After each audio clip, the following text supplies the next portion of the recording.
Please join us on the tables on the the chairs on the opposite side of the tables so we can all face each other, see your lovely faces, and get some good conversation going. And I think team back here, we might move in a little bit more, get comfier. All right. Thank you so much for being here, everyone. I know it was a long day yesterday, so having your energy here again today is super appreciated, whether you are here in the room or on Zoom.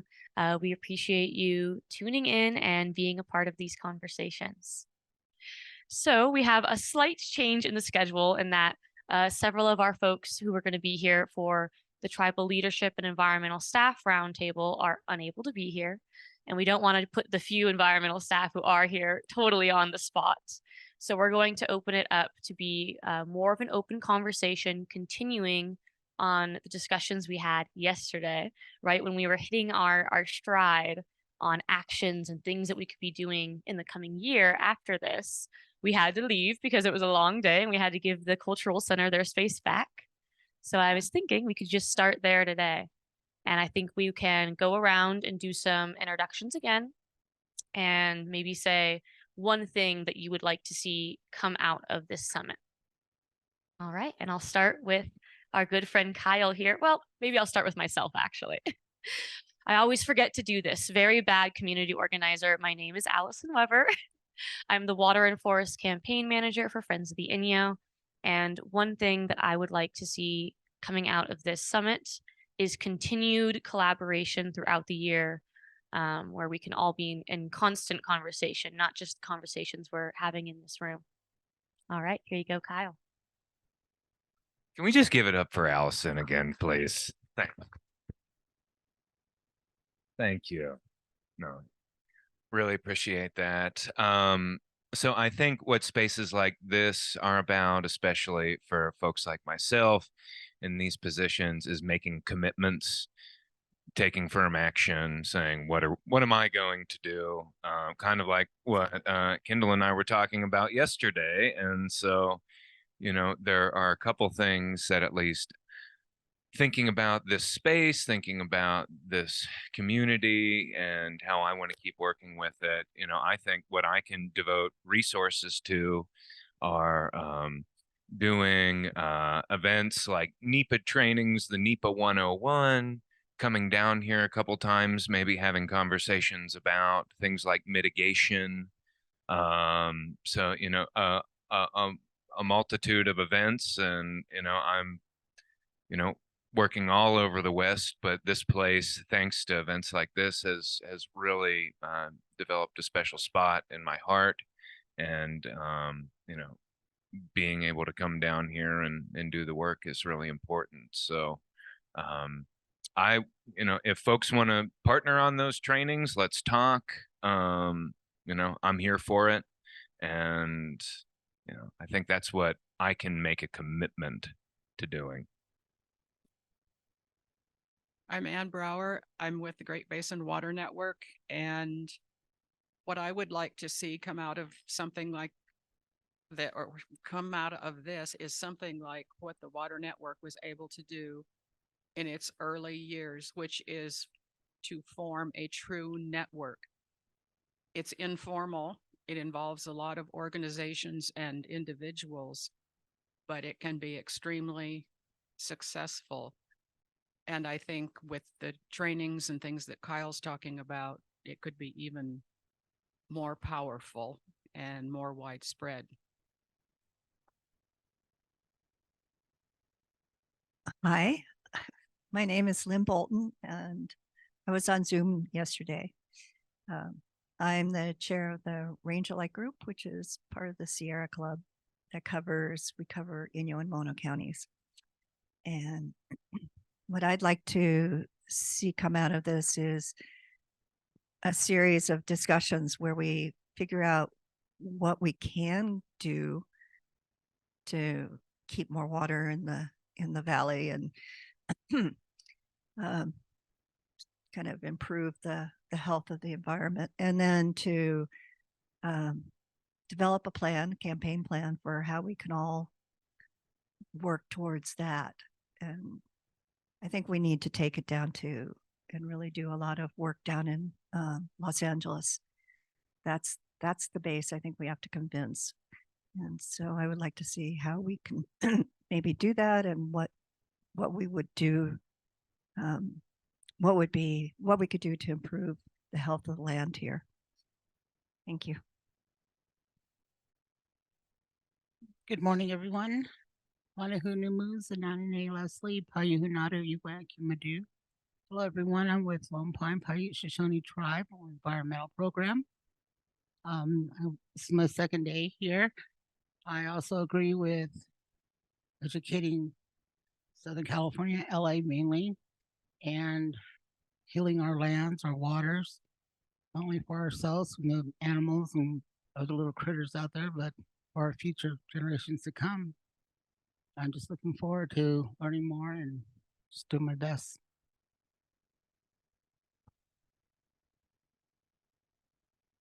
Yeah, thank you, everyone. I'm Sally Manning. I'm the Environmental Director, Big Pine Paiute Tribe of the Owens Valley. Formerly, though, I came here as a graduate student in the 1980s studying plant ecology. And, it's one of those things like, what are you going to really do with your life? And fell right into these water issues and realized, oh, I think I know what I need to do. These guys need some help. And it's just been like a calling or something ever since, and the ecology of this valley is broken, and to be a lone voice for the poor little salt grass out there that's suffering was pretty hard until I started to realize were the tribal people here who get it and understand the value of this place. And it's just made, that much more important to work on behalf of healing this valley. But one thing I know is I'm not the greatest public speaker. You're going to have to hear from me later today, stumble over my words, but I have, I think, a good foundation in all of these issues and lots to share and lots of stories to tell, anecdotes and data too. So what really works sometimes, though, is when you can combine the knowledge, the passion, the organizational skills, the spokespeople, the flyers, all of that together into a team to confront this issue. And that's what I'm hoping to continue to build the next team to move these issues forward. Good morning, everyone. I'm Mason Vale. I'm with the Amargosa Conservancy and coming here from Las Vegas, Nevada. And I think what's really important to me, in addition to what everything has been said so far, is continuing to make these conversations and this community accessible, and particularly to young people, like ensuring that we are creating opportunities for young tribal members, students, young artists and activists to come in and be a party to this, and frankly, to kind of teach people like me a lot about how they're seeing the world. Because, in working with these students, I think they get it. There's a intuitive level almost. They understand what the stakes are in these campaigns and these fights. And, I think they are able to see opportunities that sometimes we that maybe have been doing this for a little bit, we get a little bit of ossified or a little bit myopic in our approach. And they can shake us out of that space. So I would love to see just accessibility expanded to people in the future. Good morning. I'm Brianda Hernandez, the Water Quality Program Coordinator for the Bishop Paiute Tribe. One thing that I would like to see come out of this is actually like action, besides like discussion is great and everything, but also like, I guess kind of putting your money where your mouth is kind of thing, like, and actually doing these things. And I totally agree with like encouraging tribal youth to like, be a part of these. Like yesterday, the conversation we had where I believe Jolie said, yeah, like maybe have people on your boards, but also as like working for these, like for your nonprofits and for these companies, try to reach out to like to educate tribal youth to kind of be able to then attain these positions and like have their voice also like not just on the board, but actually in the action as well. So yeah. Hey, I'm Sunny. Just building off of what Mason said, thank you to Allison and Meg and Kyle, who helped me come here as a student with funding support and an opportunity to present and all that sort of thing. So much appreciated. I don't know if this needs to come out of this conversation, but one thing that I'm very curious about and think about is what is the positive vision for water in the future, and how can that be articulated? So yeah, I'm curious what folks would think about that, and I'll talk a little bit about that. So happy to have some follow-on conversations as well. Manahui Naniane Terry Redall. I'm the executive director of the Owens Valley Indian Water Commission, and it's really great to see everybody here in person. And thank you to the people joining us via Zoom. Yesterday, I thought was really encouraging for me, like hearing Matt you talk about the success, the recent court case success out of Amagosa Valley. That gives us hope, and I learned a lot during the Mining 101 session. It was a really good overview of what's happening out there, and a real eye opener to the number of people like seeking mining, especially with the lithium and stuff. Like, we knew that was a big deal, but to see the maps with all the dots where there's claims filed and stuff, it's actually quite frightening and eye opening. And it's like, okay, we definitely need action, and that's one of the things that I think we greatly need to focus on. Also, it was really encouraging to hear about, some of the grants that Eastern Sierra Land Trust and Friends of the Inyo got, to hire staff people to be on the ground, actually, working and getting our messaging to LA and throughout the Great Basin, where to the people that need to hear it, that are the policymakers and lawmakers and stuff. I also think we definitely need to mobilize and change some of those mining laws for sure. They're way outdated with what's happening today. And I'm just really encouraged that we're together again. A few years ago, we did a water summit, and we had one of the sections was visioning, like, for our future, like what we think our future looks like. And the most simplest form that we came up with was a healthy homeland, and that can be interpreted in a lot of different ways, from people to animals to the environment to the water to, the air that we breathe. And so I don't know. I think, like I said yesterday, we're all working, towards a common goal, and we just really need to continue the collaboration so that we're a lot more effective together. I'm Mark Bagley with the local Sierra Club. Well, I'm also been working on this stuff a long time. I'm a botanist. I've been working as an independent consultant on environmental projects and, EIR type and EISs for NEPA, CEQA, in the Mojave Desert and the Eastern Sierra, although I didn't do much in the Eastern Sierra after I became real active against LADWP. So I want to echo something about it's really nice to see some younger folks here. When I started, I was one of the younger folks. And it's nice to see some people under 50. And so we need some people to, come in after us older folks aren't here anymore. Because this fight for water in the West is going to be a never ending thing. Well, unless there's something really bad happens, but people need water. The environment needs water. Animals, plants need water. And being an environmental person who done work through SEPA, NEPA, moved to the Valley in the mid-'80s and got involved right away with the Native Plant Society and the OVC folks and Sierra Club. And when the city of Los Angeles was working on the water agreement and their third EIR, which became this 1991 EIR, it was so bad. LA was thumbing their nose at CEQA. They refused to actually look at the impacts they had for the most part. And so there was nothing. I felt the calling like Sally did. We can't let this happen.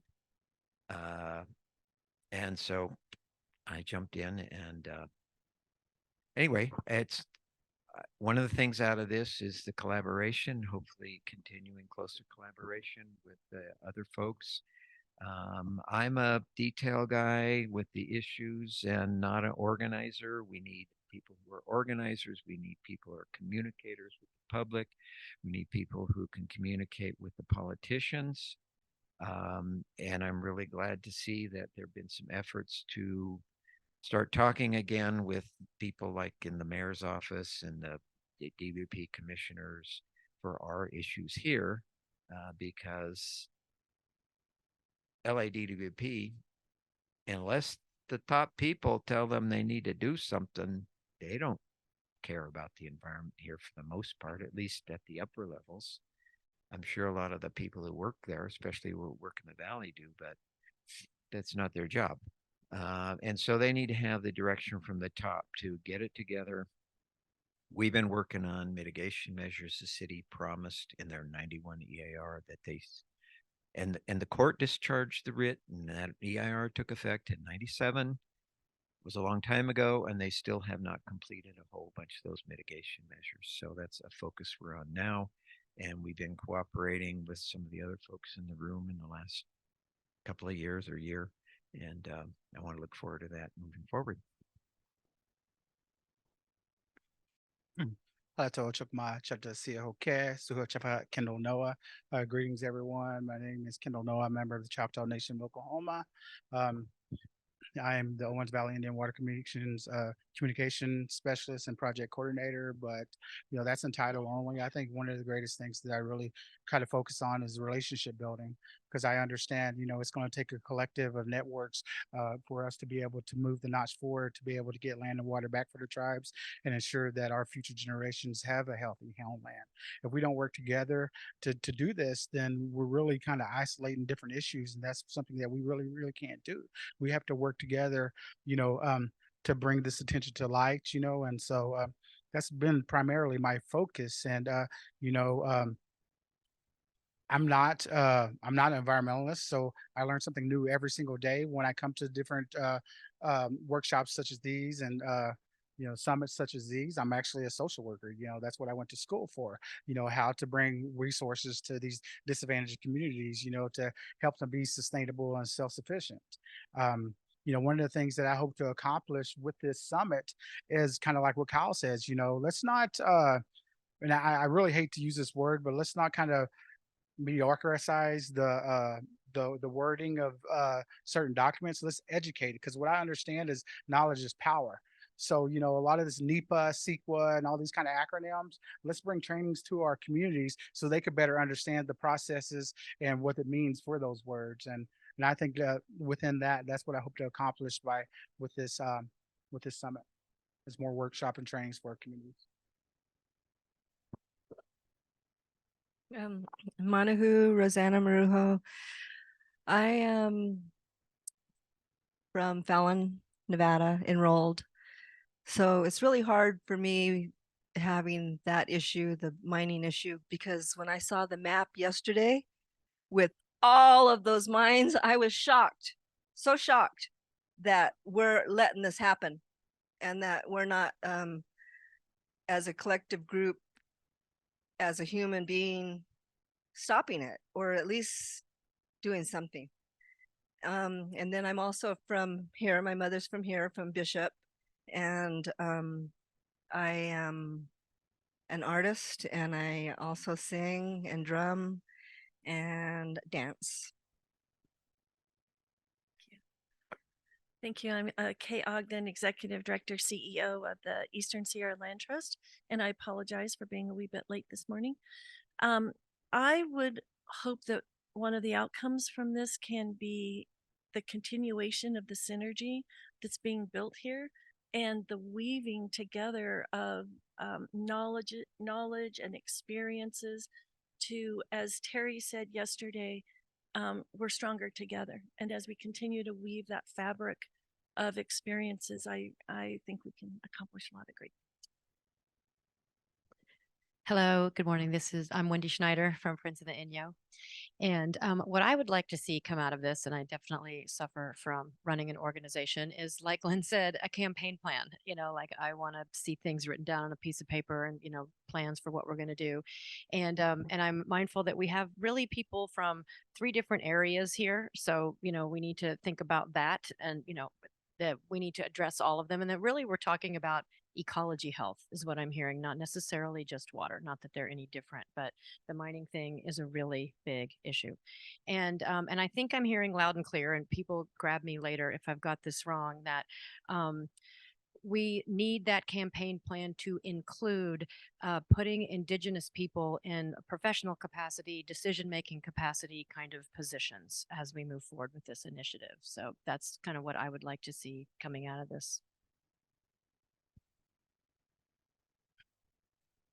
Good morning, everyone. I'm Sophia Borgias. I'm an assistant professor at Boise State University. And I think what I'm most interested in seeing come out of the summit this year is just the continued relationship building. The conversations that kind of led to the first Water Justice Summit, I was doing research with kind of on some of the unlikely alliances or diverse coalitions that had come together, both in this region here in Paiuhunadu, as well as out in Eastern Nevada. And then as I got further along and was kind of sharing what I was hearing across those 2 cases, it was increasingly hearing from folks like, we need to be doing this broader regional relationship building and information sharing and network building. And so I just think that these kind of gatherings to bring people together face to face make such a huge difference in being able to build those relationships that then can really be the foundation for the types of action that everyone's mentioning here. So it's exciting to see that happening here. And then also just for me, like personally, as a researcher, that every time I come to these events, I get more kind of ideas and input for what need to be the next steps for how those of us in academia can support moving this stuff forward. And so that's what I'm hoping to take away from today. And you'll hear from us in a little bit about our research and where we're headed with that next. So I know that we can get a lot of great information, kind of input on what that looks like in these coming next steps. Good morning, everyone. I'm Amy Sturgill. I'm the Conservation Director for Eastern Sierra Land Trust, and I'd absolutely echo everything that's been said this morning. I guess what I'm most looking forward to, and it's kind of like more of a personal focus, I'm really interested in understanding, what the needs are, what the issues are, who the folks are that are working on these things, because as Kay mentioned yesterday, the Land Trust is really interested in kind of a new way of doing things, stepping away from the traditional way that land trusts have done work on the ground. So just meeting you all, understanding, what the needs are, how we can contribute, that's really what I'm hoping to take away from, because we're about to have this new funding source. So we're really going to have an opportunity to provide some resources to add to capacity and be part of the solution, hopefully very soon. So. Good morning, everyone. I'm Mills-Novoa, and I'm an assistant professor at the University of California, Berkeley. And like Sophia, I'm in the business of figuring out how we can use the resources of academia to support people on the front lines. And so we'll be talking a lot about our research and how formative these meetings have been in shaping our research and the relationships that we're building here and will continue to build have been so important for us. And so we're really excited about that. But I also wanted to mention that I have this other hat, which is that I'm also a teacher and an educator. And today actually is the due date for 150 of my students in my climate justice class to turn in these large case study narratives that are actually focused on many of the struggles that we've been talking about today. So I had them go out and do independent research on so many of these issues that we're seeing around mining, around solar development, around geothermal, all these kinds of things on so many across the Great Basin. And for me, that's also a play of saying these are mostly students from across the state of California, to understand when they turn on their lights, when they turn on their tap, where's that water coming from and what are the implications for tribal sovereignty, for the environment, and for frontline communities. So anyway, I just want to say these meetings are so generative for me, and I'm so thankful for this space. Hi, everyone. My name is Kristen Stipanov. I'm a UCLA law student.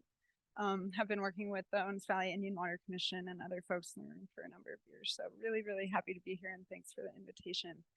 I think I want to echo what Lynn and Wendy mentioned, which is I'd love to see campaign plans, recognizing that we have folks from a few different regions. And something that I really loved from last year's Water Justice Summit was a sort of focus group that came together and really continued in the legal sphere to work on an action item. And I think there's been a lot of work done in that realm, but I think continuing to make those focus groups across organizations so that the work can continue would be really great. I also want to pitch, echoing some of the resources and academia themes. Something that I found really awesome at UCLA Law School is these legal clinics that where students have the opportunity to work for free on a sort of one-off legal problem for a semester and create really awesome work for organizations or other people needing legal assistance with a question. So the UCLA Law School and other law schools have resources like that, and sort of, yeah, I'd love to take a few projects back to UCLA and be able to pitch those, but I think that that resource also exists elsewhere. So thank you all so much. Looking forward to meeting those of you who I haven't.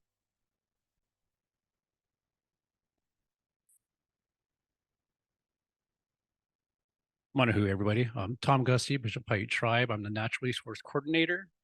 And I'm just here to kind of meet everybody I collaborate with.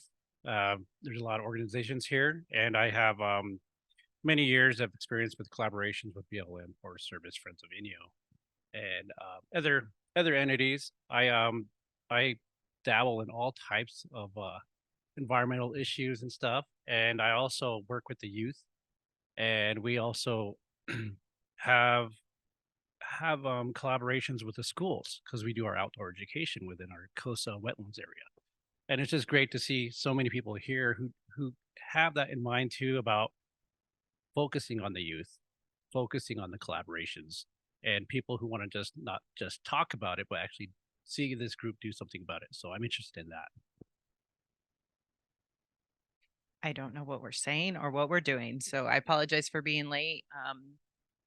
I got invited to this meeting, I think, very last minute. I am Meryl Picard. I'm the tribal chairwoman for the Bishop Paiute Tribe. A lot of the other tribal leaders too, you know, we're actually sit on numerous boards, and I stepped away from our Toyabe Indian Health Project board meeting this morning, so I apologize for being a little bit late. What would you like to hear from me? I don't know what I'm supposed to say.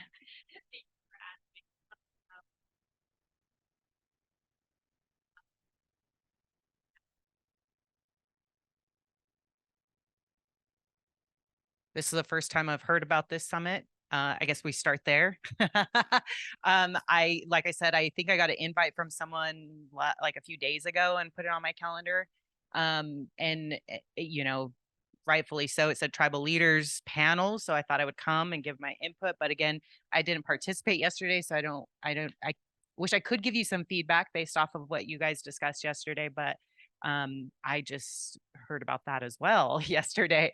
So I don't know what to say. I'm sorry. I would love to really give you guys feedback, but I don't know where and what. You know, of course, you probably the work that you guys are all doing are very familiar with the tribe's history and issues around water, and very familiar with the ongoing issues that are going to be coming forward into our communities about, I heard someone say mining, lithium, you know, mining is huge. And I think although we've been maybe told that this is the way to go green, it really isn't. And of course, tribes, we are always leery and worry about man camps coming on because these always happen very near to reservation areas. So that scares us as well.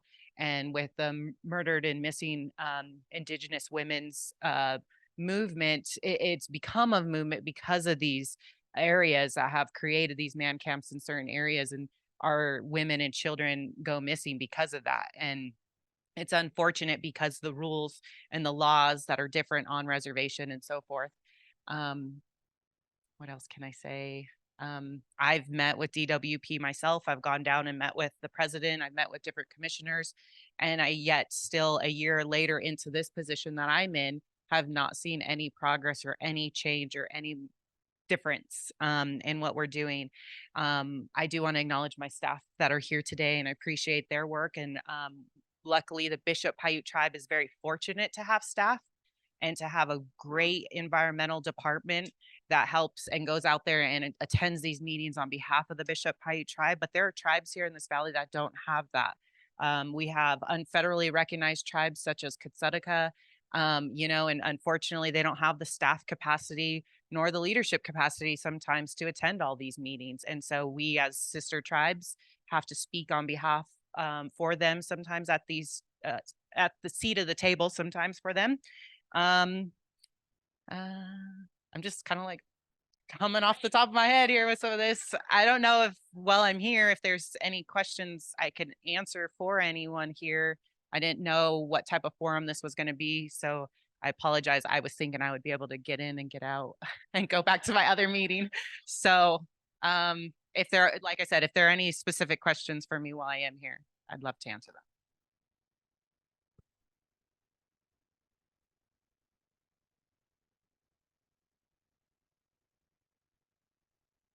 them. Good morning, Joseph Miller. I'm with Friends of the Inyo, and I'm a Big Pine tribal member. I'm really honored to be here and listen to all these amazing presentations and, you know, take part in all this meaningful conversation that we had yesterday. I think my cool takeaway was learning more about like ash meadows and the elements and the diversity that exists there. It's a really special place, and I think that was something that I went and rambled on to other people about last night. It was kind of my I'm going to share and whether you like it or not kind of story. But I think it's really important for everyone to come out of this, you know, with obviously the water justice message, something that's strong here in the Valley, and we want to continue pushing that message forward. But like, I think it's really important to, for the people that got a taste of something new while they were here, you know, learning about things like maybe like the 1863 mining law, like Terry had said, or, you know, the potential impacts that the free for all lithium grab is like going to have on this area. I just really hope that the people who heard about all, you know, these kinds of issues for the first time yesterday, it kind of like inspired them to kind of do the same thing I did with, like, you know, the Ash Meadow story, and go tell people about it that don't want to hear it until they're finally interested in it and like want to do something about it with you. So that's my takeaway. Morning, everyone. My name is Luis Medina. I work in communications and fundraising for Friends of the Inyo. So I'm not really in the trenches like a lot of, you know, the rest of our staff, but I work to help amplify, you know, our message of advocacy for water and land justice. I attended part of the day yesterday online, and I'm hoping to be here for the greater part of the day.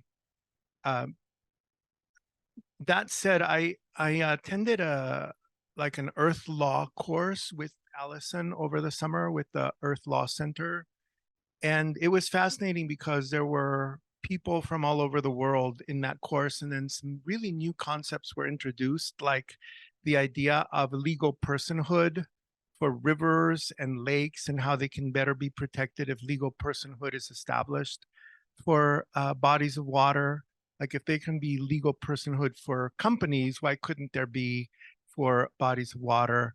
Also, you know, there were other concepts introduced, like in some boards of organizations, they actually appoint a human being to be a representative and an advocate for the land in that area. And so these are like new ideas that really fascinate me. And then just even talking to my coworkers, like with Joseph the other day, we were having a discussion about how when you do something for the land gets happy. And this idea of the land actually being able to express feelings, I think is just something that is a wonderful thing. Also, you mentioned the missing and murdered Indigenous women. There was a wonderful exhibit at the cultural center, and I went on opening night, and there was a guest tribe that ran. They actually ran from LA, and they were talking about the running that they did as a prayer, and they were talking about how as they were running, they were thinking about their water relative,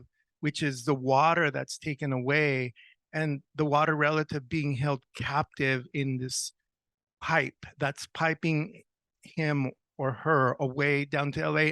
And these are new concepts that I think are worth considering. And I'm sure that with all the minds in this room, there's going to be a lot of opportunity for just introducing outside the box ideas, you know, in the advocacy work that you're all doing. So I guess I'm just here to learn and cheer everybody on. So thanks. All right. And then Jolie and Autumn, we are saying our names and something that we hope to get out of this. And I know since you've joined that, you might worry about repeating, but you can keep it short if you like. And then I think we will talk more about priorities for both staff and leadership who are here with us today. Hi, everyone. My name is Autumn Harry. For those who weren't here yesterday, I'm from the Pyramid Lake Paiute tribe.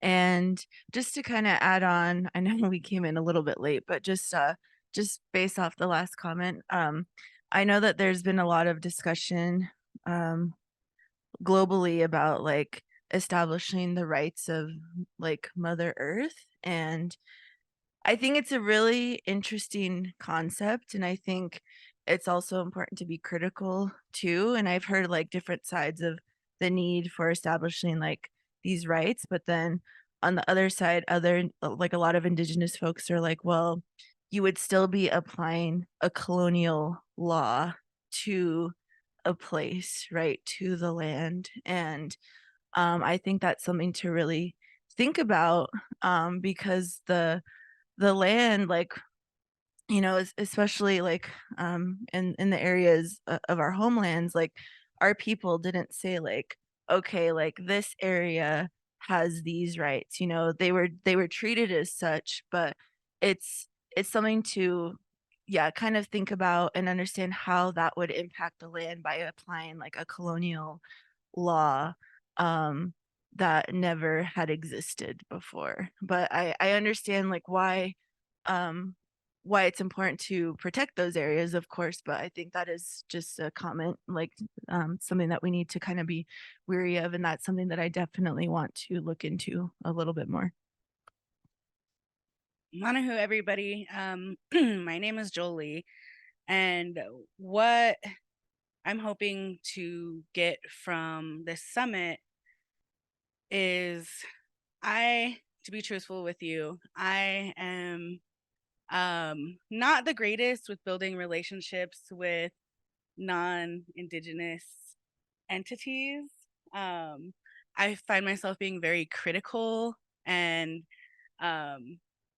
just kind of not wanting to deal with that and stay in my own realm with my own people.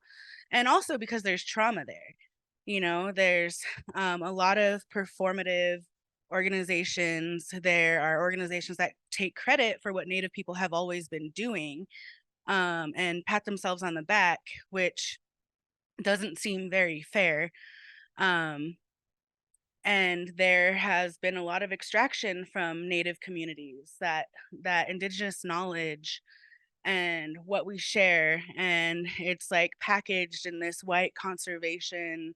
Think about traditional burning and practices like that are now implemented by these government by the government. And so I think Native people definitely need to always be leading in these spaces. And back to like being critical, I'm very critical, and it's tough for me just being honest to like, if I hear something that feels wrong, and I'm always thinking of the way that people talk and the language that they're using, and how certain language that people use is erasure languages, because it erases our history and our knowledge from the land when it is co-opted by non-Indigenous entities. And so I really want to be here to, I guess, learn how to relationship build and realize that we do, as reluctant as I am, need to form really, like, I guess, these friendships and these relationships and have co-conspirators, as reluctant as I am. But yeah, that's what I'm here for. Yeah, so we were talking a little bit here, and I want to be respectful of your time so that you can get out of here and get back to that other meeting about some of the programs that are already in place, such as getting the youth out on the land. We were talking about how to involve youth more, and so I want to hear a little bit more about tribal priorities regarding the youth, and if there are ways that, you know, outside folks can help. Is it funding? Can we provide spaces? Are there educations and trainings maybe that, you know, anyone could help with those programs? I think that a lot of times when we're talking about our youth and getting them involved, we have to meet them where they're already at. It's so difficult, even as a parent, when you're asking us to choose between multiple good things for our children.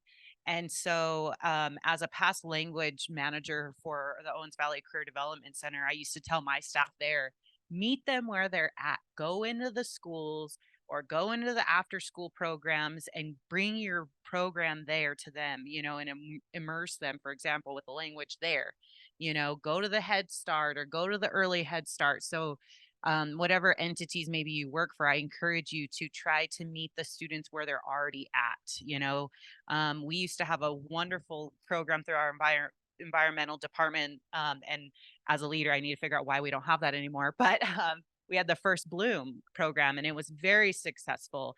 And I think even creating after school programs that parents can sign their kids up for to participate, because they are looking for safe places for their kids to go after school. And that's why I sit on other, my background's really a love for education. So I sit on the Eastside Student Center's board as their president, and that's a program that we created for 5th through 8th graders to have a safe place. So again, another place where you could go and present, you know, at that after school program that runs Monday through Friday. And again, meeting those students and those children where they're at, creating outdoor programs maybe that they could participate in lieu of that program, and going and again, just that would be my biggest suggestion, is meet children and families where they're already at. A lot of times our fundings are tied to, so for example, we take students on trips through our education center.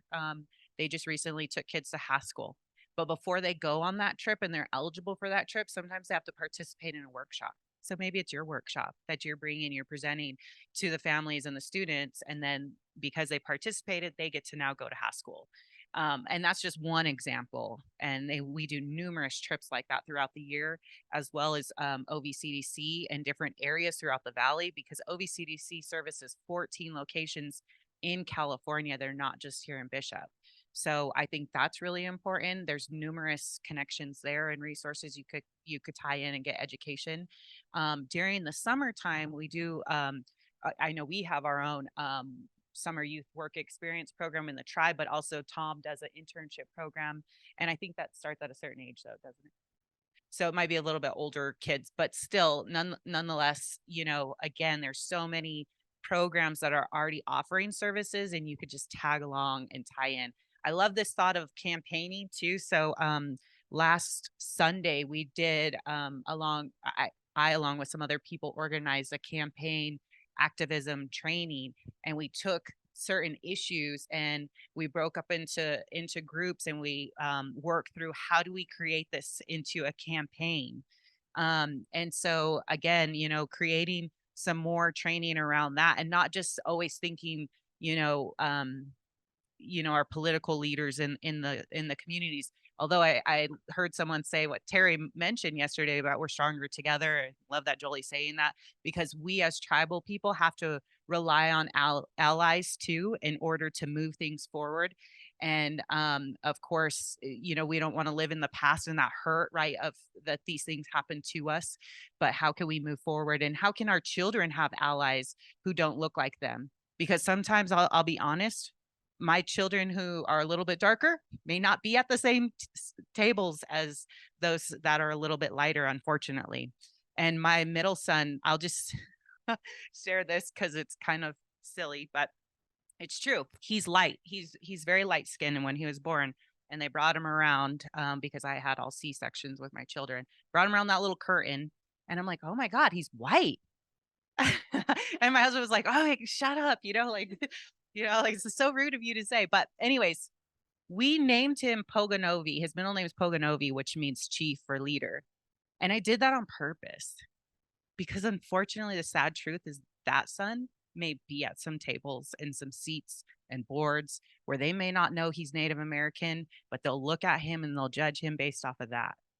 And so I hope that someday my son is at some tables and he could speak for our people and all people, you know, but anyways, I'm a strong believer that you are all here for a reason, and you're probably going to be great allies to our tribal people. We're all one community here too. I don't know if everyone's from here. Again, I don't know what this conference was about, but you know, we are. Sorry, I'm looking at him because he invited me to the circle. So I guess what I want to say is that we have to work together if this is something you're passionate about and you live here in our community, because unfortunately for tribal people, we're not going nowhere.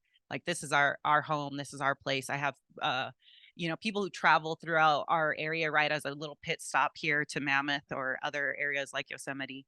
And they ask us, like, well, what do you guys do here? Like, what do people do here for work?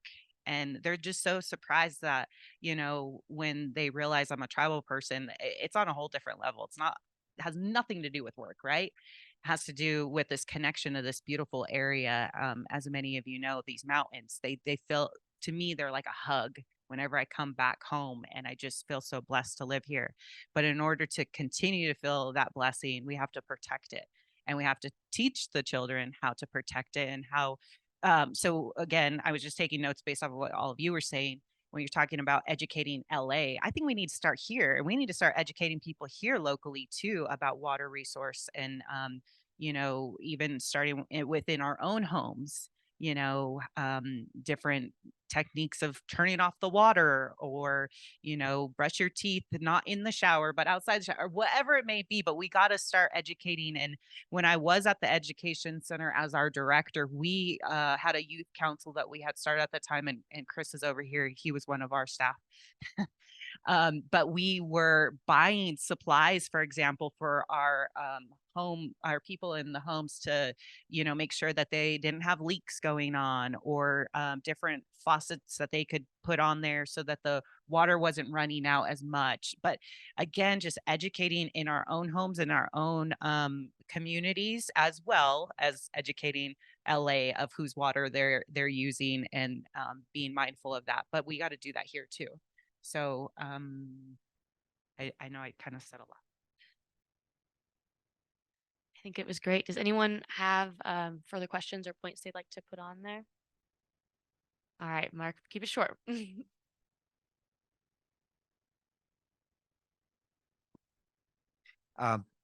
just made a great point.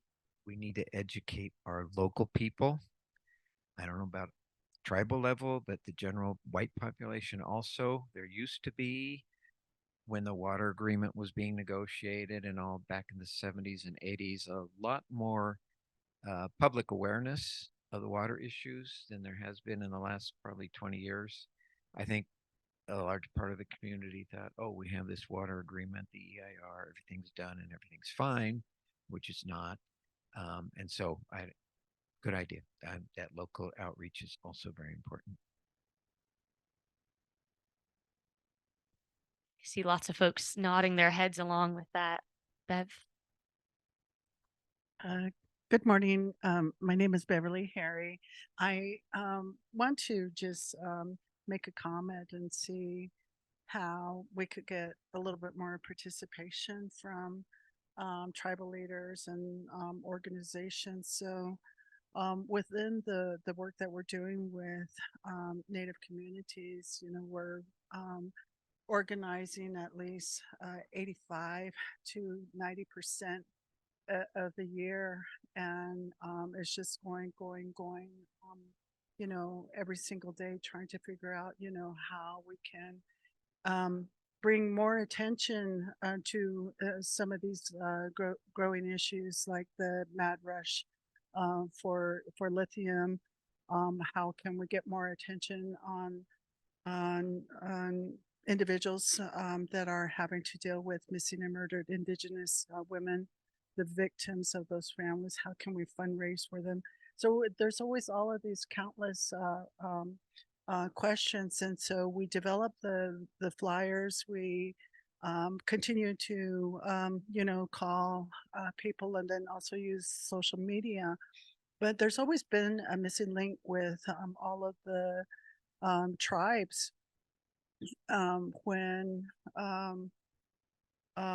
we send information to many of the tribes, throughout Nevada or throughout the country, we kind of want to get some participation on the amount of response that we're getting from the tribes.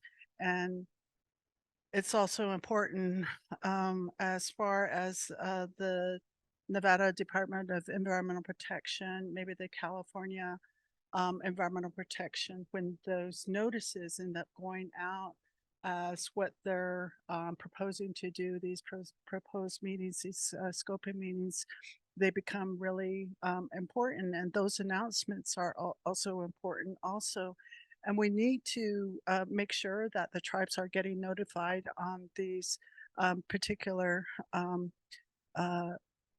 acts of violence that that are coming, and they're coming really, really hard right now.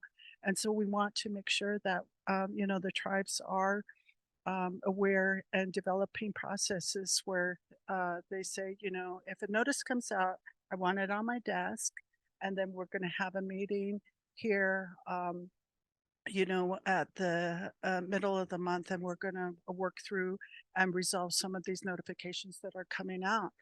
I think there has to be some type of internal processes that are being developed for organizations and tribes to help help help identify a process that can easily go through these particular needs of the tribe. For instance, if a flyer goes out and say, hey, we're doing a huge fundraiser for MMIW, and we have, 3 kids that we're trying to, get food for, we send it to the tribe, and the tribe should be able to send a paid courier to all of the homes within the reservation to say, you guys are notified, we're going to go ahead and put it on your desk, and then, or on your door, and then we'll just go ahead and continue on. And then that way there's a little bit more inclusion of all of the tribal members, and but also the organization should be working on identifying exactly how to streamline these processes, because I know how organizations work, and we're trying to meet the tribe, and we want to meet the organizations halfway, so everybody's on task with the things that they need to do. So just be thinking about how to identify and how to bring knowledge to the tribal members that are looking for language resources. They want to figure out how to learn about drumming and our culture and our traditions are under attack right now.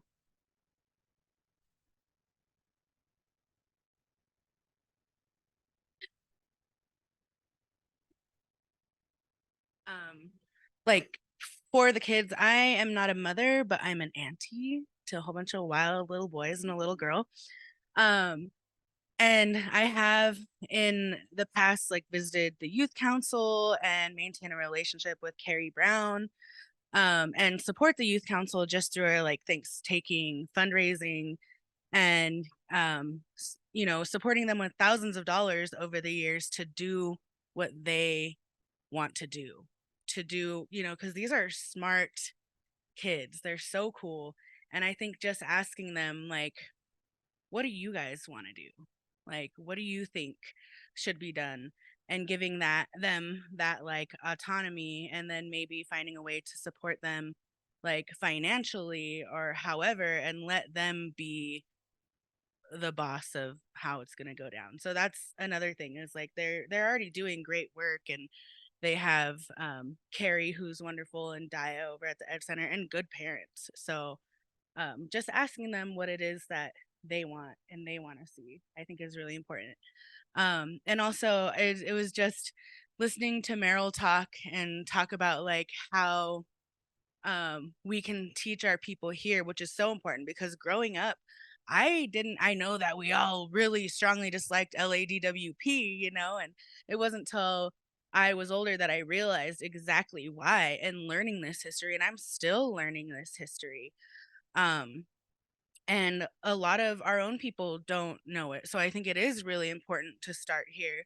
But I also think that it's important to acknowledge, like, while we're here and we have our designated days to water and we're being taught how to, you know, this is how we're going to use the most minimal amount of water while brushing our teeth or when we're showering and this stuff, it's like, damn, you know, like we're the source, you know, and are the people down in Tovangar, or so-called Los Angeles, are they being taught these same things? Because I'll tell you, when we were doing walking water and we're walking down from tree people and we're walking through the city with our packs on and staying in parks and following the water from Payahunadu down to where it spills out into the ocean, and we're walking down and we're in these like well-to-do neighborhoods and we're seeing the water pour from their driveways into the gutter. That brought tears to my eyes.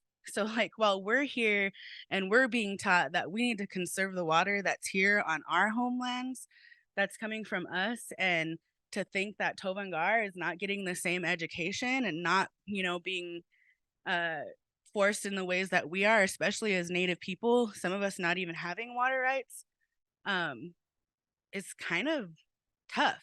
Like it's messed up. So I just wanted to comment that.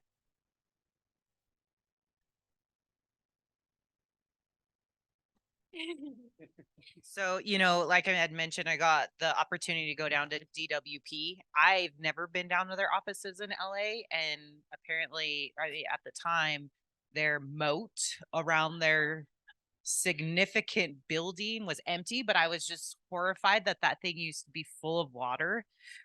But, you know, just based off of what Jolie was saying, you know, that this isn't just a Native issue, this is a human issue. And so, yeah, we need to teach people here, but yes, we got to teach those people down there because it's a human problem. We're going to run out of water eventually. So it's everyone's problem. And, you know, I thank you for mentioning, you know, like how can we get more tribal leaders or tribal people at the table too?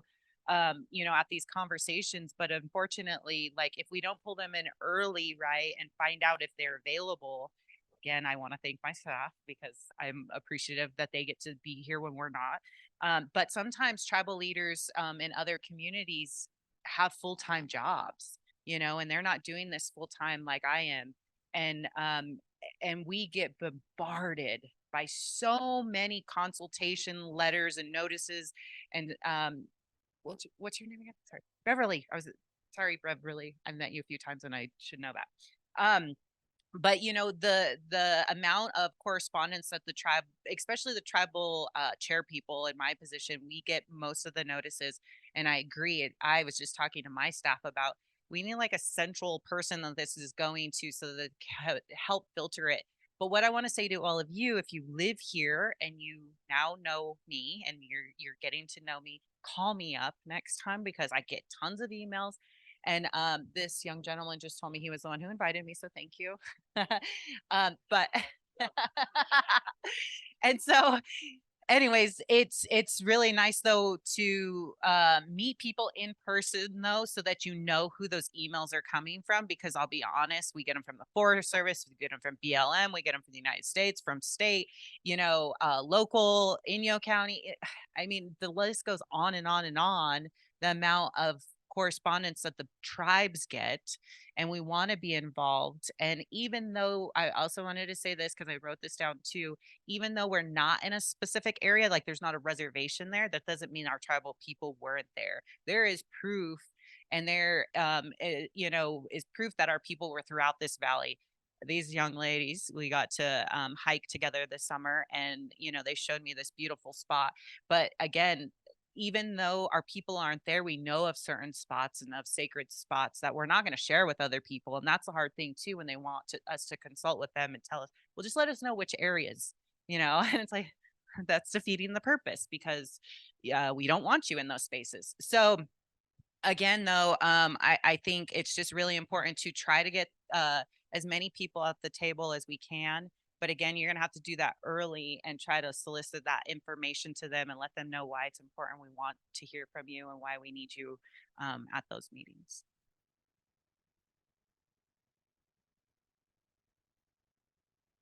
All right. I think with that, we will end this session here, because I did say I was going to respect your time, and it is 11:01. So we have a break coming up. We're going to rearrange the tables, and there'll be a presentation going on. There will be recordings. So if you are interested in seeing those after the fact, we will make those available. All right. Thank you very much, everyone. And we'll meet back here in 30 minutes.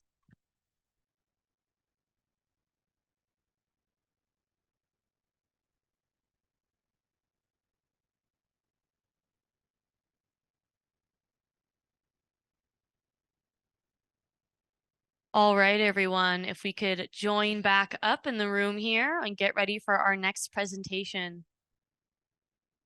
You're more than welcome to sit in the chairs here in the horseshoe and be part of that conversation, or sit along the tables if you want somewhere to write. Your choice.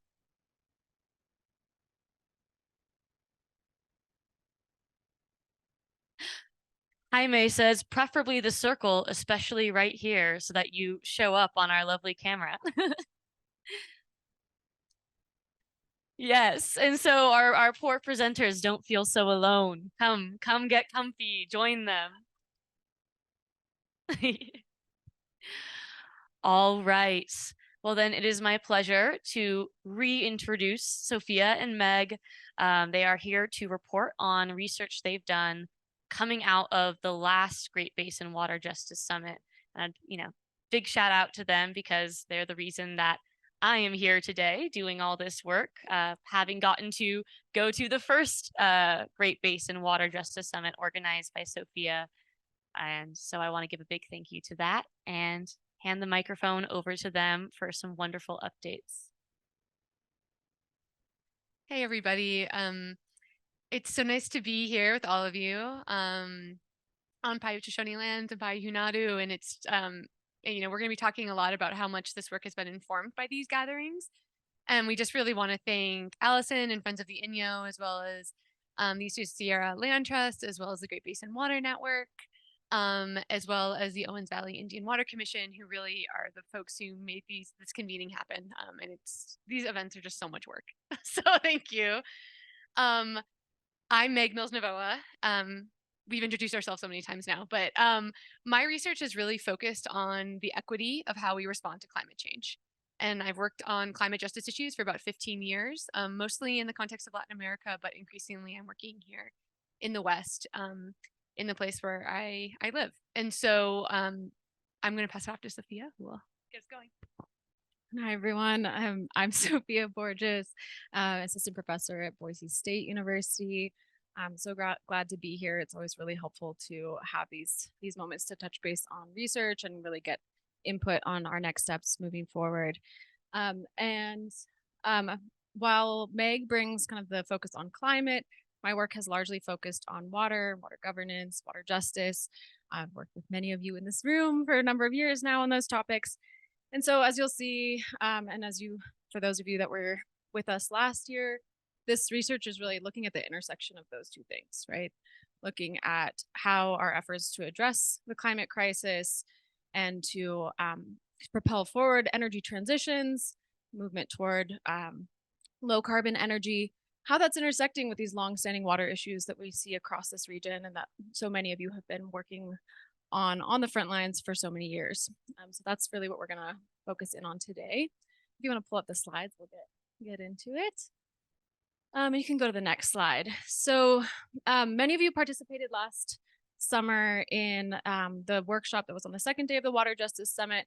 We were really asking you all, like, what does that intersection look like, right? When we think about climate change and water, both thinking about the impacts of climate change, as well as the way that we're addressing climate change in terms of mitigation and adaptation.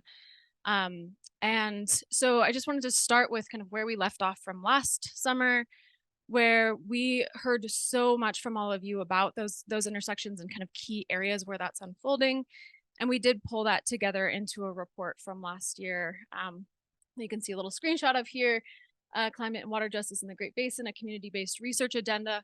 What we were trying to do with this was, and this was shared out to everybody that participated last year, was just kind of share back what we captured on all of those sticky notes and everything that folks contributed last year, to share, research questions, data needs, tools in regard to water issues, energy, mining, climate change. I mean, so we listed out all of those things that we heard from all of you in that report. And the idea there was to really start fleshing out kind of where are the areas that researchers and students and others can plug into supporting communities in terms of looking into some of these issues that you all highlighted for us. So that's really kind of the locus of a lot of this, was taking from that conversation, kind of thinking about where could we plug in and start delving deeper into some of those issues that you all had raised last year. You can go to the next slide. So as we heard about yesterday, we are seeing this wave of projects that are being pushed forward in the Great Basin in the context of the green transition or energy transition. We're seeing we have this global imperative to rapidly decarbonize our energy systems and move toward low carbon energy. And with that global imperative at a local scale, we're seeing this wave of various different types of energy and mining projects, including geothermal, solar, transmission lines, pump storage, hydropower, and critical mineral mining.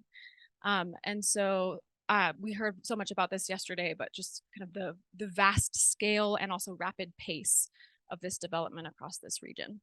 You can go to the next slide.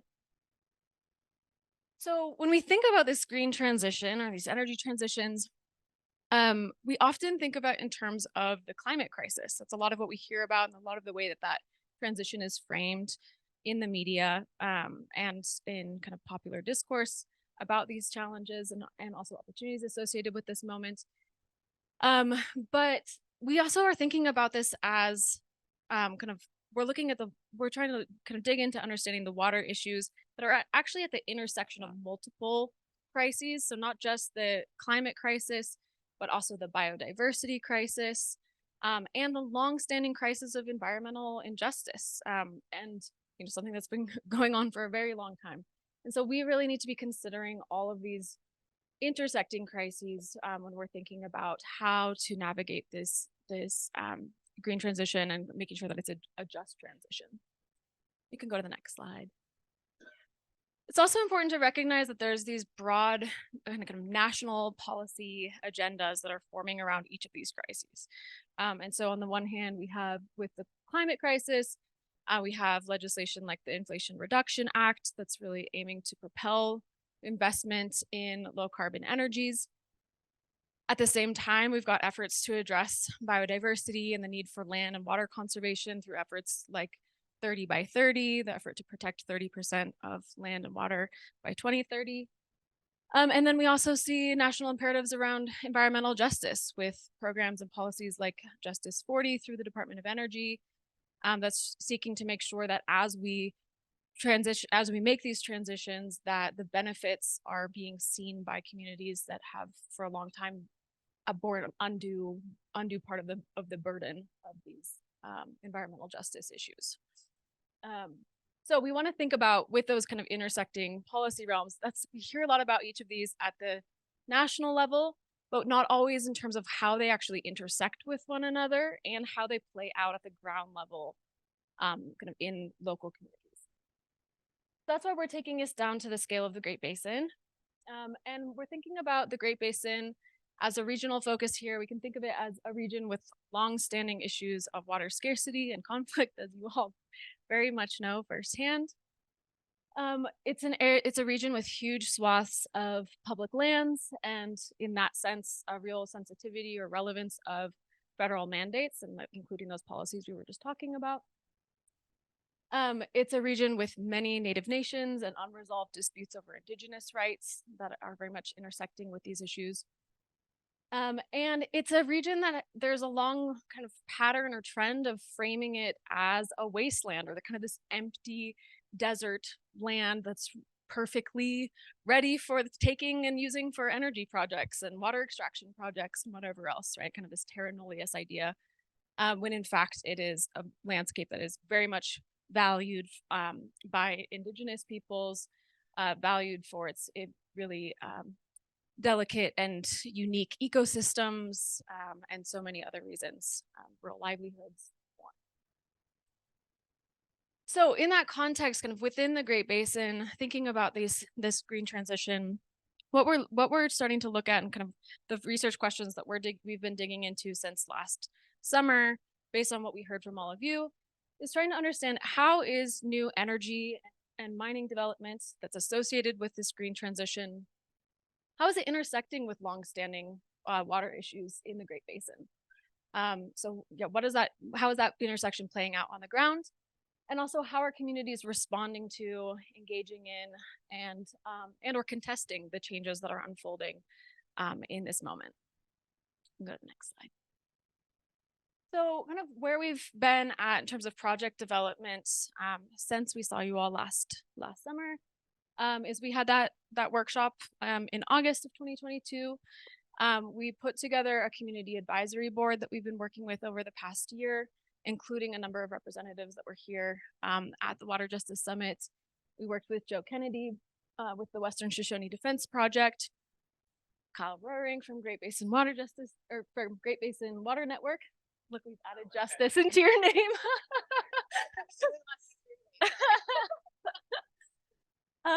We have Terry Red Owl from the Owens Valley Indian Water Commission, and also Patrick Donnelly from the Center for Biological Diversity. So folks who are working on these issues on a day-to-day basis, and we're able to really guide our work in kind of taking what we'd heard broadly from this bigger conversation at the Water Justice Summit and starting to drill down and think about where do we go from here in terms of identifying both how we can understand these transitions in kind of broad regional way, these kind of understanding the cumulative impacts of everything that's going on, while also drilling down into specific sites to understand the dynamics in particular places. So that's what we're going to talk about today, is how we went about doing that. We spent a few weeks this past summer doing scoping field work around the Great Basin. So we talked with like 27 different folks along the way. This is a 2-week road trip. We're going to show a map in just a second. Visiting key case study sites along the way and talking with folks about how is this stuff unfolding on the ground here? What do we need to know about energy and mining development as it's playing out in these particular places? But also, what would it look like to do research that could help address some of these issues that folks are facing on a day-to-day basis? And how can we make sure that any research that's done is not only addressing community interests and needs, but also producing tools and products that could be directly relevant in that work. And here we are at the Great Basin Water Justice Summit a little bit more than a year later, hoping to present to you what we learned from that and also get additional feedback as we dig into the next stage. We can go to the next slide. So this was our rough route around the Great Basin. We did a lot of like little side trip loops, but we started in Reno. You can go to the next slide. We're just going to show some photos from along the way. And in Reno, we got a chance to talk with a number of folks from organizations, many of whom have been here and have shared, especially yesterday, that are working kind of at a regional scale on some of these issues. So we started there kind of in that broader regional policy context. We can go to the next slide. From there, we came down through the Eastern Sierra and we spent some time learning about the proposed and currently on hold development of a pumped storage hydropower project. There were several proposals of those kinds of projects in this area. Pumped storage hydropower, for those that may not be familiar, is a system where there's kind of a lower reservoir and an upper reservoir. And during the day when there's low carbon energy, solar and wind energy available, that energy is used to pump water uphill to store in the upper reservoir so that when energy is needed, mostly overnight, that water can be dropped down through turbines to produce energy during those times when it's really needed. So it's kind of a power storage system, but using some significant water resources to fill up those reservoirs, and in many cases plug into existing infrastructure to make that happen. And that's the case with this Haywee pump storage hydropower project, where they were hoping to kind of plug into the existing infrastructure of the Los Angeles aqueduct, and ran into a number of issues with that, as well as other kind of things that slowed down that process, and that they have not actually renewed their permits for that project. So that one seems to be on hold. But pump storage hydropower is something we are looking at kind of across this region. There's a number of other projects that have been proposed in various different places, including some by this same company, Premium Energy LLC. We've got another case study that we're going to look into of one of their projects in Utah that is actually, in fact, moving forward. And in many cases, we see these companies kind of proposing multiple projects, of which only one or two of them are actually feasible to move forward. And so this case actually provides an interesting example of kind of that kind of portfolio building, and kind of trying to figure out how much of this is real and how much of it is speculative, and how our local communities dealing with both tracking the possible impacts of these projects while trying to get a better sense of whether they're actually going to move forward and whether it's worth that investment of time up front to kind of think through those impacts. You can go to the next slide. So from there, we went over the Inyo White Mountains into Fish Lake Valley. And there we were looking at proposed lithium and geothermal development.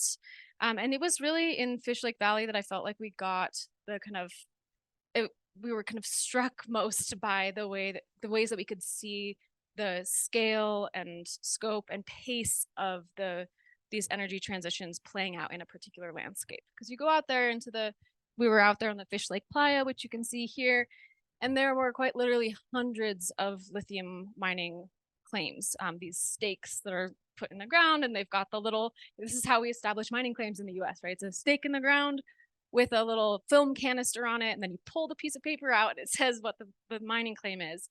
And it was pretty amazing to see that there's claims that have been out there for a long time, but there's also some like this one we pulled out and it had been filed like a week earlier, and so these mining claims are being increased. There's more of them every day. They're covering the whole playa, and in many cases they are already starting to do exploratory work onto the playa, where they're actually building. Each project has the right within that 5-acre limit that we learned about yesterday to do exploratory activities with very little oversight or permitting. So they're out there building new roads to each of these claims to do exploratory drilling. And when you look at that across a whole landscape, you really start to see that kind of cumulative impact that can happen even just at the exploratory phase, right? When these projects are not even yet like named projects with permits or anything like that. It's just a bunch of guys with trucks and stakes out there building roads. And also it's important to recognize that this is all happening in a really delicate alkali playa ecosystem where there are delicate spring systems. There are a lot of endemic species. Like in this case, you can see up there on the top left, the Tacopa birdspeak. Center for Biological Diversity has just submitted a petition for listing of that species, but it's kind of like a race against the clock in terms of moving that forward before the impacts in this area are already too much for the species to handle. And then also this is a place that is deeply sacred to the Timbisha Shoshone people. And so that is also part of this kind of the impacts that can happen kind of even in this exploratory phase where we see all of this unfolding all at once.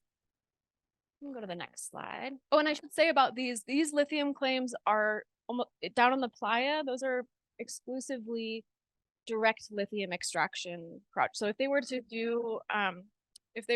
do development of these lithium claims, it would be as direct lithium extraction projects, which, as we learned yesterday, are kind of the way of the future of lithium. There's a lot of interest and speculation and investment in those kinds of technologies. And yet it's kind of unclear so far kind of how much of that will come to fruition and whether that technology will be viable. And we should all check out the Earthworks report that came out about that yesterday, but we have not yet had a chance to review. Just up the hill from Fish Lake Valley, we went up to visit Rhyolite Ridge. And this is an area where there would be hard rock lithium mining. And so beautiful, beautiful area that would have an open pit lithium mine. We learned about this quite a bit yesterday, so I won't go into a whole lot of the details. But here we got a chance to see this this landscape that would be impacted. The team's buckwheat that we learned about yesterday, that's up there where they're basically going to having to develop the mine and leave little islands of buckwheat that are supposedly going to be protected because of the litigation with the Center for Biological Diversity. And then also we learned yesterday, and we had a chance to visit the Cave Springs spring that's up there that has gone dry. Yeah. Yeah.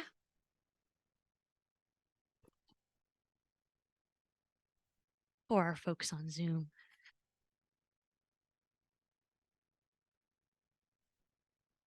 Sorry for not understanding the whole processes of how the exploratory kind of research or mining goes, but like with them being able to build roads, to get to these different areas, that has a huge effect on the biodiversity of that area as well. What kind of regulatory actions are in place to ensure the protections of certain animals and things for them to build roads to get to those areas, or are there any?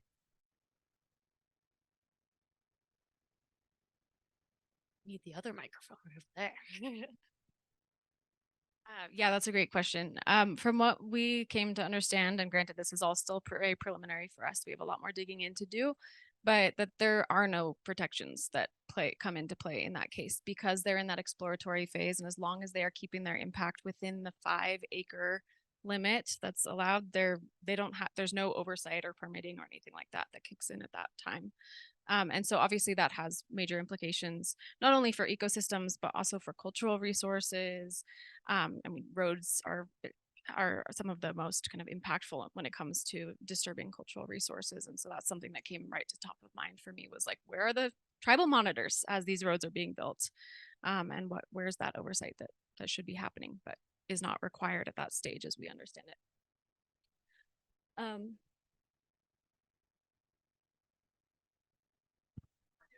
BLM land require permitting for things like building the road and the drill sites. If it's private land, then it comes under California Environmental Quality Act. And if it's in Nevada, there is nothing like the California Environmental Quality Act on private land. Exactly. Thanks for that. I think we can go to the next slide. And I think Sophia, I'm going to pass it off to Meg, actually. Oh, I'm sorry. I was recently at an a Native American Agriculture Fund annual convening meeting, and there was a topic that this one of our point of contacts he was going back to school, and he was going to be doing researching on noise pollutions and how that affects the migratory kind of patterns of different species. And I'm just wondering, is that research being done as well, like in these different mining extraction sites, or is there any information that we should know about? I think we heard about this most in the context of geothermal, because with geothermal, there is sort of like a constant buzzing that goes on. And so there's been research that's been done about the way that disturbs a lot of other endangered species in the area, especially sage grouse, and the way that actually sort of means that they're not going back to their nesting areas. And so there has been some of that research, and I think that is something that can be kind of called into the NEPA process. But again, that doesn't really apply to this exploratory stage. All right, let's go on to Railroad Valley. Let's keep this trip alive. All right, so next we went to Railroad Valley, which is a really special and very remote part of Nevada. And here we were looking at proposed lithium mines that are out on a playa. This is a massive playa that also coincidentally is used by NASA for the calibration of their satellites. And so this is a case that's quite unique in that there's a number of lithium brine claims that are out on the playa, but actually NASA has called for some halting of action on that because it would disturb their calibration. of satellites. This is just personal editorial, but I'm like, I don't think NASA is the only one who's calibrating their satellites from that space. Just saying. But anyway, in terms of defense and other things like that. So right now it's really uncertain what's going to happen in this case. But this is one that we want to keep our eyes on, and would potentially be just an absolutely huge brine operation if it was developed. Next, where are we going next? Let's see. Ely, Nevada, where we linked up with Kyle and Rick and Delane Spilsbury. So we in Ely were looking at another pump storage hydropower project.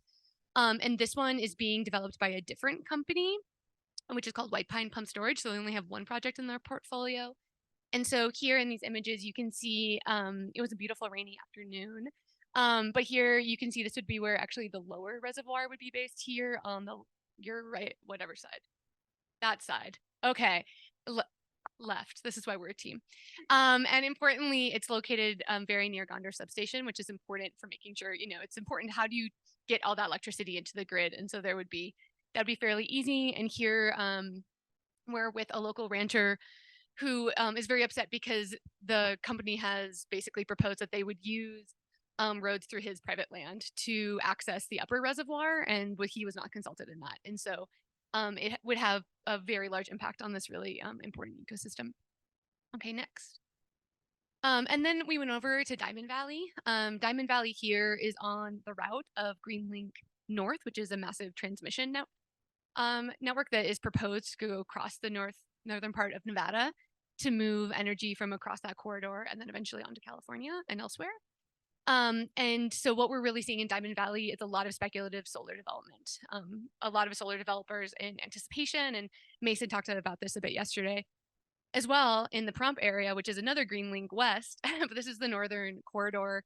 This would really be a place where solar developers are trying to get ahead of this and trying to get ranchers to potentially sign leasing agreements sort of in preparation for that to go through. And there also has been some work there to think about retiring groundwater rights with solar development as a way to sort of think about co-benefits, because this is a highly overallocated basin that has a number of issues with water table drawdown.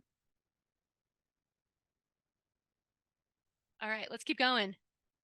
Dixie Valley. So here we are really thinking about geothermal. Dixie Valley is a geothermal project that was sort of got all the way into the ground being broken, construction started, and then really was halted due to the advocacy of the Ely Shoshone tribe. Oh, Fallon Paiute Shoshone tribe, thank you. As well as Center for Biological Diversity. And so their litigation really halted that construction based on the Dixie Valley toad, who's this cute critter here in the center of the screen. And I think it's also really important to note that in this valley, which has also been really heavily impacted by Air Force, the Air Force base and expansion, or is it Navy? It's the Navy base and expansion there. That kind of just up the valley from there, we have the Jersey Valley geothermal plant, which was fully built without kind of much attention being drawn to it, and actually dried out local springs. And so already, we can just look a little bit up the valley to see some of the real risks that would be posed by the development of the Dixie Valley geothermal plant. And so right now it sort of exists in this state with it being sort of half built and in this legal limbo. Okay. So that was kind of where we went on this whirlwind tour, and thanks for accompanying us through that. And really what we saw as some important cross-country themes across these cases was really issues with tribal engagement, consultation, and representation, which also came up in a lot of our conversations yesterday. As well as this question of cumulative impact. This isn't just one project in one place. This is happening and sweeping across entire landscapes. And often these projects of different types are being co-located because so much of this is predicated on transmission. Also, we saw really very different types of coalitions arising in these different communities. And some which have been fracturing along the traditional lines that we've seen in some of the water grab fights. So there's also really kind of different coalitional dynamics going on. Next slide.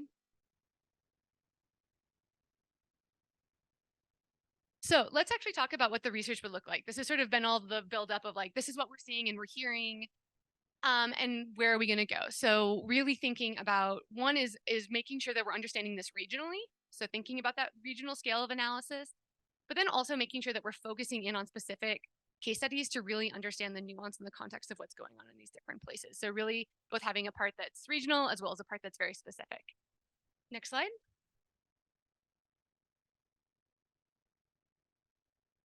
All right, so let's talk first about what we want to do and are proposing at the regional analysis scale. And I just want to say, like, we're opening this up because we want feedback.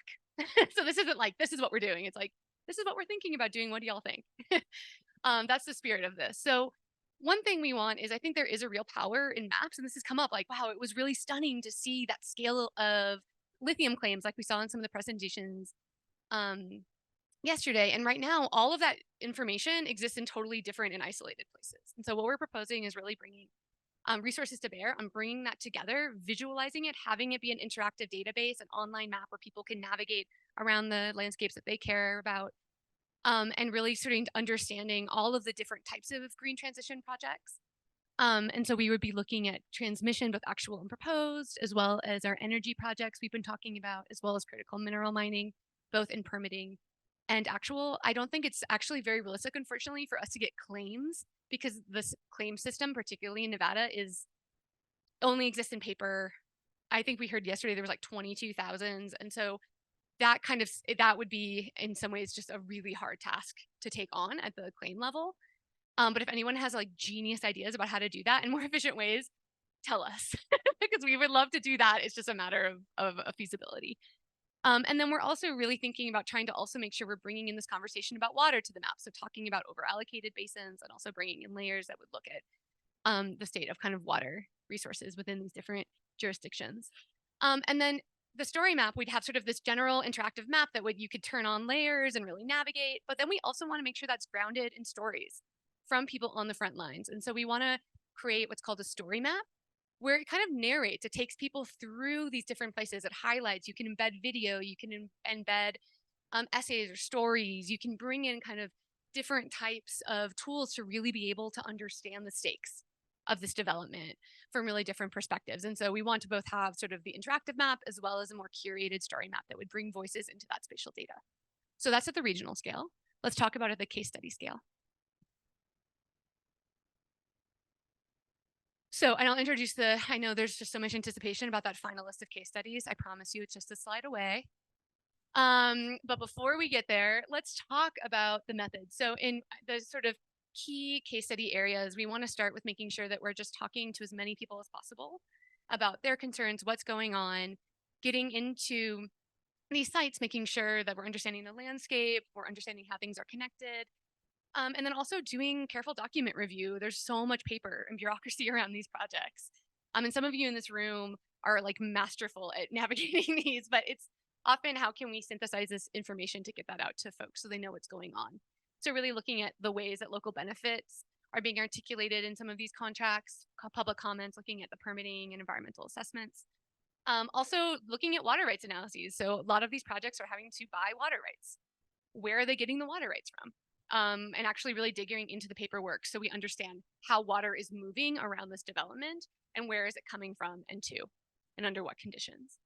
And then we also really want to take some time in different community spaces to talk about also what are our visions for what should be happening, what would development look like in the places that we work in and care about. And so we also want to do some visioning workshops where we can really think about some alternatives, not just saying no, but also saying what do we want? And what are some of the different plural understandings of that? And then also, as I mentioned, the story map development. So really working to work with different folks to kind of create that content that would go into that interactive story map. All right, next slide. Finally, the case studies. Okay, so we have them here listed by type, and you'll see many of the places that we visited and some that we haven't yet, but we are spending some time visiting very soon, including this weekend. So looking at critical mineral mining, we're going to focus primarily on Fish Lake Valley just because of, as Sophia said, just the scale of what's going on both in the playa as well as up in the Silver Peak range is really important. But we're also going to keep our eye out on Railroad Valley as well as Amargosa Valley with some of the projects that Mason was talking about on the geothermal side, Dixie Valley. For pump storage, we're going to be focusing, our primary case study will be in White Pine, but we're also going to be bringing in Delta City, Utah, which is the other project developed by Premium Energy, who has that LAPS proposal here in the Valley. And then also looking at solar transmission, we're going to be focusing on Pahrump.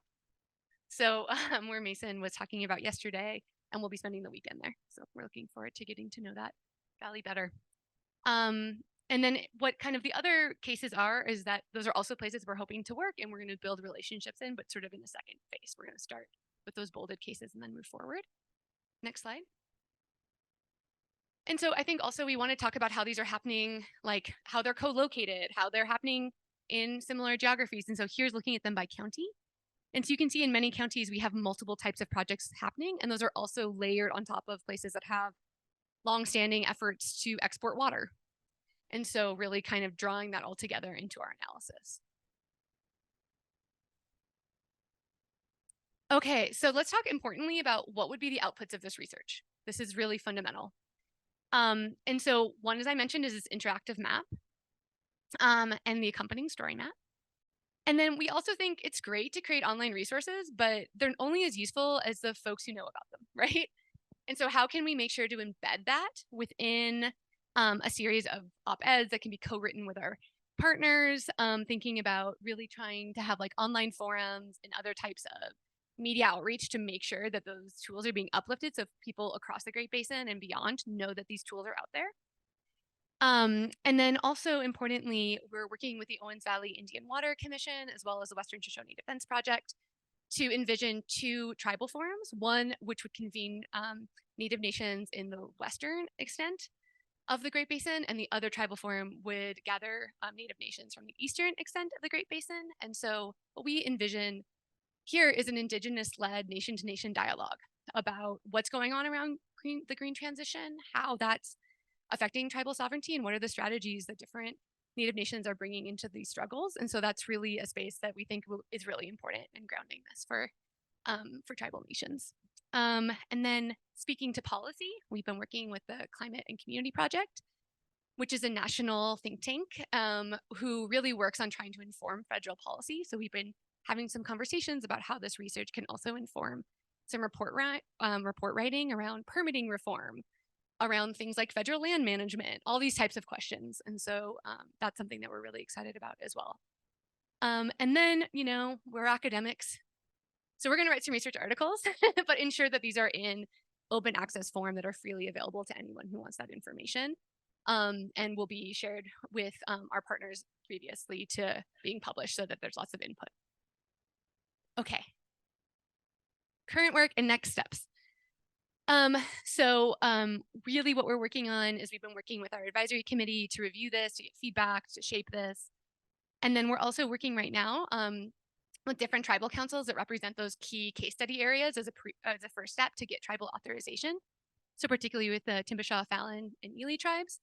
And then after we actually kind of move into the second phase of working with some of those other case studies, we'll continue to get tribal authorizations kind of as we go. To make sure that we're kind of doing that ethically and making sure we have buy-in for those case studies. And then we're also trying to get this out to funders so we can get the resources we need to bring to bear on this project. So we're going to first apply to the Mellon Foundation and Sloan Foundation, and then the National Science Foundation.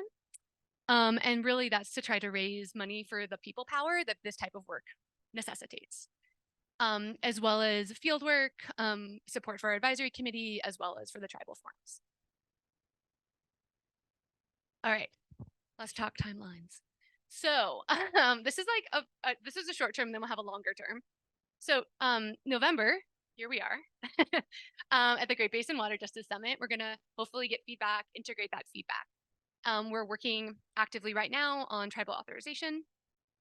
In December, we're gonna be like cranking on some funding proposals, getting that out to funders. We already have some identified calls, so we have rubber's hitting the road here. We got deadlines. All right, and then if that funding we were successful, the earliest we would start it takes a while for those decisions to be made and money transferred would be fall 2024.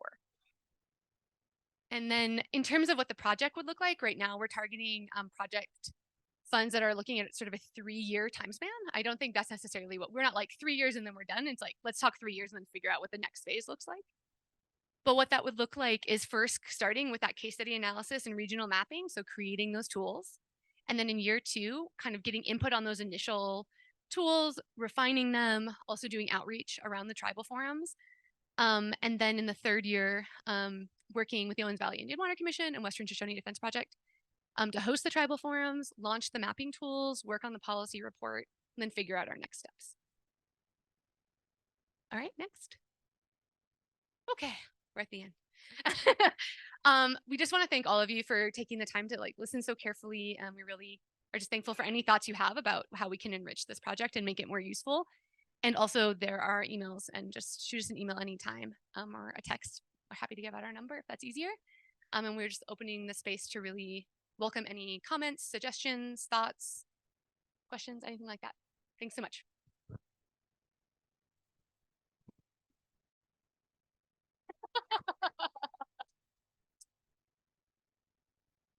Right, questions?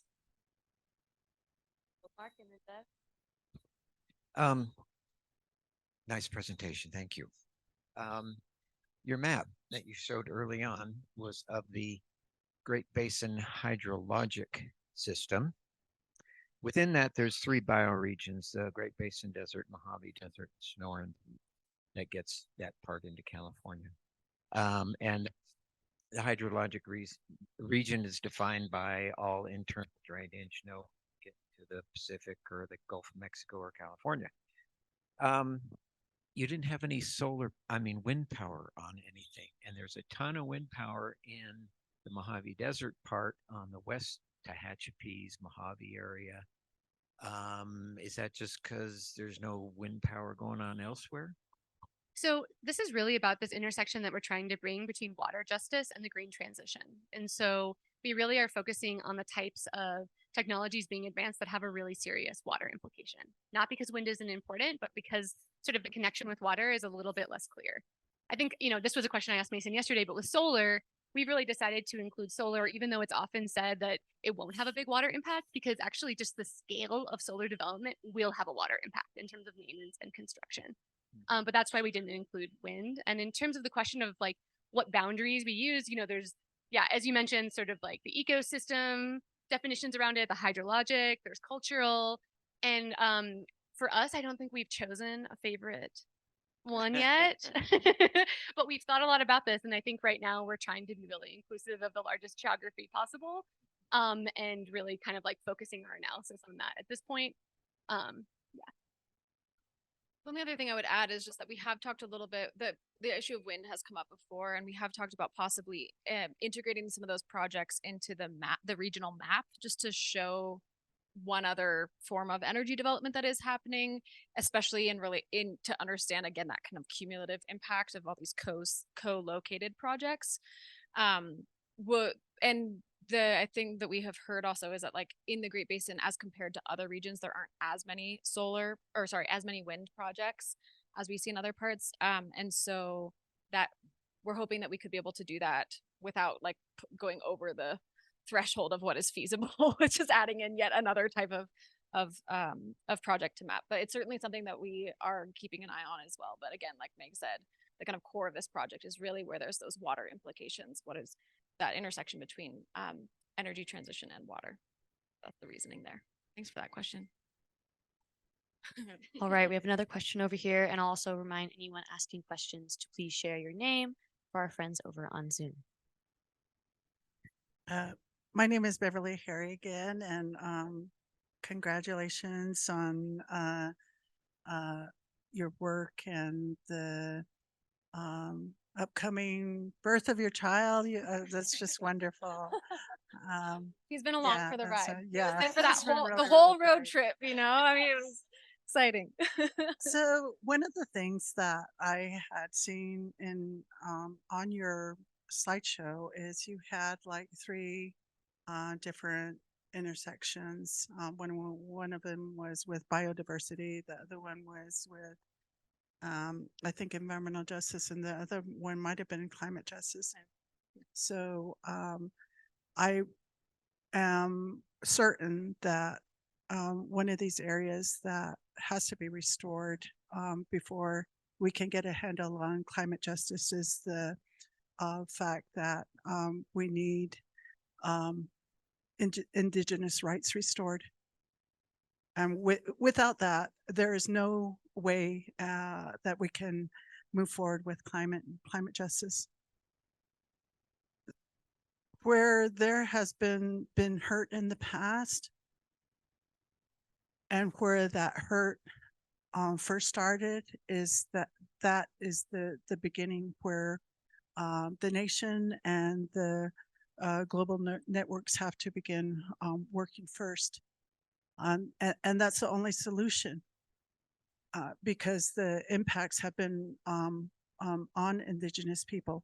And so when we begin looking at these areas where the fascinating way that Native people believe, and the way that they've been working through some of these problems, and the way that they've been observing for a long time, they were conducting their own type of observations. They learned from just understanding that, watching, and then also, recording it within their memory. The Native people have fascinating memories. They're very, very, very, it's just so great to listen to one of my 91-year-old friends, talk. But there's also, there should be work to implement Indigenous studies programs within the universities, starting with, what would be one of those classes? Would it be the state of the affairs and ethics on the treatment of Indigenous people? Would it be, a class that talks about the state water quality standards and the progress of increasing water quality standards within that particular region, whether it's the Great Basin? What is being done right now? Is the state really advocating for, the water quality standards here? And so water quality standards, as far as I recognize it, if any of the tribes are working toward water quality standards, what it means is how much we are allowing the state to pollute. That's all it means. And if you understand that, it makes things so much easier. We want to make sure that everybody comes in with a really good idea, and all of these things are completely understood, and that there's not all of these complex languages that make it sound like water quality standards are the greatest thing in the world. Native people have already dealt with a lot of water, great water. The state of the water was just wonderful. They could drink from the springs up in the mountains, and it was great. They were the best caretakers of the land, and we definitely need to begin with them. Yeah, thank you for that comment. I mean, couldn't agree more. And I think, we see that knowledge at play in every single one of these sites, right? I mean, like Indigenous territories, Indigenous rights are at the core of each of these issues that we've highlighted.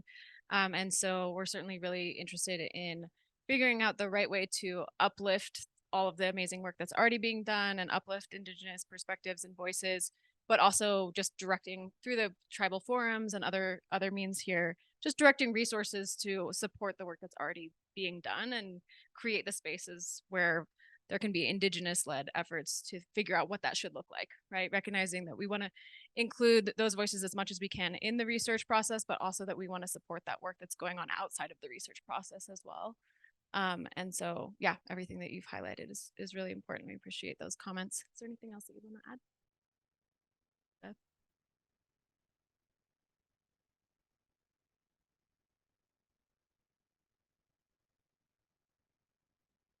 I also want to just congratulate you on the research that y'all have been doing. Really, really great work.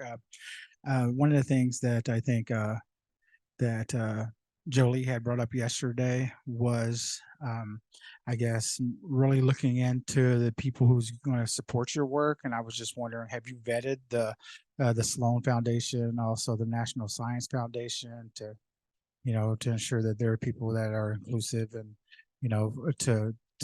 their mission aligns with what you're doing to uplift Indigenous voices? Sure, I'm happy to take that. So the National Science Foundation is funded through U.S. taxpayers. And so we're still figuring out which directorate we would go to, but that's where the fund would be coming from, is directly from tax dollars. And so, if that's like an ethical source of funding, I mean, I certainly think it's great to take those tax dollars and direct them back into the communities that we care about.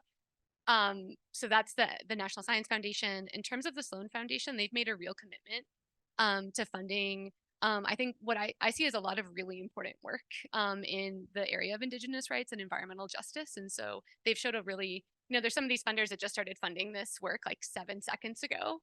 And they're a foundation that has really made a commitment both through scholarships as well as through research funding.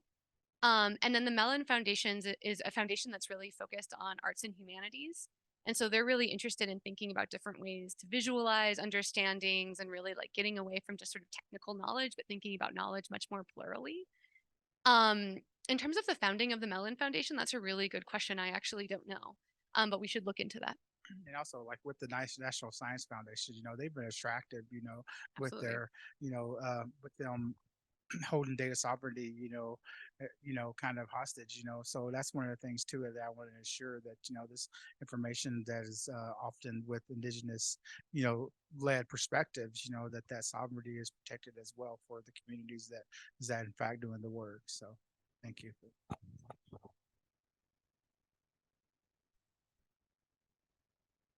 Sally and then Lynn. Yeah, thanks you all. I have a lot to say, but I'll try to keep it short here. The funding, for one thing, there are a lot of money coming at tribes right now, and through this infrastructure law and the other one, so there's the Inflation Reduction Act, but it's all, and APA has a lot of funding too, but it's all like, you got to do it their way. And we, for example, the Lascaux tribes, what do you need? What do you need? And I say, water rights. And they're like, you got to write this plan or you got to go partner with somebody, and it's like, no, we need water rights. That would really help us through this climate transition that everyone's going through, but they don't listen. Okay, how about consultation? Yeah, a lot needs to be fixed. President Biden, pretty much his first day in office, told every single agency under him that they need to update their tribal consultation policies. And then just a couple of months ago, or was it last November, so about a year ago, he came out with baseline, recommendations for what should be included in the tribal consultation policies. And one of them was to attempt or strive for consensus with the tribes. Okay, these agencies look at that and go, oh my gosh, we can't do that. We strive for consensus within the constraints of the law, and they kind of tone that all down. So there are, it's like there's a lot of lip service, but not a lot of actual movement on these. And so it's very frustrating. I also wanted to mention that last week we went to the Tribal EPA conference and we heard from the head of Cal EPA, Yana Garcia, and California right now under Governor Newsom, very visionary, we're going to get electric vehicles in every garage and every reservation and plug in this and that, and air quality and 30 by 30. The next presentation, well, okay, I asked her, this is all very great, but what about Nevada? Are you talking about the impacts you're going to have with all, and she's like, I thought she would say, oh yeah, we're really working on that. She said, I don't think we try not to talk to those people. I don't know. It's a weird answer that, they're not thinking of the implications for what California is trying to do on our neighbors. I said, we have a lot of tribal partners right over the boundary from where we are in Owens Valley, and lithium and all this stuff is impacting them. So next up was the Nevada Department of Environmental Protection chief person, who I've also spoken with. and nothing about vision. It's all reacting, permitting this, permitting, running around, doing this and that. Just a completely different world in Nevada. And I asked her point blank, you know, what do you really want Nevada to look like for your children and grandchildren? Because the path you guys are on, it's going to be wrecked. It's going to be totally wrecked. So I just wanted to throw some of that out because a lot needs to happen at the upper levels of government, laws, policies. And until people recognize that the lands, the water is intrinsically sacred, and by distancing yourself from that concept, it's, you know, anything goes. It's unfortunate. Thanks so much, Sally. You know, I think for us, something that I really try to do as a teacher and also as a researcher is saying, when we think about climate action, we often think in such narrow terms, like climate action is solar development, but climate action is water rights. Like climate action is, you know, really about water justice. It's about gender justice. It's about rights for indigenous communities. Like all of that is part of climate justice. And so expanding that frame beyond what is like often really narrowly thought as sort of climate action, I think is so important. And is there anything you wanted?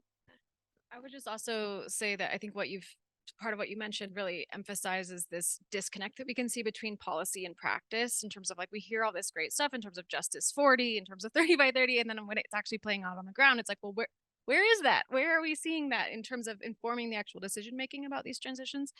And so that's really one of the core things one of the things that's at the core of this project is trying to really look critically at that gap between policy and practice and start asking the question of like, okay, here in this, how this is unfolding right here, like where is the Justice 40 notion? Like how is that actually informing? Or if it's not, how do we start to connect the policy and practice in a better way? So I just think that you've highlighted a really key point there.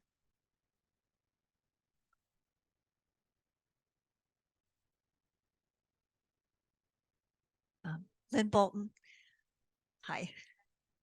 So yes, Nevada has a big target on a bullseye on its back, and it's going to be decimated as far as what I've been seeing on between solar projects, lithium exploration, geothermal, and then on top of that, gold mining. So yes, Nevada's in big trouble. But my question was related to your lower projects, the ones that you haven't started on yet, the Big Smoky Valley. Are we talking about between Fish Lake Valley and Tonopah, that area? And it's going to be solar, right? Yeah, that's what you're thinking. Okay. And then Dixie Valley and the Dixie Valley Toad, that area, isn't it the Cedar Swamp? No, it's different than the Cedar Swamp area. Okay, thanks. And also we should just say that like while we have started on the kind of digging into those a little bit, but just that in each of those we have so many different case studies. And so in each area, kind of each type of project, we've just highlighted one where like we really have kind of the most groundwork laid already to in the kind of case study analysis, and also where there's just kind of some of the most kind of clear and striking examples of this stuff like already starting to play out. But we have visited almost all of these sites and started conversations with folks in all of them. So we're trying to move all of those forward, but just recognizing that like some of those we've got a little bit more progress made than others in terms of that kind of primary case study versus the others. Sure. Yeah, so I think part of it is actually the way that it's co-locating with lithium development in Clayton Valley, and the fact that all of that's happening very intensely in a fairly confined area. Also, just the extent of the Solar 7 project is massive, right? And coupling those projects under one permit is very significant. And so that's one reason that we chose that largely as the work that we were already thinking about doing in that area, and just noticing that that's something else that's going on so we can understand the cumulative impact of multiple types of projects in the similar landscape. Yeah, Big Smoky Valley. Yeah. Near Clayton Valley. All right, we have a question from Autumn, and then it'll be a comment on Zoom next. Hi, Autumn Harry. So I got to meet with both you before you began this big road trip. And And I think your research is really exciting and really necessary. And I know that we all had kind of been looking at a map, like one of the interactive Google Maps with all of these different claims within Nevada. And I think that was like specific to lithium mining. And so just kind of looking at your timeline with beginning, hopefully in fall of next year. And we learned yesterday that there's, almost 21,000 lithium mine claims. And then you think about, geothermal, solar, all of these other projects, and how much that could shift within like a year's time, right? Or within that 3-year timeline, like so much can change. And so with the projects that you all have selected to focus on, I'm wondering how you're hoping that your research is going to relate back to the overall picture when you're looking at like 21,000+ lithium claims, and how, like, I know you can't study every single one of those projects, but what are you kind of hoping to show with your research that's going to relate back to like this growing trend of developing and extracting the land for these resource projects? Yeah, I think the kind of the first part of the comment is so important here is like when you create a map, how do you keep that as a live resource, right? That isn't just a moment in time. And part of, I think what we're really doing is also working with a lot of folks who are already doing a lot of this like data collation and mapping on a very continual basis to talk about how can we create sustainable systems that will kind of automate and also update these maps so they can be sustained into the future and continue to reflect like sort of the changes that are going on at a very fast pace. So I think that's part of what we want to do in year one is not just make one map, but actually figure out the systems by which we're like continually updating it. And then beyond the life of the project, who holds that map and has the institutional capacity to like keep that live and updated is really important. And there's lots of different strategies for doing that. And then I think to this really important point of like, how do we kind of, what's the way in which the case studies like speak up to the regional dynamics, right? And so much for us is thinking about like those key cross-cutting themes. And so when we're thinking about the cases, we really want for them to speak back to what we're seeing as regional trends, like around speculation, around questions of tribal consultation and representation. And so uplifting how those cross-cutting things are playing out among those sets of case studies to speak to like larger dynamics. So that's often how I think about sort of why these particular case studies and how it will speak back up. And then really working on sort of the output side around like the policy report and others to make sure they're speaking back to sort of like federal land policy, which dictates so much of what's going on, particularly in Nevada, around these projects. So really try to bring it out to that scale that's even beyond that. Yeah, I think that's exactly right. And I think the only thing I would add is just that while we are able to like through the case study analyses dig into the local impacts and how communities are responding, there's so much we can say about that kind of sheds light back onto that broader context, but also to use the regional mapping as a way to say, even if we look at, we do need to understand these impacts and what's going on at the local level, but also consider in making decisions about at the local level, consider the cumulative impacts in these kind of sub-regions and this broader region.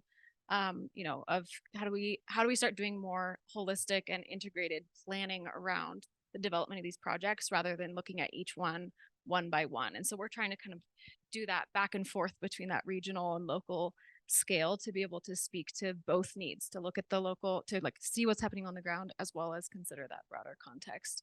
And I think that'll be a kind of a juggling act that we'll continue to work on as throughout this project, but that's why kind of how we've designed it that way.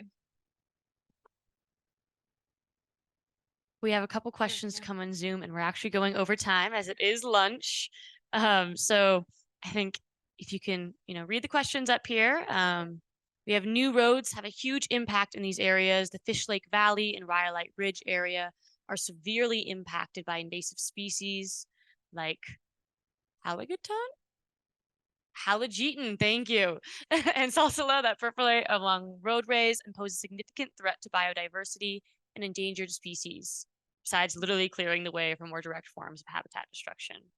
Yeah, absolutely. And Seal Klinger asks, has the Railroad Valley toad affected any of the energy development processes there?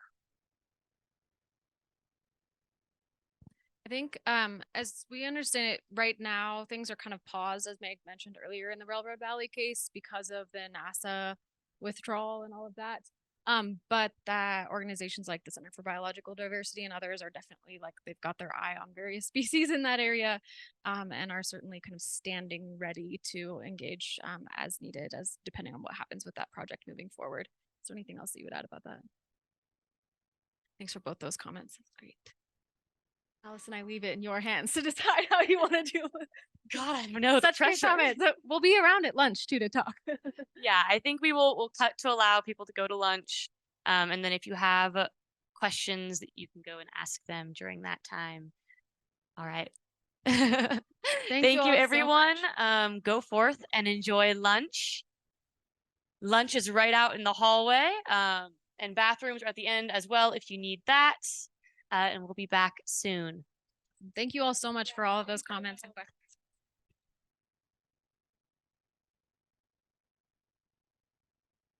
Thank you, everybody, for coming back in. I hope you had a lovely lunch. I want to say thank you again to Amy Sturgill of Eastern Sierra Land Trust.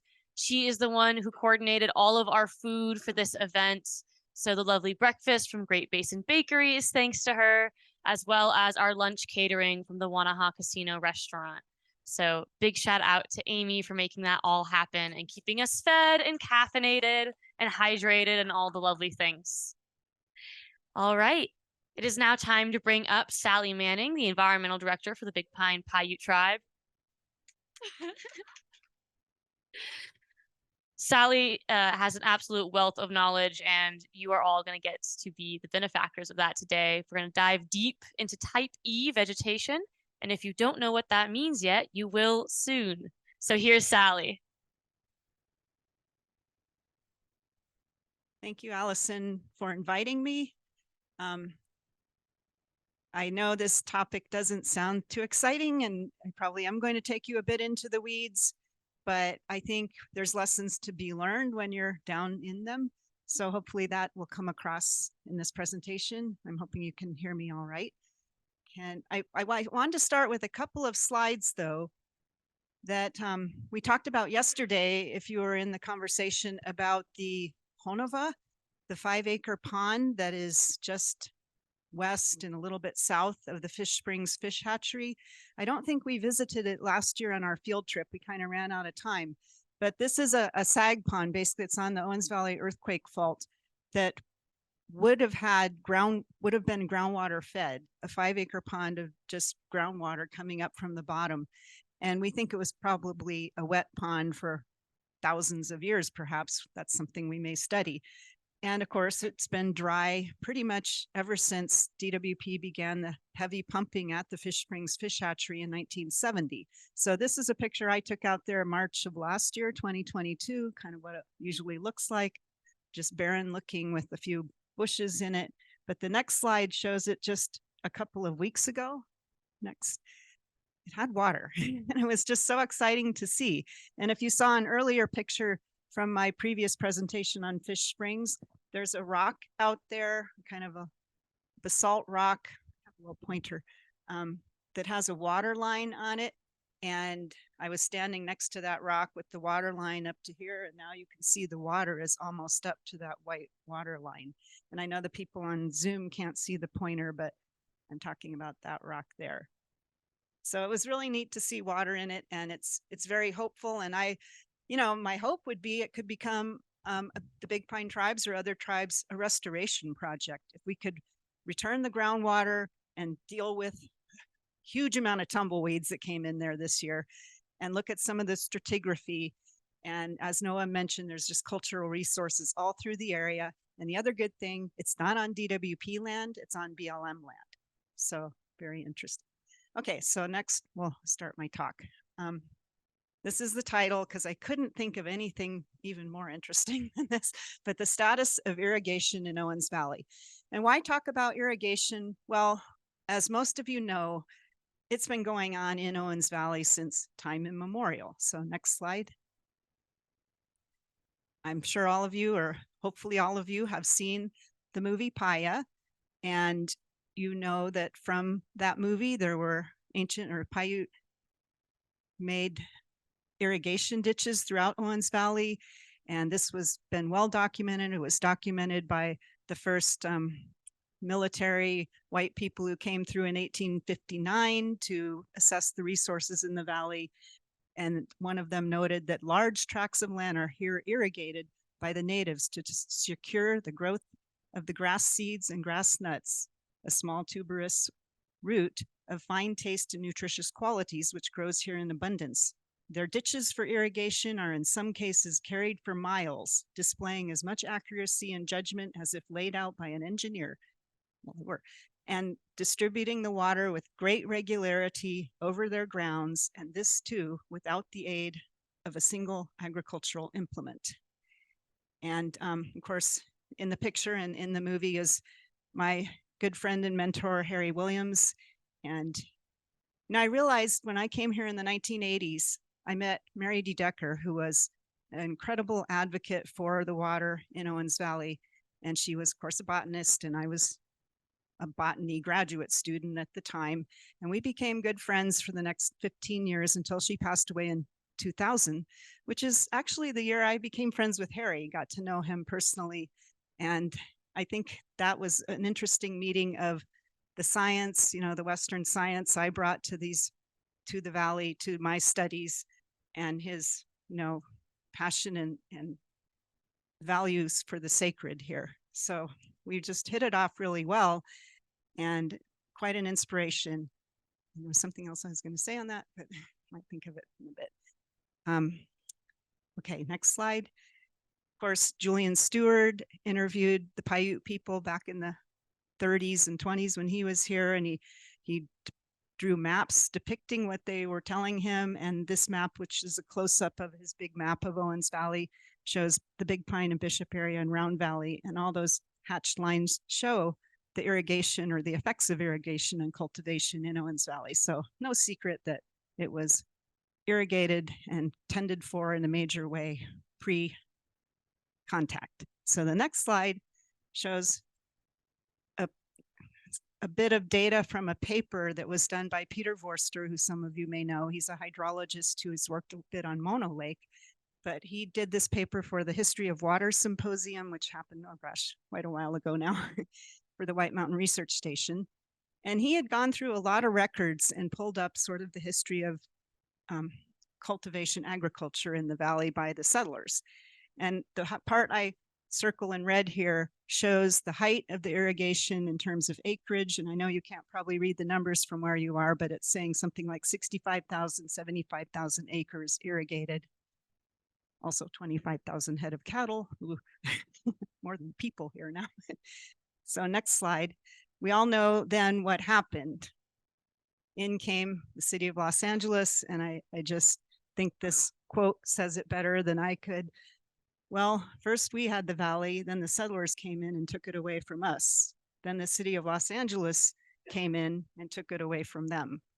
And this was a gentleman from Fort Independence, Vernon Miller, who I had the pleasure of meeting too back many years ago.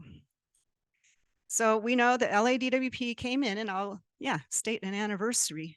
November 5th, 2 days from now, will be the 110th year anniversary of them opening the Cascades and letting the water from Owens Valley flow into Los Angeles. 10 years ago, we went down there and did a protest around their moat down in LA. They wouldn't let us any closer. They wouldn't really let us in. But talk about action. Next year will be the 100-year anniversary of the picnic at the Alabama Hills, at the Alabama Gates, when the people all went down there and basically turned the aqueduct back into the valley out of the Alabama Gates. So be thinking of that as an action point. I didn't say that. I'm not recording this. Okay, where are we? Next slide. Let me see where we're going. Okay, so LADWP buys up all the ranches and farms, just basically everything. And this is what it says in the 1991 EIR about irrigation. So as we know, when they bought these ranches, they often leased it back to the rancher. And a lot of the leases were wet leases. They were able to irrigate when water was available. And that was something worked out between the person on the land and the LADWP. So irrigation water was supplied on a feast or famine basis because the terms of the leases of Los Angeles owned land provided for a total cutoff or partial reduction in irrigation supplies in dry years if Los Angeles determined that water was needed for export. So this graph shows back from 1948 to 1988, the irrigated acreage in both Owens Valley and I believe Long Valley, it says Mono County, over time. And then you can see that's right about in the 60s where it starts to flatten out, but it's lower than at what, the high points used to be.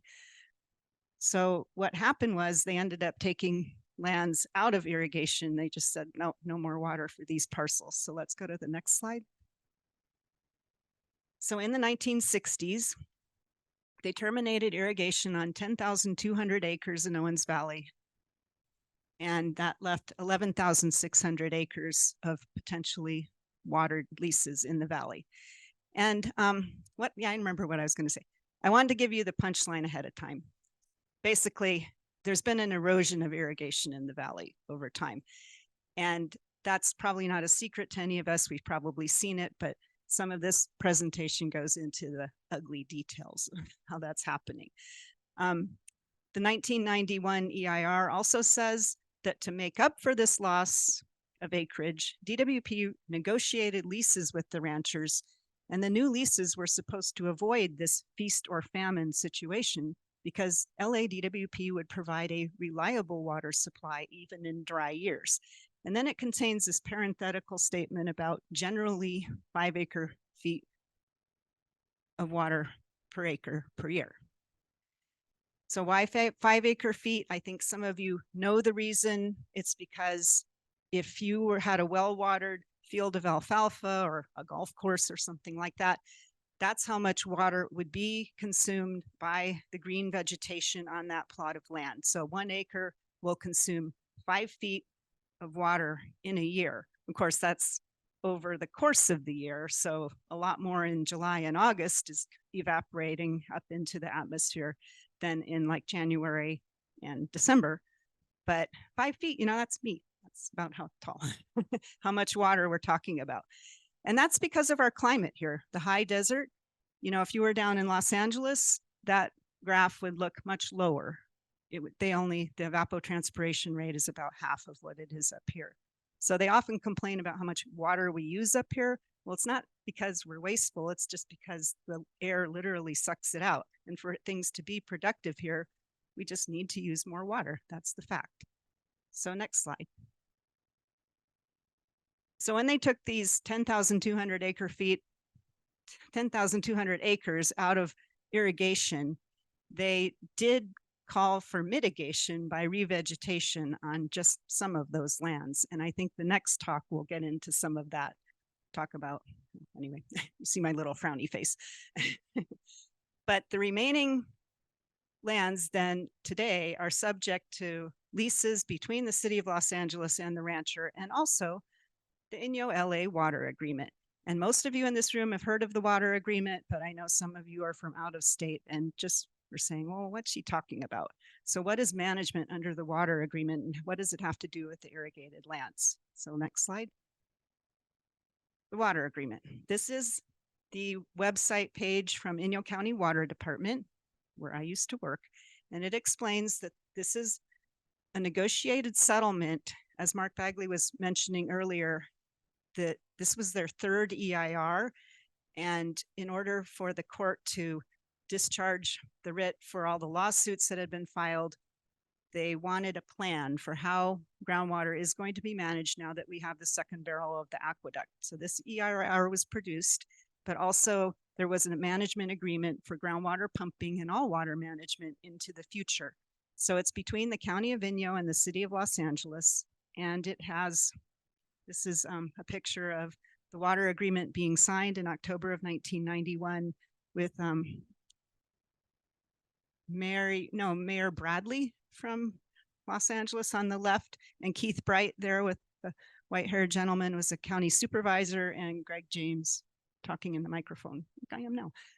But there's the table of contents from the water agreement, and at the bottom you can see I circled this type A classification, type B, type C, D, and E. We're going to talk about that in the next slide.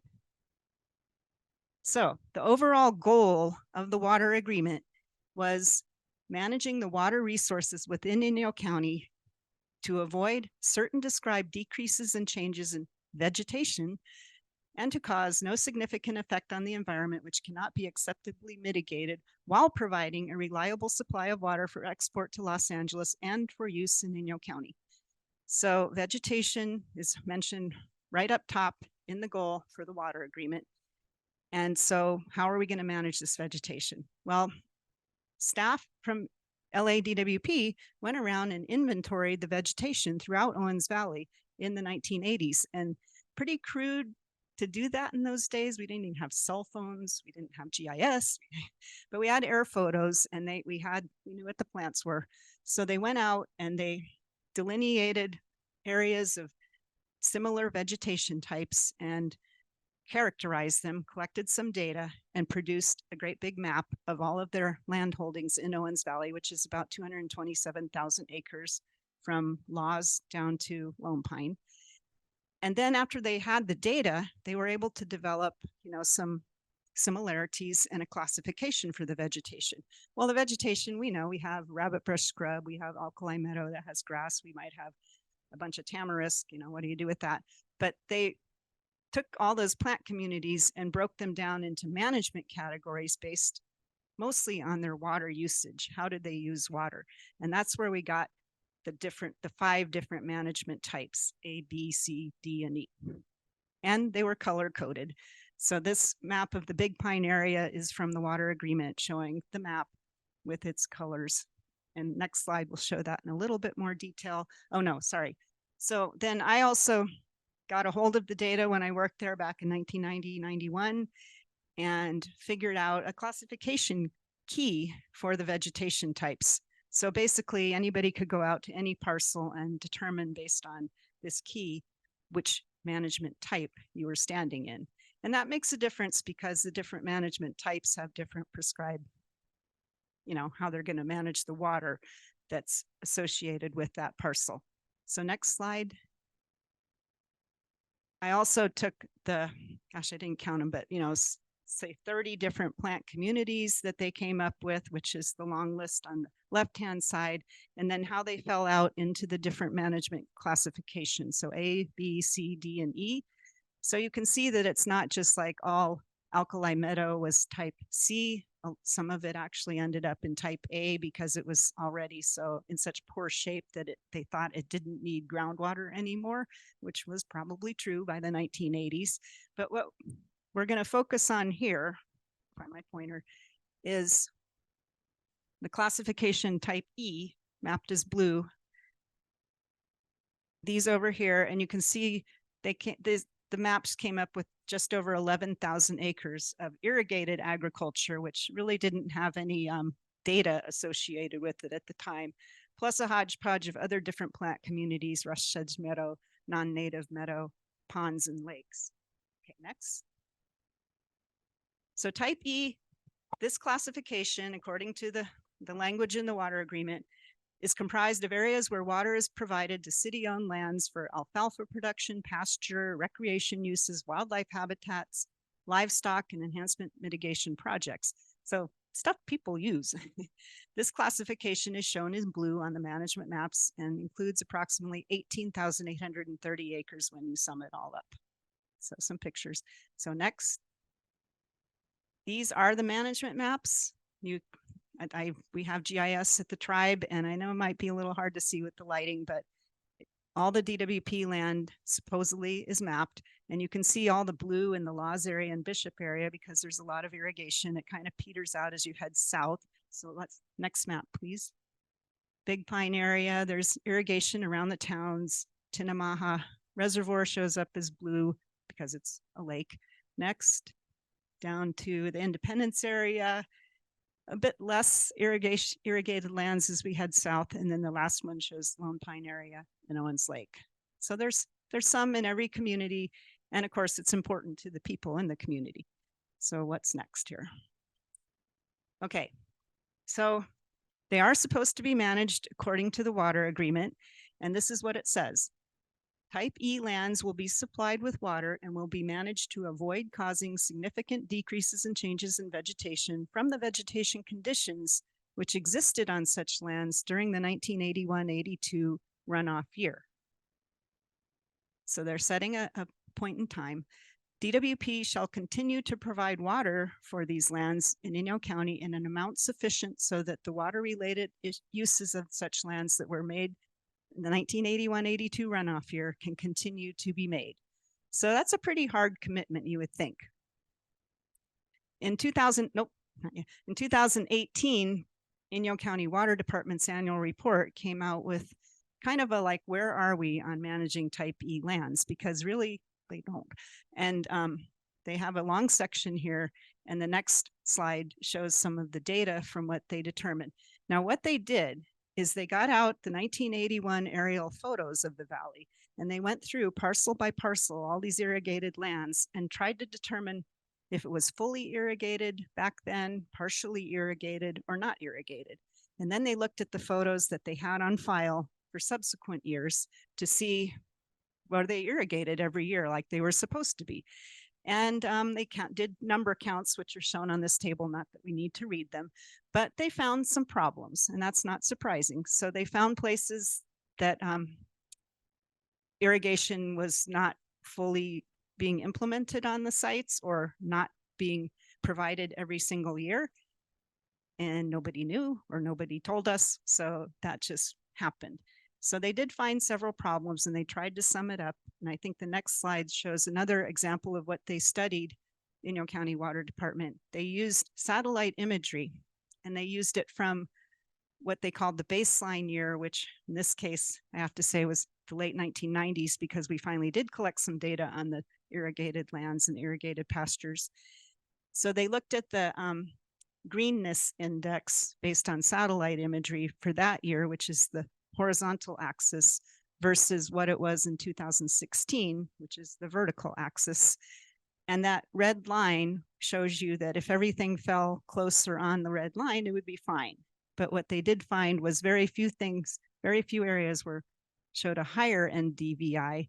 About 70% of the parcels were below the line, not even touching the line. And those yellow dots were the ones that were like chronically in trouble. Okay, this is not good news when they're supposed to be monitoring it and paying attention, and this is what they find using satellite imagery. But they also neglected to read the final EIR, which I think is the next slide. Okay, people commented on why use 81, 82 as a baseline year when the rest of the vegetation, B, C, D, and A, were all based on 1984 to 87 vegetation inventories. And that when people commented on this, the final EIR said, oh yeah, we understand there's some confusion. And they thought it was because of the years.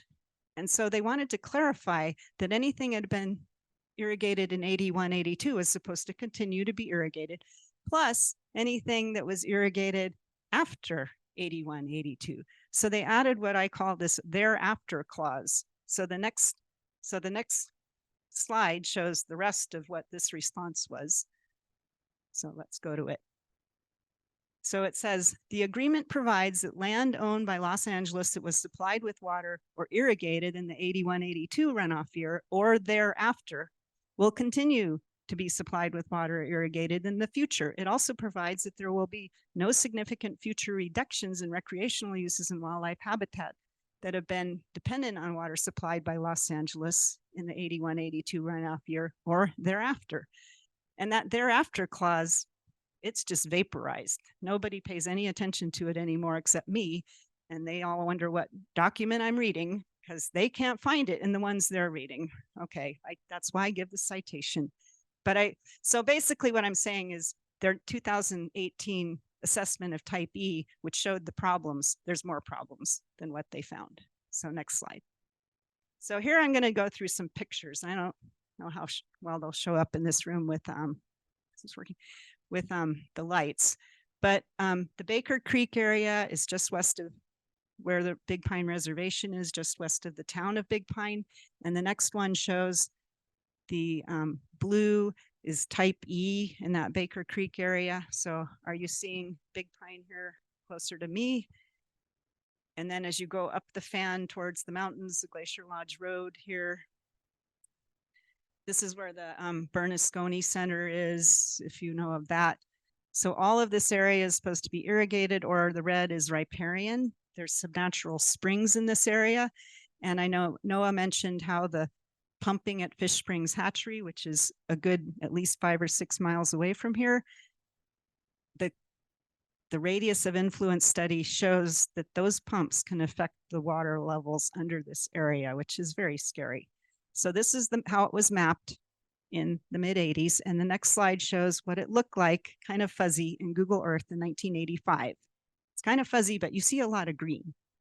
So let's go to the next slide, which is 2005. And I just did this using Google Earth. Next slide, 2013. Next slide, 2016. And the next slide, I think, is 2020. You know, maybe a little bit of improvement, but this is not a flat line going on. This is back to, I think, feast and famine. So next, what do we have next? The Ronnie Barron's Ranch, I still call it that. It's halfway between Bishop and Big Pine along 395. So let's take a look at that. Here is 395 going down. I know they can't see it on Zoom. Through, it's a long stretch of highway, a couple of miles at least. And in particular, this is 1987. You can see pretty good irrigation going on in that ranch. So the next slide just circles that area right here that was brought to our attention by the rancher. And as we go through time, the next slide, this is black and white. I know it's in Google Earth, but it's irrigated in 1998. So next slide, 2005. Next slide, 2009. Next slide, 2013. And that might be the last. There's maybe one more. 2019. So they basically have deprived this type E parcel of water, and it used to be an incredible wetland, and now it is just like dead tules. And he's just wondering, why isn't anyone doing anything about this? And he came to us at the water department, and we just scratched our heads. Next slide. Gary Gilbert, up near Wilkerson. So just a couple of pictures of his small lease. This is it in 2009. It's near Rawson Creek. Supposed to get water from Rawson Creek. 2013 and 2019, I think, is next. He's a DWP employee. You don't like him. I don't think. Next. So yeah, the question is, where is this reliable supply of water? It sure doesn't look like we're getting consistent amounts of water every year. I took that previous graph and I fill in maybe a few years of some reliable supply up through the mid 2000s, but since then back to, you know, whatever they feel like doing. So next. So now I want to talk a little bit about the Moxley lease. Darris Moxley has been a rancher here, I think, all her life. And she has a lease that's west of the Bishop Reservation. It's like west of Brockman up to almost, well, not, it's, yeah, okay. Well, you see in the picture, the next picture shows where it is. It's 99 acres, circled here in the yellow. It's 3 different vegetation units or parcels. It even has, I think, the North Fork of Bishop Creek going through it. And she came into the water department somewhere around, I think it might say in the next slide. No, well, let's just see the next slides. Yeah, 2009, and the next one, 2013. So the next one was kind of a timeline from what happened. So next slide, please. Yeah, we all got wind of DWP. They got some new staff and they were going to tighten up on irrigation. They're like, what's this 5 acre feet? We can irrigate with only 3 acre. And they flew this plan and nobody liked it. And so they took it off the table, but they still kind of implemented it, we think, in a lot of places. And I didn't do the research. I apologize to see the exact years, but it was something like that. So around 2006, maybe 2005, 2007, all blurs together. Darris Moxley came into the water department office. He's like, they're not giving me my water. What is going on here? And we're like, oh, too bad. No, sorry, I didn't say that, but other people basically said that. So she started attending every single meeting of the technical group and standing committee and would complain, and nobody did anything. It was just extremely frustrating to me. I point out that 2012-13, there were a couple of dry years in there. Well, maybe more than that, but there was a person at DWP named Bob Prendergast, and I think he was tasked with going around and tightening up the water supplies in places. And this was a time, if you lived here, when you remember wells going dry on South Barlow area, and new wells needing to be drilled and ditches going dry and that sort of thing. Somehow, I think he was behind it. Never quite know the full story there. But finally, in 2017, Inyo County Water Department decided to do an analysis of Moxley's lease. So they collected the data that they have and they did some analyses. So I'm going to walk you through it quickly. Next. So there, like I said, there were 3 parcels and they had the data from the 1989, 98, 99 time when plant cover was quite high. You know, 95% plant cover is, you barely can see any bare ground at all. And in 2017, it was down in the 70s or 80s. So definitely declined, all 3 parcels. The vegetation species composition had changed. And the water department concluded cover in all 3 parcels remains relatively high, but is 12 to 21% lower than baseline. Well, you know, if my paycheck were cut that much, it would be kind of significant, but I guess to them, that's not a big deal. So next slide. They also got some data from LADWP, who apparently goes around with staff to do an assessment of pasture conditions. And so they have a baseline year of 2004, you see on the left, where all of the 9 pastures, whatever they might be, scored a very high score of 92. But over time, their pasture scores typically were going down, and you can't quite see the shading, but they have 72, 60, 68, 68. Some fairly low scores here in these later years. But the water department concluded that it shows that the pasture scores for the Moxley lease are rather variable, but generally meet the threshold for a good to excellent condition, which they said was 80 or above. Again, you know, if your kid was a straight A student and started coming home with a report card like this, you'd probably say, what's going on? But no, okay. So next, they did an air photo study. They got out their old air photos. They looked at her lease over time to decide, was it getting irrigated or not? And they scored them, and they found that there were years when these parcels were either partially irrigated or perhaps even not irrigated. Oh, well. And then they got this satellite data again for the various years, which date back, actually dates back farther than this, but okay, so 84, 85. And they found that by the year 2007, there had been a pretty significant decline in the vegetation, the greenness cover that certainly doesn't look consistent. So next slide, last but not least, they looked at water deliveries, water uses on the parcels that are in her lease. The first year that they have data apparently was 2008. Don't ask me what the hydrologists were doing before 2008, but somehow they had some data for 2008, and they found that these 3 parcels used 6.8 acre feet per acre. That's a little misleading, but it is how hydrologists speak.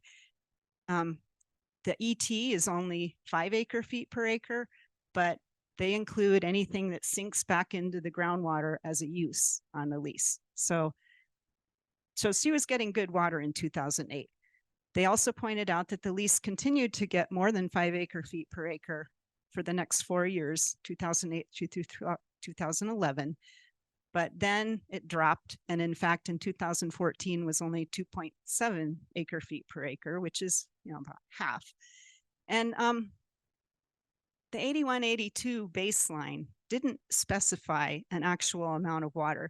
And anybody here who grows something knows you can't be that precise about it, and that some of the water that you need you need to flush out salts and things. And, there's just more activities that are more uses for the water for your agricultural activities than just the straight, scientific how much evaporates. So we have like 5 different lines of evidence, next slide, showing that the vegetation as measured by the transects are lower. So there's been a decline in cover. The DWP pasture scores are generally declining. The aerial photos show, intermittent, not as good acreage being irrigated. The satellite data show a major drop in vegetation cover in a lot of years recently, and that some years that DWP definitely delivers much less water. Well, the Green Book, the management prescription, says if a significant decrease or change in vegetation conditions from those which existed during the 81-82 runoff years is projected to occur because of a reduction in the supply of water to the affected lands, the type E lands. If feasible, the supply of water will be immediately increased to avoid such a decrease or change. Obviously, Mrs. Moxley had read this back when she first came into the water department. It took them 10 years or more to get out there. And what did they do when they found all these data? Next slide. Well, this was a report that the Inyo County Water Department director gave at a water commission meeting in December of 2017. I was in the audience. And these are the minutes from the report, which say it better than I could probably say it. He provided a presentation about Ms. Moxley's lease, evaluating her concerns about not receiving enough water to maintain conditions there. Harrington stated that at the technical group meeting in the spring, she requested that some monitoring be done to determine the conditions on her lease, and the water department agreed, finally. Harrington stated the irrigation practices and water supply have changed, and with all data available taken into consideration, the vegetation has declined. Dr. Harrington stated to move to a dispute, basically to address the problem, there's 3 steps in the water agreement. First, they need to determine whether the effects are measurable. Then they have to determine whether it's attributable to DWP. Who else would it be attributable to? Then they have to show that it's significant. He stated that it would not be a good dispute to take on if it has negative consequences on the lessee, and the water department will not move it forward. And I couldn't believe it. If they had an audio, that probably shouted out, "What? Are you kidding me?" But Ms. Moxley was sitting in the audience and she was pretty calm. And I have to think in hindsight, she was like, I was right. And I no longer even really care because so many years have gone by and this is the way they're going to treat me. But she didn't do anything about it. So I just wanted to give you this insight into what's really happening as far as management in the valley. And I think I just have maybe 1 or 2 more slides. Yeah, here we're back in the Bishop area showing the vegetation map as DWP drew it back in the mid-1980s, all the blue being all the irrigated agriculture. I think this white line down this more or less the center is 395. There's a little bit of riparian back here behind the Red Horse on J Street back here. So you get a little bit of idea of where we're talking about. That would be West Line Street. Next slide. What do you think's right there in that type E parcel, that corner of type E? Let's zoom in on the next slide. Anybody want to guess? Next slide. You got it. It's their office. They went and built that after they mapped it and they put it right down in some type E irrigated vegetation. We didn't get any compensation for it. And what did they do for landscaping? They xeriscaped it. So it's supposed to be like alkali meadow, green. The next slide shows what it looks like across the street, the type E. So I don't know. It's just some irony there. So that's all I really wanted to present. Thank you for listening. This is us at the environmental department right now in Big Pine. I think you know everybody, or you saw them last year on the field trip. So thank you.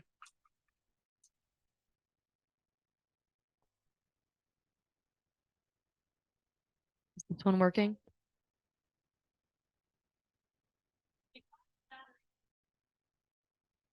So perhaps, do you want to repeat the question or have me run?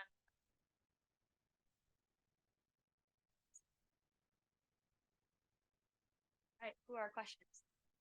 Lynn, and then I'll go to Mark.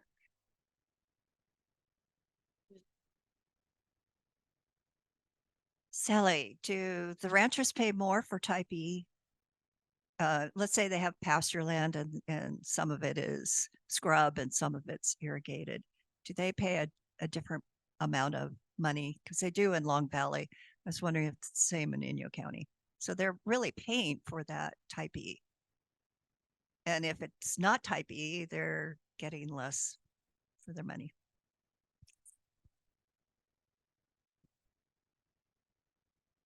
Do you want to speak to that, Sally, or is the head nod enough?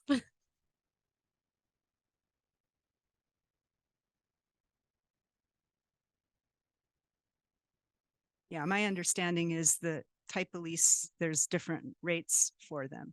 And in fact, we had an example of this recently on Inyo County Water Department or Inyo County Water Commission field trip to Freeman Creek because Ronnie Barron came along and he said that Freeman Creek, when they decided on this project, the average flow in Freeman Creek is 215 acre feet a year.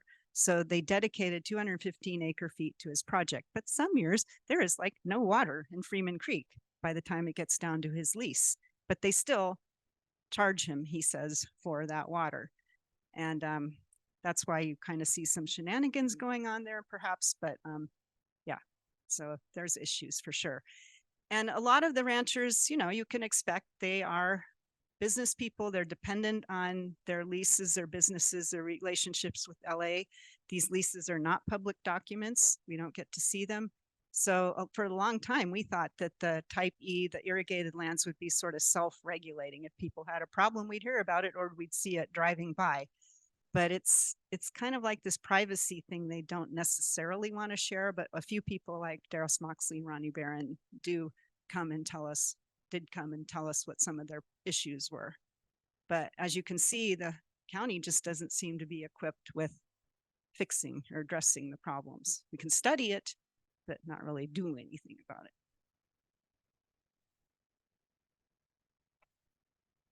Was a justification for you mentioned evapotranspiration, and is LA justifying reductions by saying, well, these type E lands have high rates of ET, so we have to consider the ET, and but there will be less water going to you? I was just trying to clarify why you had mentioned ET in that slides.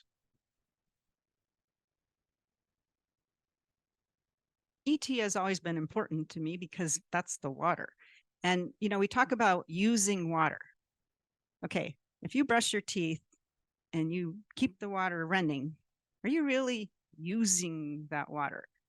It's just going down the drains, it's still wet water. It's going somewhere.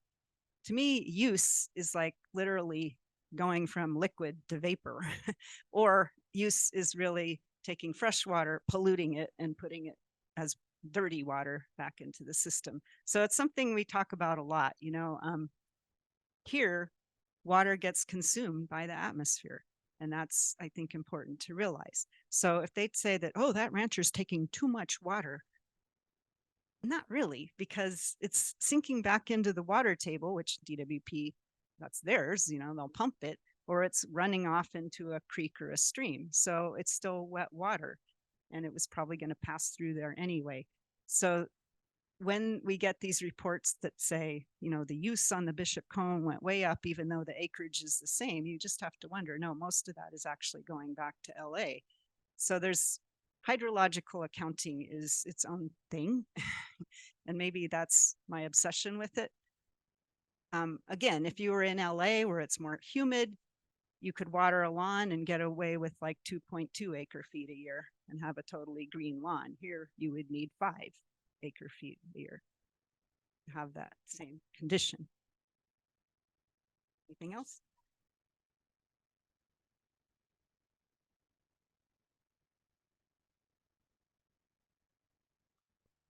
Hi, this is Mark Bagley with Sierra Club. One of the issues is, of course, political here. And the water department is a department in Inyo County. And for a long time, maybe still, the Inyo County Board of Supervisors did not want to touch the grazing issue, period. That was between the leasees and the ranchers. And then quite a few years ago, I had a number of meetings with some of the ranchers and their lease conditions because the water agreement says LA's not supposed to change their lease conditions as they were in the early 90s or something. Or no, I forget the date, but they have. The problem is some of those conditions weren't actually written down. So the other thing that DWP did was told ranchers, you can't have nearly all the irrigation Sally's talking about is flood irrigation. And so you flood a pasture, and that water, you have to have enough water to move across all the land. And so there's this water that goes beyond that, tailwater, they call it. And LA told ranchers, you can't have any tailwater escape that. So that affected areas that had been supplied with tailwater for decades and decades. I tried to talk the club into taking this on as a legal matter because these things are really a violation of the water agreement. And unfortunately, the club decided that the ranchers really need to look after themselves, and it wasn't a fight the club wanted to get into, which I thought was a mistake because this is a violation of the water agreement. The supervisors weren't going to do anything about it. And the ranchers are in a situation where if they complain too much, they could just lose their lease. And they are really dependent on that. So the history here in the Valley is DWP pitting one group against the other and that sort of thing. Sally, do you want to say anything to that or move on to the next question? He's right. Brianda Hernandez with the Bishop Paiute Tribe. Sally, great presentation. This is like super eye-opening. Like I should know this, but you made it so much clearer for me. I have like 3 questions. One of them is if I can get a copy of your slides at some point. Second, is there anything, because I know that during the 2012, 2016, there was like the drought. Is there anything in like the original documents that I guess they probably didn't, like 1980s, they're probably like, or 90s, they're probably not even thinking about the drought or how that affected the water that the ranchers were getting. And then this other thing too is that because Darius Moxley's ranch is right above the reservation upstream, we've had some increases of, so the Bishop Paiute Tribe's environmental department were the ones that kind of rose the red flag about like, hey, this might be an impaired waterway. And it is. It's now classified under the 303 D, I believe, as an impaired waterway, which is very unfortunate. So I kind of would like to pit data, like our data, and see how the lack of irrigation to sustain these type E vegetations, if that has caused an increase in our E. coli and bacteria data. So I don't know if you have any suggestions, if that makes sense, you know, for me to pursue. But yeah, this is great. Thank you for the presentation.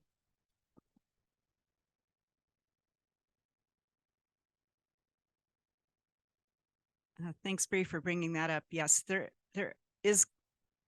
They do say that in really dry years, when their creeks might go dry come August, if the rancher is dependent on that creek and there's no nearby well, they're going to have to take a hit. But that's not what all of this is. I kind of tried to avoid, you know, getting into that kind of discussion, but the water department uses that, oh, it's a drought, but they don't necessarily demonstrate that there wasn't enough water there. And I think what you're talking about, jumping to the next thing, is water quality and water quantity. It's just so frustrating that those two things are separated, because we all know that as water quantity declines, the quality can also go down with it.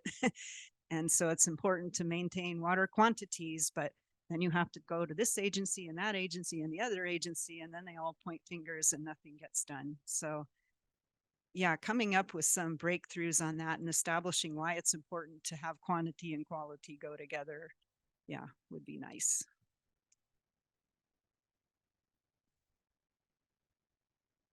My name is Beverly Harry. I kind of have a concern for this particular study, and I think, um, I always listen to Jolie, and I think about how she says, cows have more water rights than indigenous people.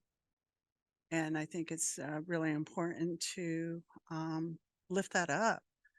I'm not really concerned about the victimization of uh, Moxley.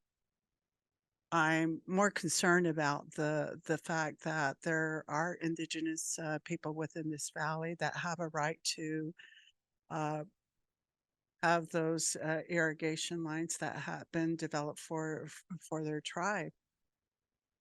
I'm not concerned with the mass amount of water that is being used unjustly to promote um, income and support for people that have stolen land and stolen water for from these communities. I'm concerned about that, and your your presentation is well noted and it's accepted, but I think for for the evaluation that can be made, there's a possibility that there's always a growing concern for um, groundwater concerns when there's the amount of total dissolved solids that are seeping into groundwater, and and the pumping, the changes that are always happening in that area, and the continued recycling of these waters. I think that Native people really want to be in tune with these areas that are being protected for them, like those irrigation lands that um, have been discovered and mapped and all of that, and just trying to see exactly where the food sovereignty issues are in connection with lands and those irrigated areas. I have a concern for the victimization of Moxie, and I think that the victimization should be geared to the indigenous people of these valleys, and we need to promote and acknowledge the fact that they have suffered a whole lot. So that's my comment.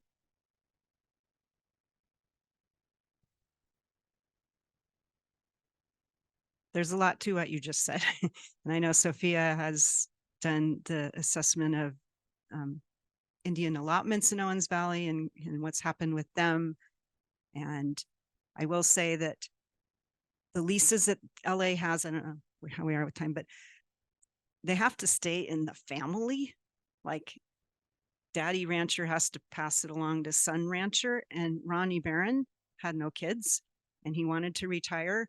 He had to find some distant cousin in order for the ranch to continue, but he would have happily actually provided it or sold it, however they do those transactions, to the Bishop tribe. They were actually talking, is my understanding. And I know him as personally, and he was very interested in having that happen. And I think the sympathy here is not so much, yeah, I know they're white ranchers, but they also realize LA is out to just dewater and destroy this place. And I think the tribes had the same sense of that. And so, you don't need to marry them or anything, but they can be allies when they need to be in trying to stand up to these injustices that are occurring here. I ran into Darris Moxley in the grocery store not long ago. She's in her 80s now, and she's just like given up. And she says, I look up on those mountains every day and think, I've been so lucky to have lived in this place when it was green and beautiful. And it's not going to be in the future, because no one's trying real hard to help.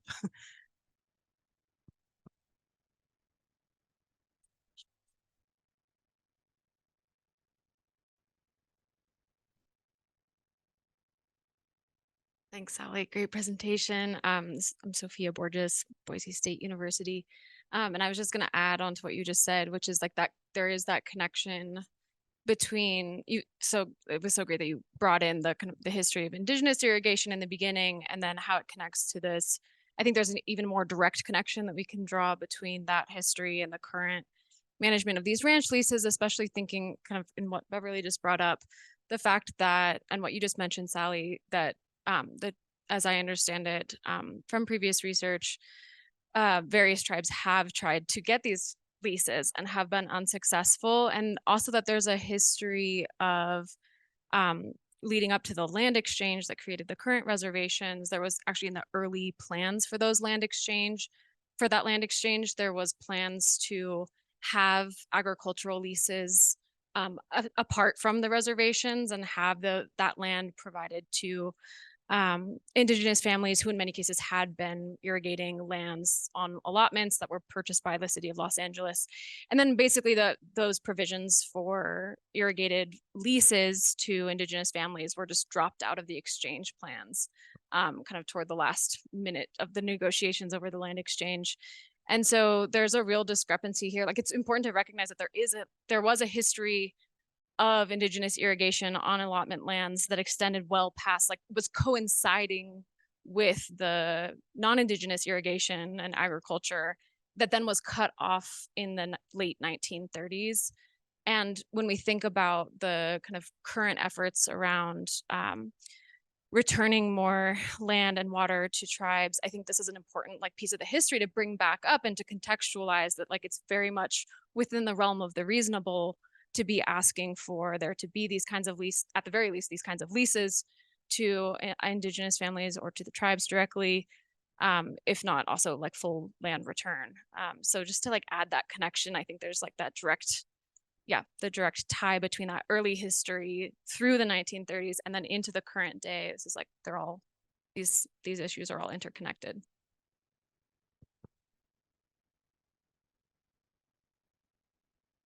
You know, I didn't mention with Kyle's question, 5 acre feet per acre is what the evapotranspiration rate is. But when they did the land exchange in the 1939 land exchange for the tribes, we got 4 acre feet per acre. Yeah, it's still that way. Cows get more. Yeah, thanks, Bev, for bringing that up, and Sophia for speaking more to like indigenous people and our rights, our removal from land. But I just wanted to say that like it is important to bring in that history into these conversations, which we're doing right now. And it may seem like a little uncomfortable, but it reminds me of being with the late Harry Williams in Charlotte, the chairman for Kazitika tribe, and we're traveling to UC Berkeley to speak to students there. And it was when they started the Keep Long Valley Green Coalition, and we're on the phone calling in, and we have our phone silent, and we're listening. And there was so much, well, I'm 4th generation rancher, and just the language in that room, and us sitting there as Native people who have countless generations on these lands, to just be erased from the conversation. And we're hearing this, and it's just kind of like, okay. And then the next day we're in the archives and we're reading journals, and we're reading about that very land, and we're reading about a celebration that took place where Native people from Uruguaytu, or so-called Benton, were getting their food ready and getting ready to walk and travel all the way to Pugwihu, also known as Long Valley, for a celebration with natives from all over the Great Basin area to come together and play games and fish and feed and celebrate with one another. And Charlotte Lang just brought back that celebration. It happened for the first time in over 100 years again at Levining. And that's just like, we're still here, we're still interacting with these lands, we're still a part of these lands. And so it still is important to name that. And yeah, we're talking about ranchers and the leases, and I understand that importance, but it's also really, really important to like have the other part with it in these conversations. As a Native person who has sat there with my elders, and we were pissed. But yeah, like that's how it feels a lot in these spaces. So just want to say that. I think also I think it's appropriate to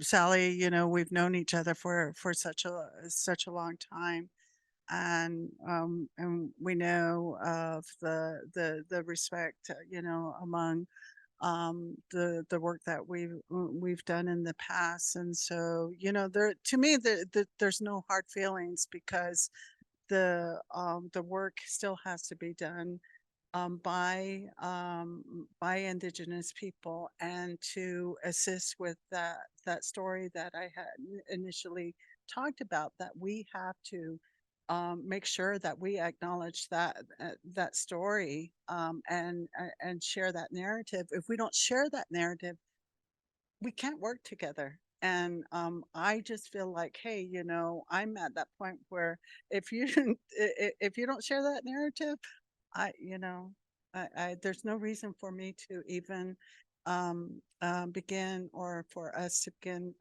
working together, because it's not going to work.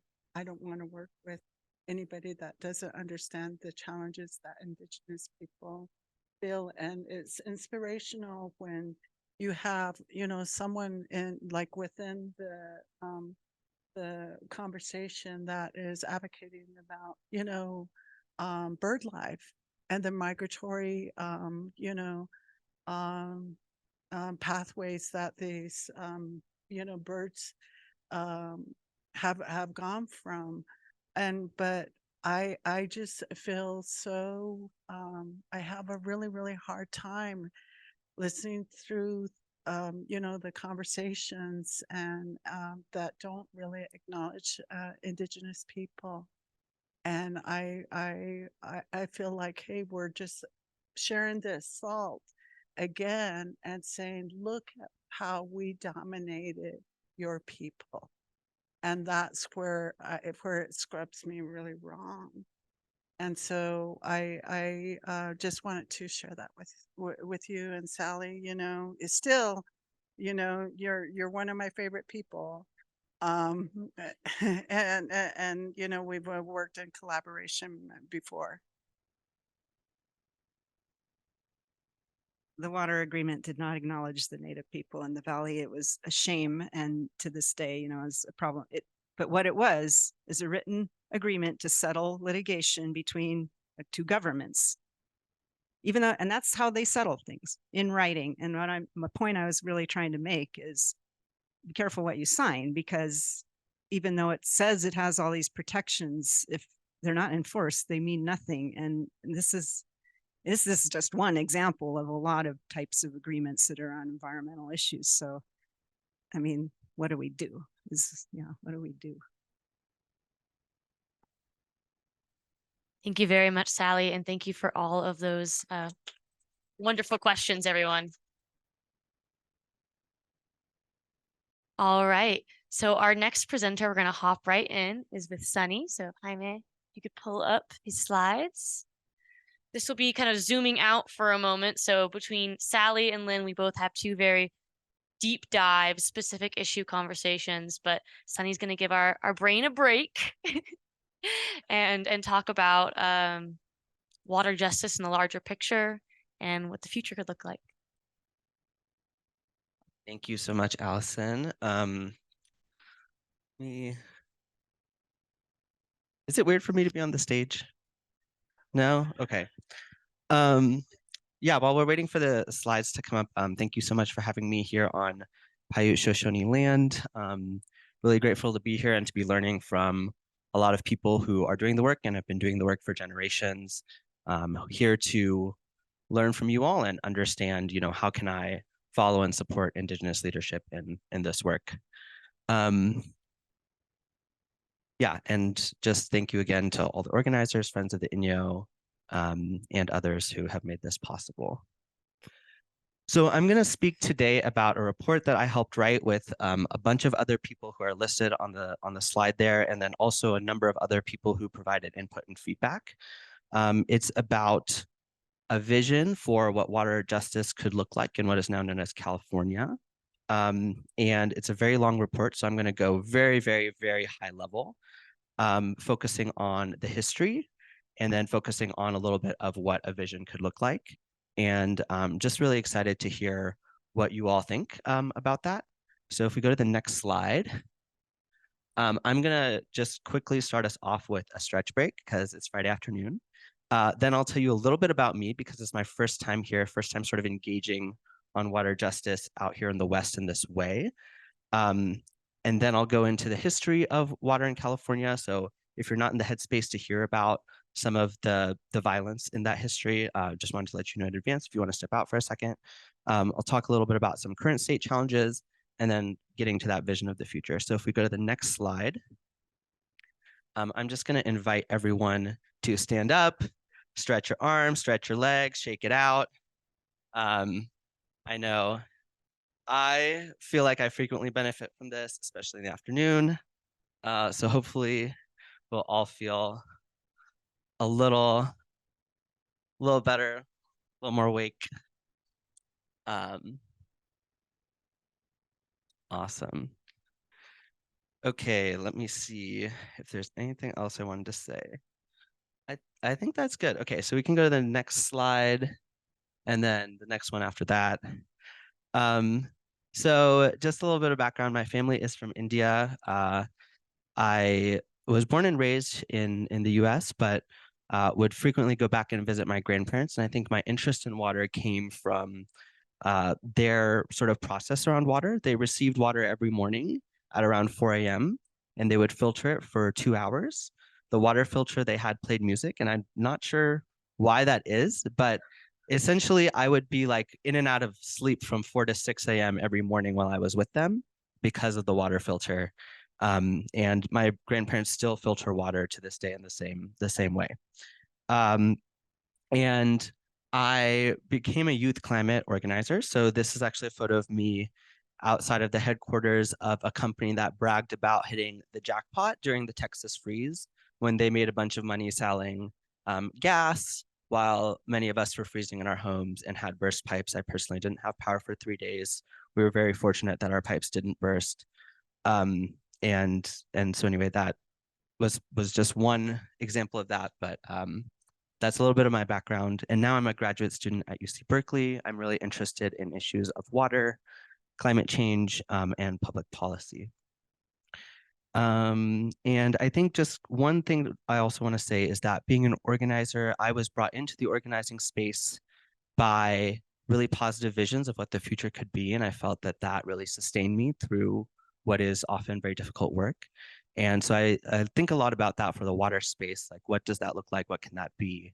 And how can people who are interested in water justice articulate that? And so have spent some time thinking about that and like really want to hear from other people. So this report is not like a final thing, but it's a chance to hopefully start a conversation and hear from other folks what that could be like.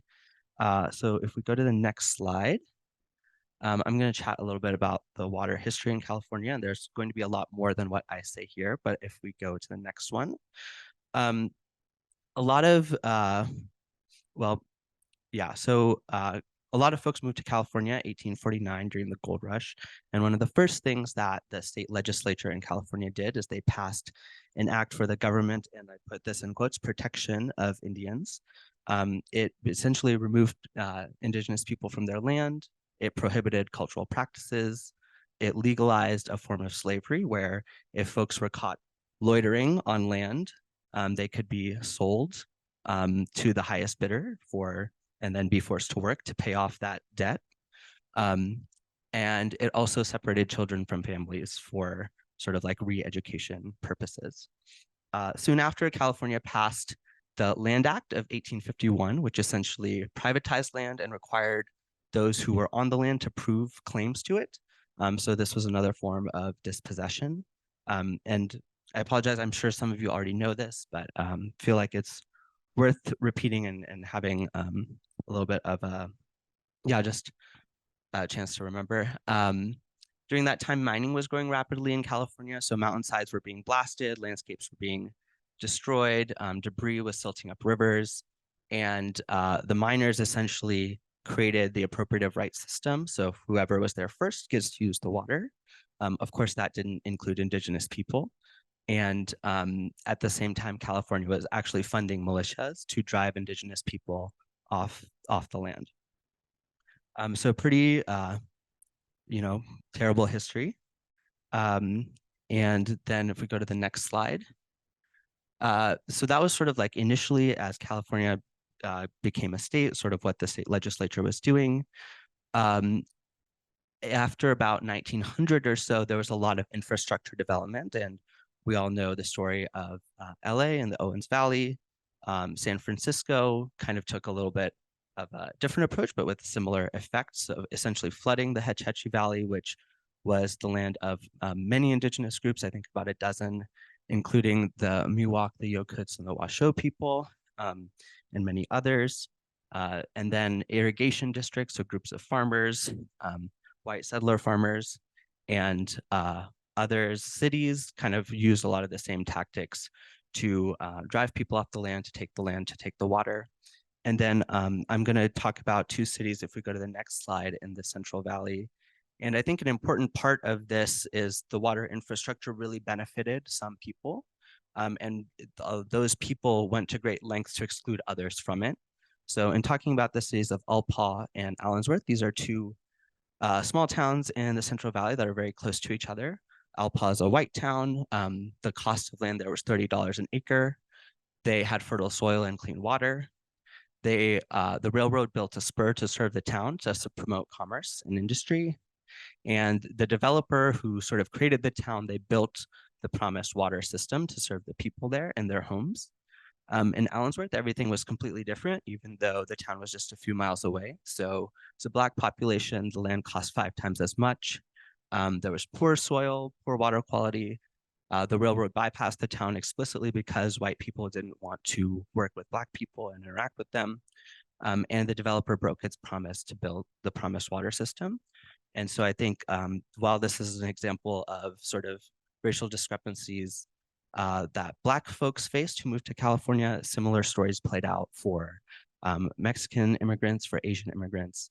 And the other sort of aspect of this that is not on this slide is that due to redlining, due to racism, many people of color were forced to live in unincorporated communities. And that makes it even harder today for them to benefit from financial support and resources from state governments, from local governments, et cetera. So a lot of these dynamics are still in motion and like even worsened by some of those dynamics. So if we go to the next slide. Yeah, I'm just going to talk very briefly about some of the current state of water in California. There's a lot happening that I'm not going to touch on. The Sustainable Groundwater Management Act, the Human Right to Water in California. But if we go to the next slide, I think to overly generalize, again, there's like a very long report with a lot more written. But to generalize, Black, Indigenous, and people of color are often without land tenure and water rights. So these folks are on the land, they are benefiting the land, they're celebrating and using the land, but oftentimes that is without sort of that permanency of land tenure, without that permanency of water rights. At the same time, investors and industrial agricultural interests are profiting as they pollute and deplete water in California. People are facing high and rising water prices as our water infrastructure ages and climate change sort of increases threats to that water. And of course, climate change is altering precipitation patterns, increasing heat and therefore water sort of evaporation, and reducing snowpack that provides sort of water in the spring and summer, as you all know. So, and I think it's interesting, I'll just give a personal note. I came into water with an interest due to climate change and sort of like, how is that going to affect water for all of us? And I think as I've dug into this history, I've really come to feel that the more pressing issues are the issues of injustice related to water. So if we go to the next slide, this is just showing also that groundwater levels are declining. I'm sure that you all know. So if we go to the next slide. Yeah, I think like I was saying earlier, I was really drawn into organizing as a new organizer by a positive vision of what the future could look like. And I'm really interested in this question. And I just want to say before I put this out there that, we talked yesterday about how individually we all know a little bit, but together we know a lot. And I think what I'm about to present to you is not like it's not definitive at all. It's like meant to start a conversation. I'm really curious what you all think about these things. And let me see if there's anything else. Yeah, I just wanted to say this vision was put together with some conversations with folks in environmental justice groups and water justice groups in California. Those were brief conversations. So I just want to be clear, it's not like a bottom up vision, but there was some consultation. We did reach out to some indigenous groups, although I think they get a lot of requests and did not respond to us, but we did reference some curriculum we found online and incorporated that into some of our thoughts as well. So with that, we'll go to the next slide. And I think sort of kind of what this boiled down to after a lot of thinking was prioritizing water based on what is most valuable for society. And so that means that highest priority for water is for people in their homes, for cooking, for cleaning, for sanitation, sustainable agriculture. So maybe not growing alfalfa in the desert, but growing, with mixed use practices, traditional practices, and really focusing on how we farmland in ways that are healing and that are sustainable in the long term. And then also prioritizing water for ecosystem health. Then a next priority is ensuring that there's water for the long term. And because groundwater levels are declining and because there is so much challenge from climate change in terms of how precipitation patterns will change, storing water underground, and then also making cities more resilient through wastewater recycling, through conservation, so that there's less of a need for water for some of those basic needs as well. And then all of that is paired with reducing or eliminating what we're calling private luxury uses of water. So maybe some things to reduce are like golf courses, private lawns, and some things to more work towards elimination are extractive industry, like we've talked about today and yesterday. So that's one piece of this is like, how do we prioritize based on societal value and what is societal value? Like this is one set of ideas about what it could be, but it could be a lot of other things. I'd love to hear from you all about what you think is important. And then if we go to the next slide, who decides like what is most important? And I think one of the dynamics that I kind of touched on in terms of the history and like how water, like who controls the water and who in California is that a lot of the power dynamics that took land and water from indigenous people, that excluded Black, indigenous, and people of color from benefiting from those water, from that water, are still at play in a lot of ways, even though there has been increased consultation, although there has been a lot of resistance and a lot of wins along the way. By and large, those dynamics are in place. So what we are thinking about is how can we have democratic governance where it's people like us, like other people in our community who are helping make these decisions. How do we shift the power dynamics on those decision-making committees? So some of the things we've talked about is ensuring that indigenous people that are local to areas where the water is are part of those decision-making boards. Black, indigenous, and people of color, people who are farmers should be on those boards and not just sort of industrial agricultural interests, not just white settler farmers. Another thing that we heard from some folks in LA that has been really successful is having technical support from people who are sort of like technical experts, but whose sole purpose is to understand what the community wants and bring that forward and elevate that with broader decision makers and providing the technical support to sort of make that happen and to help speak that language and translate. And doing those things within watersheds so that you're sort of able to integrate across upstream and downstream communities. How is something you're doing in one place affecting somewhere else? And then having some state authority to review and update allocations to make sure that it is broadly in line with kind of these priorities to prevent sort of capture or powerful interests from taking over and saying like, hey, actually the most important thing is that we use all this water on my farm, that sort of thing. So again, just want to say this is very much like a vision. This is like what could be an ideal. It's not set in stone what that ideal is, but I think something that's interesting to think about. Yeah, I think there would have to be a lot of conversation around, you know, how this would actually happen and what this could actually look like. And so if we go to the next slide, we made a lot of recommendations that I didn't want to throw a really long laundry list in here. But some of those things are returning indigenous land, eliminating water debt, ensuring that there are good jobs in the water space for ecosystem restoration, developing sort of infrastructure for local agriculture is something we heard, where right now a lot of farmers in California depend on seed infrastructure from the Midwest, and then those seeds aren't suited to the local climate. And that creates a lot of sort of downstream impacts for fertilizers, for pesticides, for water use. So sort of building out that ecosystem, in addition to a whole range of other things that are in the report, but I think maybe would be too much for today. So that is all I have. Thank you so much for having me. And yeah, I'm happy to have your comments and your questions. I'm, as you all know, I'm very new to this space and looking forward to feedback and really happy to have whatever feedback you have.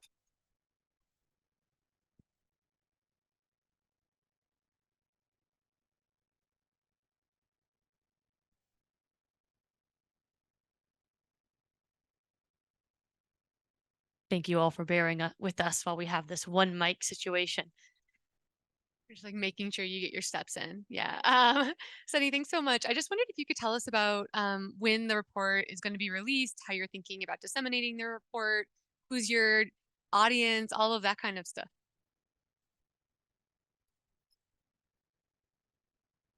So yeah, thank you, Meg, for that question about releasing the report. So there is a group in California which has formed, I don't know exactly when, but it's kind of a similar group to this, a lot of indigenous groups and a lot of sort of conservation-minded NGOs that are working to think about how the water rights system in California could be changed. And they recently passed a bill, SB 389, which allows the State Water Board for the very first time to investigate water rights that were pre-1914. So those are the water rights that essentially have absolutely zero accountability in California. It provides that first bit of accountability. And I'm really hoping to have made contact with that group, and I'm hoping to sort of work with them more to understand what their next steps are going to be, because from what I read about their work and some of their blog posts and the bills they're pushing for, like they're very aligned with sort of the ideas we have, and hopefully going to be meeting soon, have made initial contact. The plan is that the report would come out most likely in early January, and in alignment hopefully with sort of what the water justice advocates in California are going to be pushing for in the next legislative session, which starts in January. So hopefully bringing some additional sort of like heft and ideas and bringing this broader history that I shared that I'm sure you all mostly know, but that many people in the public haven't heard yet, to help tell that story and to make the case for those changes. And yeah, so I think in general, the audience is people who are working in the legislature, for people who are organizers, for them to have something they can point to and use, and really happy to do whatever is helpful for folks with the report. So it will come out. And then if there are things we can do, webinars, talking with folks, doing whatever it is, like happy to have that feedback and to do those things.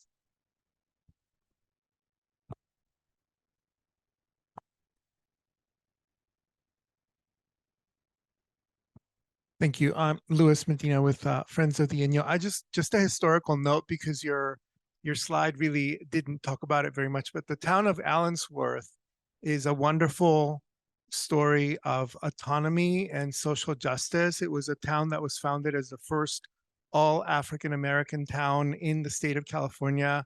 It's named after Colonel Allen Allensworth, who was a colonel in the Union Army during the Civil War. You're absolutely right. It was the soil wasn't very good, high alkaline content, water issues. And unfortunately, Colonel Allensworth died in a traffic accident while he was down in LA. And all of that, his demise helped to like the quick dying off of the town. And also that it's true, they purposely did not build a station that was conveniently located for the town because of race issues. But the good thing about Allensworth, it's a state park, a California state park. You can actually camp there. It's got the buildings of the town, the school, the church, and several houses. It's very accessible, just 30 miles up the road from Bakersfield.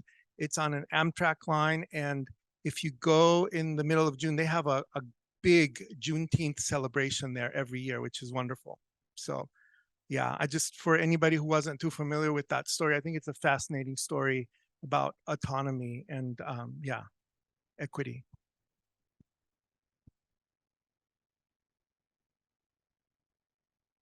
Yeah, thank you so much for sharing that history as well, because I didn't share that, so much appreciated. I think some other things that are interesting about Allensworth is that there has been a lot of work done by the people in the town to sort of reclaim some of that history and to tell that story of Black initiative and drive, and just like how powerful of a story it was that folks came together to start this town. There's work that was done by I don't know their first name, but someone named Isinger, and Isinger sort of mapped a number of Black communities in the Central Valley, Allensworth, of course, being one of them, and sort of understanding their histories. And I think what was really interesting in reading that was just how resilient some of these communities were. A lot of them, Allensworth had a lot of press, and Colonel Allensworth, and there was a lot of sort of, it's like the town that is maybe best remembered, but there's so many other towns that aren't as well remembered, where people face similar struggles and manage to survive and live, even if they didn't always thrive through a lot of those difficulties. And so I think just also wanting to uplift some of those towns as well, Fairmead, Teviston, Lennar, and acknowledge those as well.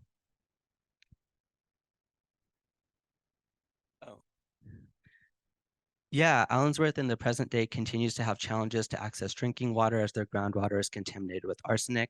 They're also surrounded by big ag, water-intensive agriculture and dairy farmers, which then further concentrates the arsenic in the groundwater. They also have air quality issues, especially during the harvest season from all the pollen in these farms. Yeah, and I mean, I think Dylan is exactly right.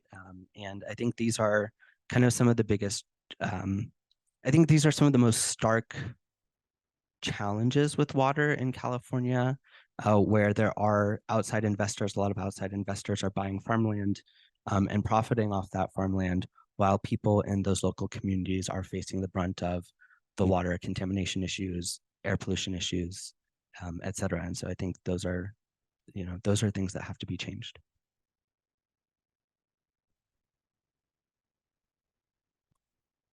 All right, Kendall, and I think you'll be our lucky last question. Yes. I guess Kendall from Owens Valley Indian Water Commission. I guess one of the questions I have is, I wonder how much tribal engagement you had with a lot of this research, and also there was a slide there that you had put on there talking about water use and societal priorities. And I think we really need to move away from that word societal, because I mean, it almost looks like utilitarian approach, like the greater good for the greater number of people, and when we talk about society, a lot of times we're talking about human beings, when in fact, indigenous communities thought of birds, and animals as part of our communities as well. So they should have just the right to water and life as us.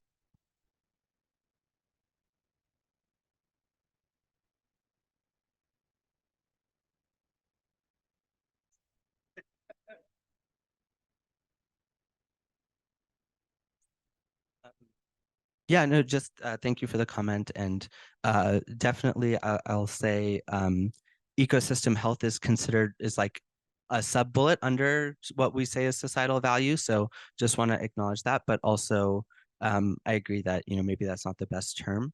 In terms of engagement with Indigenous communities, we reached out to a few and didn't hear back. And, I think that is by the nature of sort of our limitations as being graduate students and some of us being new to the area, we didn't have those relationships. But we did go and find some online curriculum that those communities had put out there and engage with that and use that to inform some of what we wrote and our recommendations.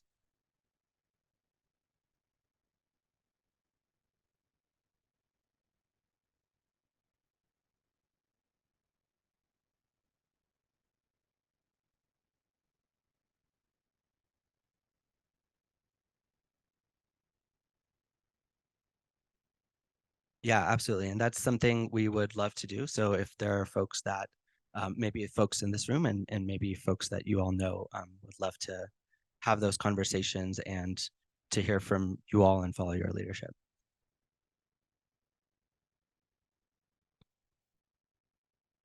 Thank you. Autumn Harry, I just had a comment. I think, thank you for your presentation. And I think it's great that you have like land back as a solution, one of the solutions. And I think just going back to the last presentation, there's a map that was shown with like this 90-acre ranch. And then right next to it was the Bishop Paiute Tribe Reservation. And I don't know if folks have already been working on this here. I'm sure you all have, but I'm just like, that's a great opportunity for land back, and trying to work with hope. I mean, I know ranchers have a hard time of like wanting to even pass that on to like native people, but just seeing like that contrast with like that all of the acreage and then all of the homes, right, on the reservation, and how so many native people from here have been forced into like these I don't even know what the acre plots are, but like there's multiple families living within an acre plot, and I just think that's moving forward, non-native people need to be thinking about that too. And if you have land that you're not using or utilizing, it's like, okay, well, can that be given back to the native communities in your area?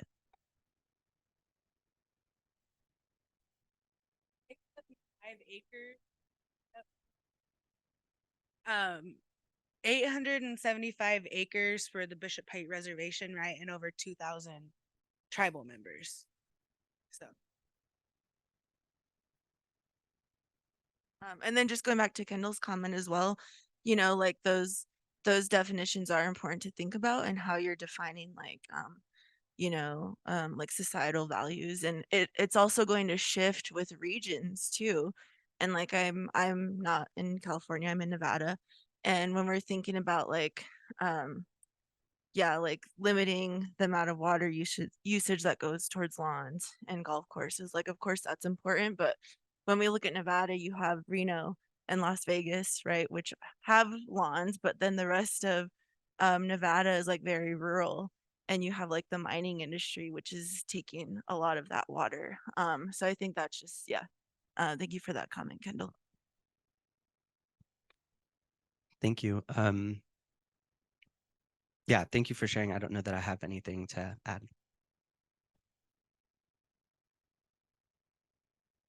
All right. Well, thank you, Sunny.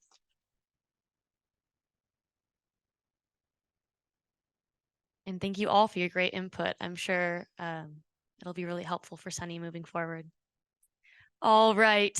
You're all about to be released, but we have one last presentation from Lynn Boulton. Lynn, if you'll join us. We're getting specific right again. And this time we're talking about mitigation. So Kyle kind of teased a little bit of that conversation yesterday, and we're diving deep into why it is such a terrible thing again. And Lynn is a great person to take you on that journey. So here we go, Lynn. Good afternoon, Mana'u. I'm Lynn Boulton. I'm the chair of the Range Alike group. We're part of the Toyabe chapter of the Sierra Club, and our region covers Mono and Inyo counties. But the Toyabe chapter is the Nevada chapter. So we're part of Nevada, even though we're in California. And we've researched many and commented on many of the water, solar, and mining issues that were brought up yesterday.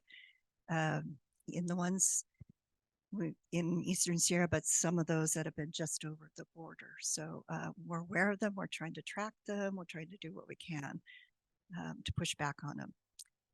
There's a lot going on, so it's hard to keep up. We don't have staff. We're all volunteers, so we do what we can. And we're willing to help whenever we can.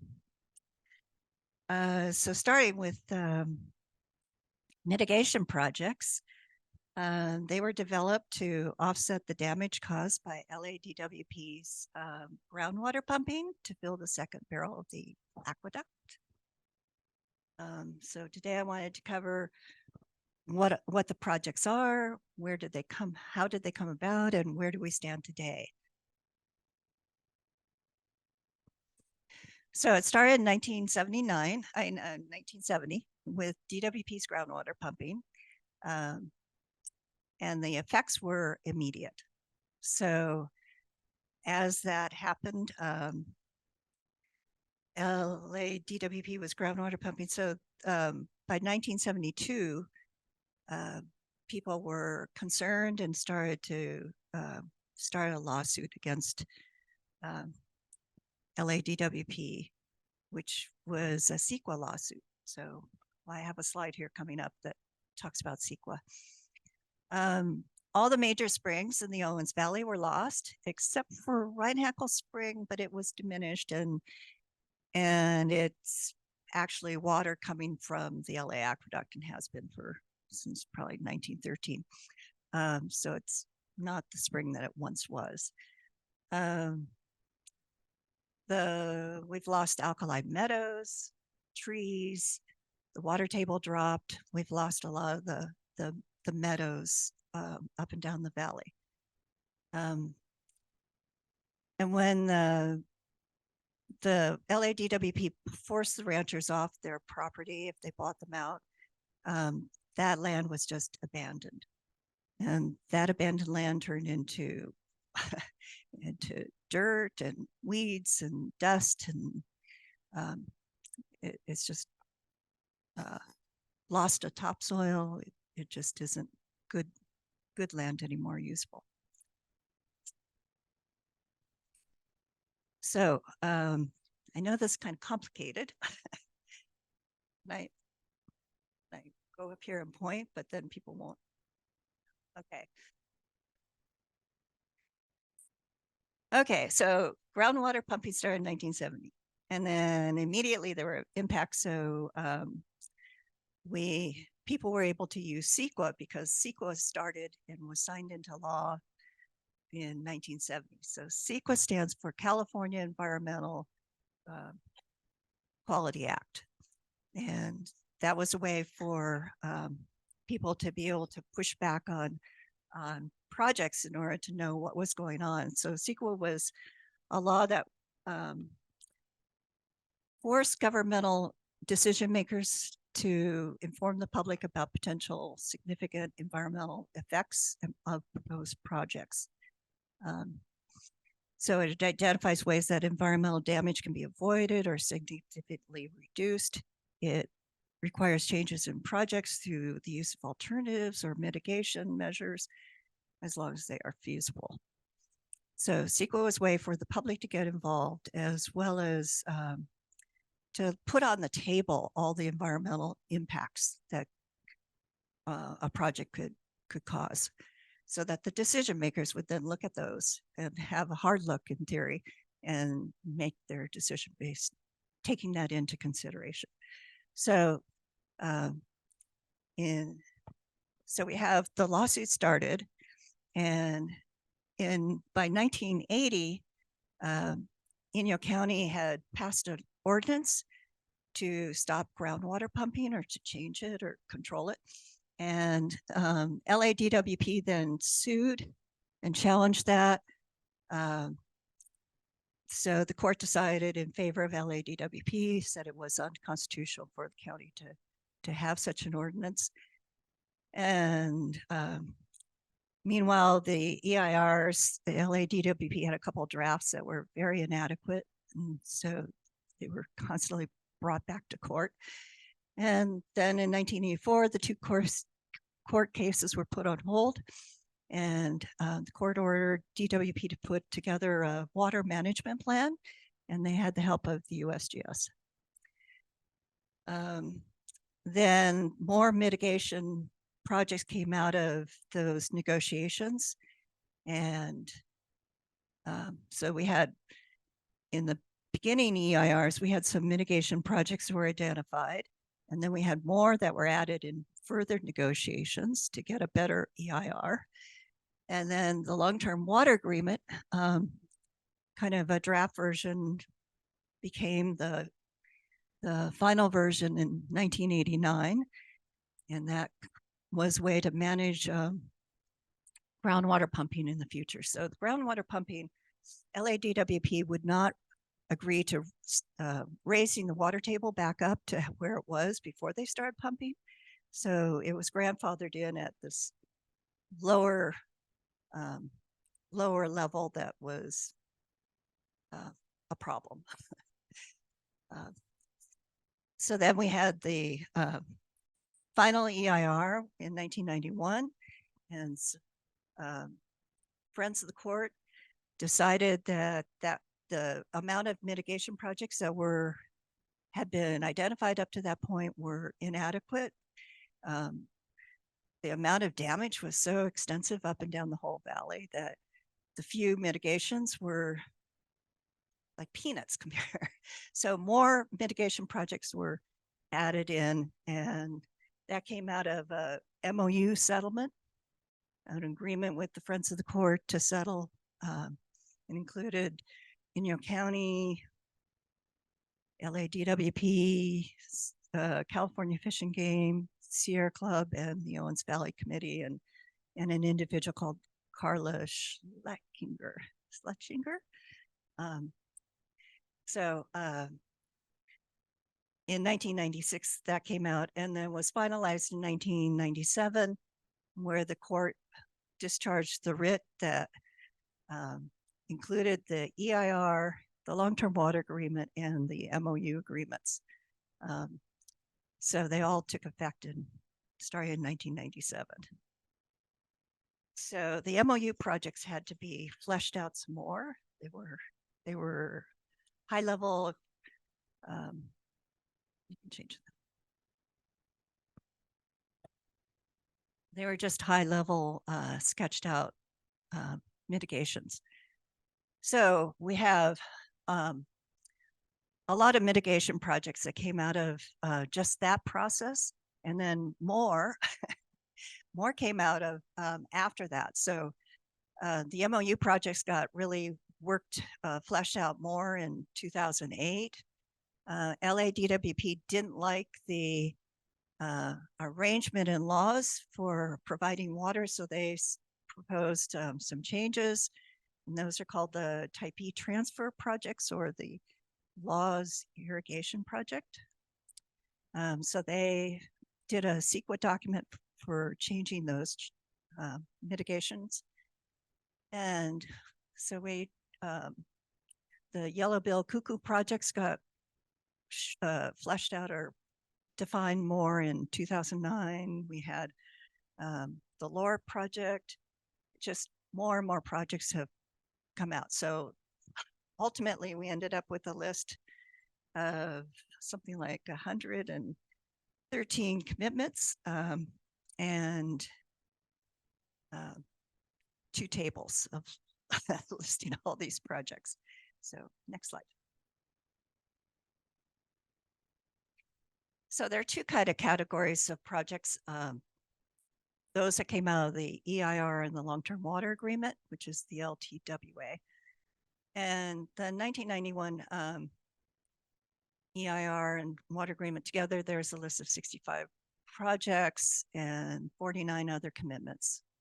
And they include things like the woodlots, parks, the rest areas. So like Mill Pond's a mitigation project. Diaz Lake, the mitigation was to allow less fluctuation in the amount of water that goes to Diaz to have more consistent water supply. You have Berkeley ponds, Saunders ponds, Calvert Slough, fish hatcheries, various fields got irrigation. There are some town water negotiations and reporting obligations. So a lot was covered. It's a very big list. So next slide. The MOU projects are the Lower Owens River project, which in itself has lots of sub projects. And I'm not going to be addressing that today. So the other projects are the Yellowbill Cuckoo projects, a request to, obligation to inventory plants and animals at seeps and springs, do report on that. And then 1,600 acre feet of water per year that turned into 8 projects that were to provide riparian habitat to compensate for the loss of springs.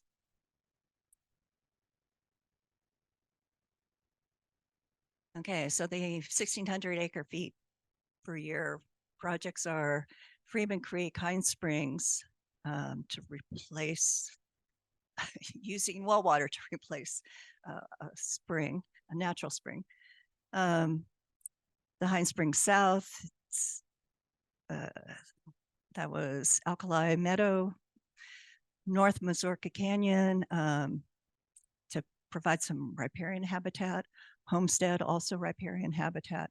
Well 368 was to get some water for pupfish, and Diaz Lake got a fixed amount of water, and whatever water didn't go into those 7 projects went into Warren Lake as kind of to absorb any differences.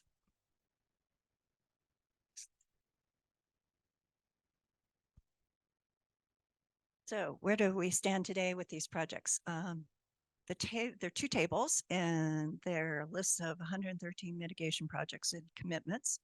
Some of them are financial commitments or reporting commitments. About 67 of them are mitigation projects. And we looked at 61 of them and kind of skipped over like Mill Pond. Everybody seems to be happy with Mill Pond. The rest areas, we didn't dive into those or the parks. And we found that many of those projects haven't met the goals. And especially the worst case ones are the revegetation projects. So LADWP agrees that 5 of the projects have not met their goals. Union County Water Department would argue that there's 16 more that they questioned or don't think have met the goals. And then we would question about 23 more projects on the list that we either have questions, sometimes it's just as small as just having some questions to work out whether it really, what was the vision. And then some of them are just, we just think they just didn't meet the goals. So, and some of them are just shorted water. So a lot of these, especially the MOU projects where they're supposed to get a certain amount of water, they were always, it seems like if you go through the history, they're shorted just by a little bit. So like I didn't see any that were shorted or pushed over by a little bit. They were always shorted by a little bit. So some projects were shorted more than others. So so groundwater is used for a lot of these projects. And LADWP's perspective is that they get to groundwater pump water to offset that. And that's technically not mitigation. You're just moving the problem. When you're pumping groundwater to mitigate an area, then that's not really mitigation. But that's the way it is. It may not be right, but that's the way it is.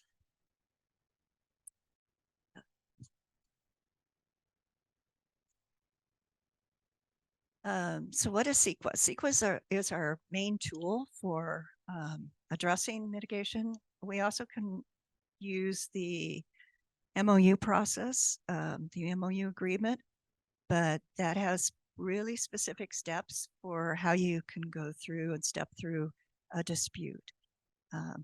And the projects that were kind of triggering, I started looking at these projects a couple of years ago, but the main trigger was that this year LADWP put on those tables their status for 7 of the projects and said, oh, they're completed. And so I happen to disagree with that. So I don't think they did meet the goals on those 7 projects. So for them, but they were not MOU projects. So we're using CEQA as the main tool.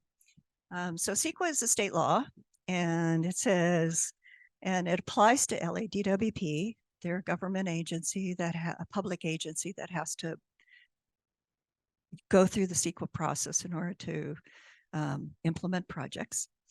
And the projects are supposed to avoid significant environmental impacts, or if they can't avoid them, then they have to mitigate them. So they have to mitigate them down to an insignificant impact. And the statute requires mitigation, monitoring, and reporting plans. Those are called, we nickname them MMRPs, for mitigation, monitoring, and reporting plans.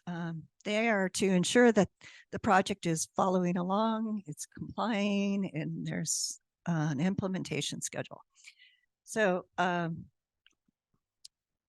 what I think what's kind of missing from LADWP is that we have high level requirements that came out of the EIR or the MOU documents. And then we get the annual reports. So every year, as part of the requirement, one of the requirements of the long-term water agreement and the EIR is that they would be required to put out a report every year and say, discuss what they've been doing. So I liken it to, if you have, let's say you wanted to build a house. And so you invite the contractor over and the architect, and you say, okay, well, I want a 1-story house. I like ranch. Let's have a ranch style, and I want 3 bedrooms and 1 bath. So you kind of give a high level, you know, your first discussion is high level, and maybe even say you want it to be blue. So then how would it be if you just they went away, and then you got a report every year that said, oh, well, the first year, well, we drew up some architect plans. And then the next year you get a report, well, we put in the base, the foundation. And then you're thinking, well, gosh, I didn't say whether I wanted a slab floor or would there be a crawl space? Huh. So, okay. And then you wait another year and you get a report that says, okay, well, we put up the sides of the house and now we're going to put the roof up next year. And then maybe you don't get a report, or you get a report the next year, it says the same thing. And then you, another year goes by, and then you get a report that says, okay, well, we'll put the roof on. And then you're thinking, well, gosh, was that composition roof, or was it shake, or was it a flat roof? Maybe it was tile. So you don't know any of this. And then you're sitting there wondering. So that's kind of the state we're in. LADWP probably has plans for how they're going to complete these mitigation projects, but we don't get anything in the annual reports that tell us. So we're just kind of reading the report year to year and seeing what was done. So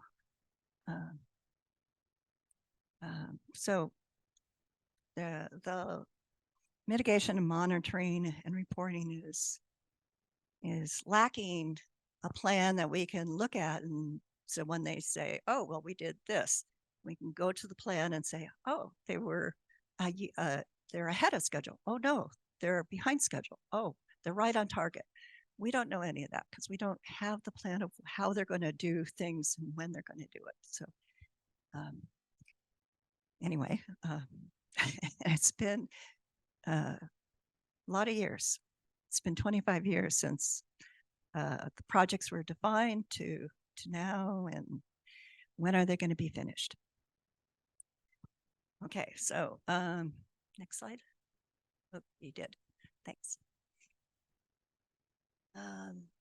So it took 25 years for the EIR to be discharged from the court, and now it's been something like 25 years again.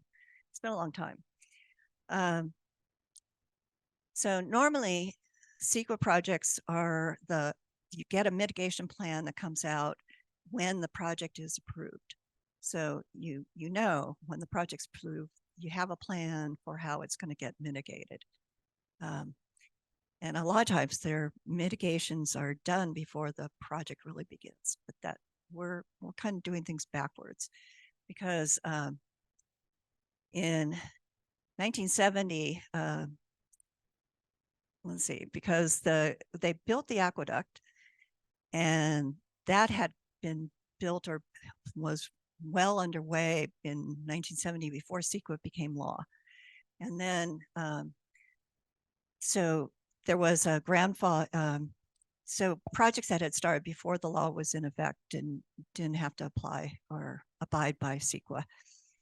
But the court determined that gathering the water to put into the aqueduct was happening after CEQA. So that was the CEQA project. And so CEQA did apply back in 1970 for the water activities, the groundwater pumping. And so they ordered LADWP to do the prepare that EIR. But they also allowed the court allowed the LADWP to continue pumping, but under the court supervision until they finished and finalized the EIR. So, and that took 25 years. So in 1997, the projects were pretty well defined, except for the MOU projects. And here we are today, still waiting for some of those projects to be implemented. And they've been implemented to different degrees. We have different documents about each of them, but we don't have a complete, it's not like you have one document you can go to for each of the mitigation projects. You have to sort through over 100 documents to put all the pieces together. So what else? So I started, E.D. Truman and I started reviewing these mitigation projects, and we documented our observations. And this year we've been working with a coalition to address the mitigation projects that are not compliant, in our opinion. So next slide. So all the mitigation projects that are, well, out of the 130, about a lot of them are in your county's map of the mitigation projects. And it's a nice little tool. It's online. It's on their website. And they show you where they are so that you can go visit them. And so it's just it's a good tool. And I must say that I'm pointing out that the projects were concessions to the ranchers, the towns, environmentalists, but not to the tribes. So they were not involved in that process, and their grievances and injustices have not been addressed yet. So next slide. So once you know where they are, we're going to take a look at some of these. So the Law's revegetation area, it's 140 acres, and it's in here, but really the project that is being addressed is right in here. This is kind of wild. It's kind of gone wild. I didn't know how to describe that part of the land. So next, so I'm going to be talking about this. Next slide. So the goal was to have 11.5% cover, which is sparse coverage, but at least 11 perennial native species. And basically right now we've got a monoculture, well, biculture of rabbit brush and Russian thistle. That's 140 acres. So this was out of the 140 acres, they kind of planted the east end and then left the west end alone. Don't know why, but they didn't do it all at once. So this was planted in 2004 from seed with drip irrigation. And we only found 9 perennial species, but it's mostly rabbit brush and Russian thistle. So this is a photo from the 2021. Next. Then in 2000, the other side, the west half, in 2021, it looked like this, and still the same 11% cover and 11 perennial species. Then it was planted in 2022, in the summer or spring of 2022, and they put in a drip system, and they put 3 plants at each emitter, but they used only 2 species of saltbush or Atroplex across the whole half of the, so I guess it's probably something like 60, 70 acres. That's planted in 2 species. Next slide. So this is how it looked. And this is 2022 last year, but it was, I think it might have been after that rain. So there was a summer rain, and Russian thistle is clearly moving in. It's you've got Russian thistle each emitter, so you can see how they're in rows. The Atroplex is still growing, so it is getting water, which is not what's happened in some other locations. So it's not that high. So at least it's surviving. And then next slide. This is August of this year. This is the west end that we just saw in the previous picture. So it's the saltbush and Russian thistle. And since it was a big wet year, the Russian thistle and the saltbush are both the same height. It's all several feet high, but there's a lot of Russian thistle. So not the 11 species that was the goal. Okay, next. Tinnamaha is one of my favorites.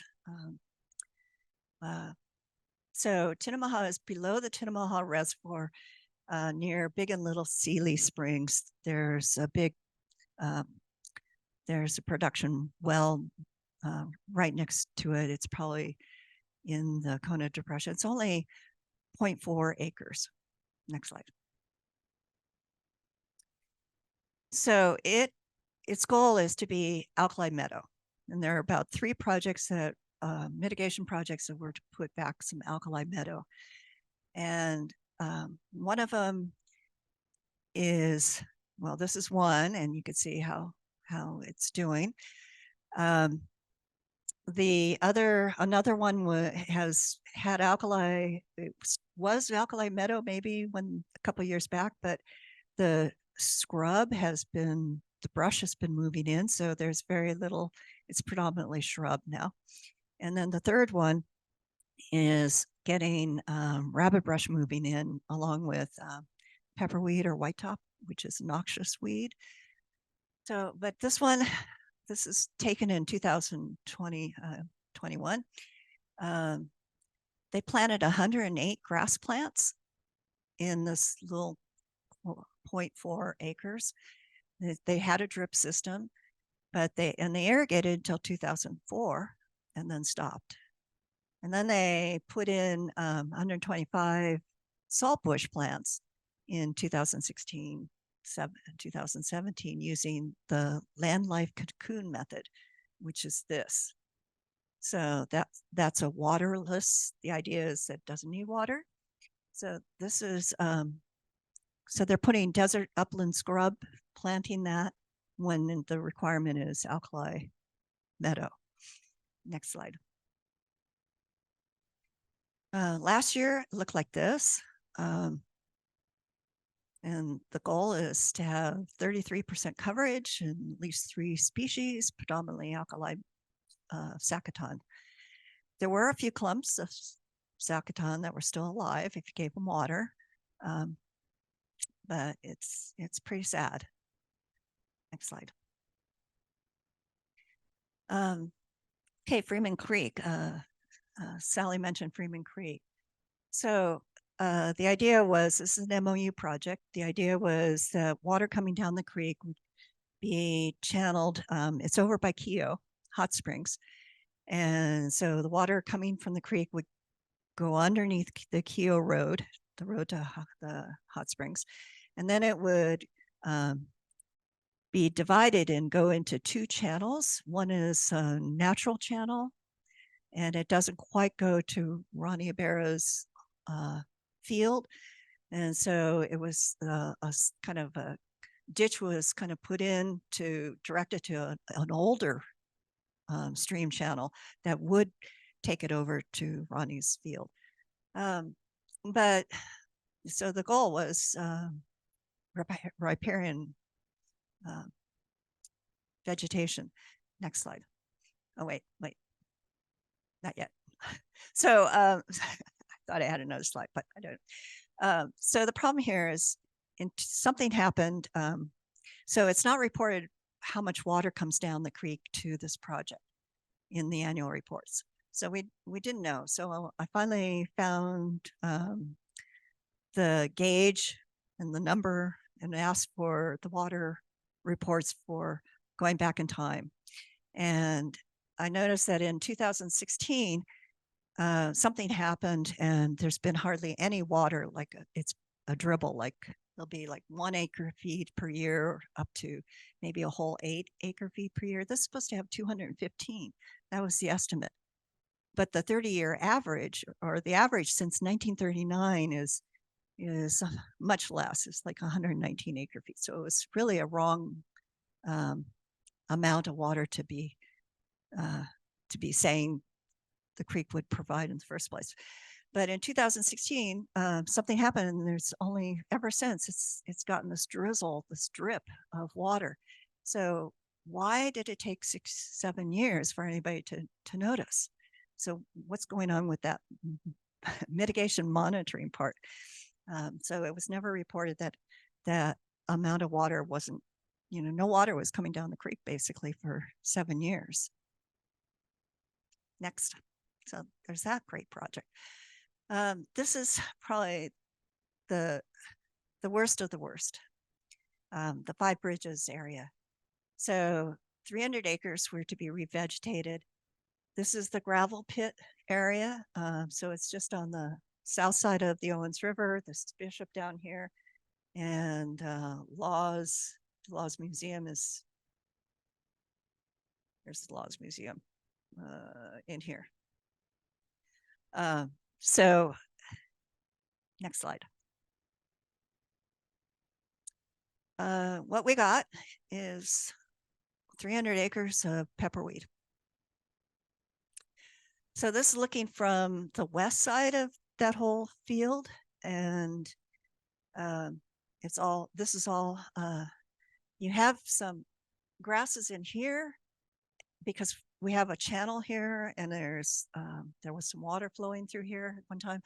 All this is called whitetop or pepperweed, Lepidium latifolium.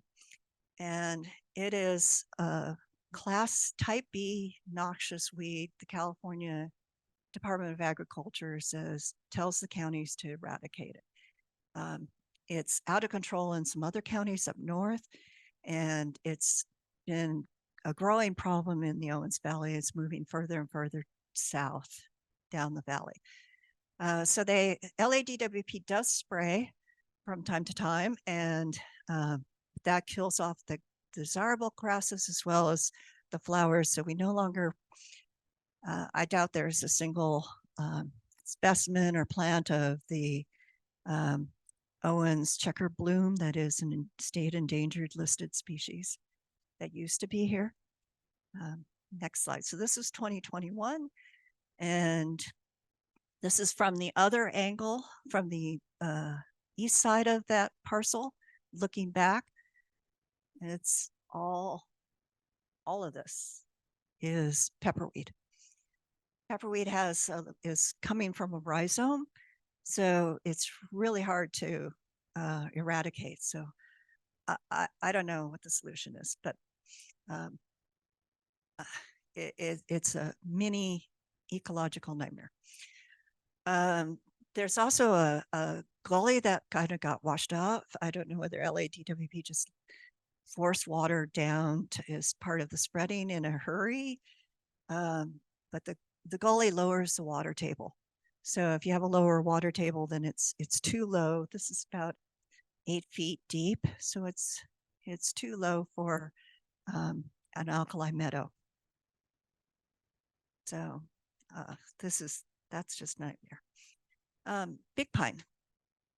So big pine has several mitigation projects around it. I'm going to be talking about this one right here. You have some houses on the reservation right here, and this is the Big Pine Canal. LADWP is treating the requirements for this project as applying them to this project, but actually the final EIR says that should be irrigated, an irrigated crop. So what do we get? Next slide. Yeah, we have a crop of Russian thistle. The goal, if you use the goal of that other parcel, 160 acres across the canal, then the goal would be 17.7% cover plus 10 perennial species, but it's supposed to be an irrigated crop according to the EIR. So in 2022, I went out there, it looked like DWP had kind of scraped it clean and drill seeded the whole area. There were rows, so it looked like it had been drill seeded, and all those plants were Russian thistle, and they all kind of grew up at the same time. So I don't know if they came up because of the seed source, or whether just the big rain brought them all up at the same time. So went by last month, and right now this is how it looks. It's 20 acres of rabbit brush and Russian thistle. So this is Russian thistle, and all the yellow are rabbit brush. So you can see how much brown there is, and that's Russian thistle. So next slide. So I didn't go in there and walk because you'd have to go through the Russian thistle gauntlet to get in. And just taking one step through into that, you get all these burrs poking into your socks. So that would that would be a long distance to walk through that much Russian thistle. So anyway, that's I call that a mitigation project that hasn't met its goals. Next slide. So this is one of the 2003 type E transfer projects where LADWP kind of changed things around, and because they wanted to bring water to in a different way to various parcels. They basically didn't want to have to put water up in here on the alluvial fan. So they rearranged a lot of the projects and their water sources. And then they created a seed farm up here. This is Rudolph Road. This is Highway 6 that comes, where's the bend? So it comes down and does the bend. So this is Rudolph Road, and that is where the native seed farm is, 119 acres. Next slide. So they kind of divided up into 3 sections. So this is where they're going to grow things, collect the seed, and then use the seed to, I think this, to grow plants in the greenhouse. So you have the far side, the east end, and that was planted throughout 10 years from 2005 to 2015. And it was, it has a overhead sprinkler system. So it was getting water, and the rabbit brush did really well. And then the middle section here, this one, it was planted, they just did an experiment. They planted 5 acres with saltbush or Atroplex in 2015. And so there, it's been bare up until then. And then the west end, they planted in the Indian rice grass, and whatever was there before, there was something there before, but it got replanted, and they started over with Indian rice grass. And then they treated it for weeds in 2020. So their annual report says they've achieved the pasture. So the idea is once they're no longer using this as a seed farm, that it goes to, it's to be irrigated pasture. And irrigated pasture would get 3 acre-feet of water per year. So this is how it was in 2020. Next slide.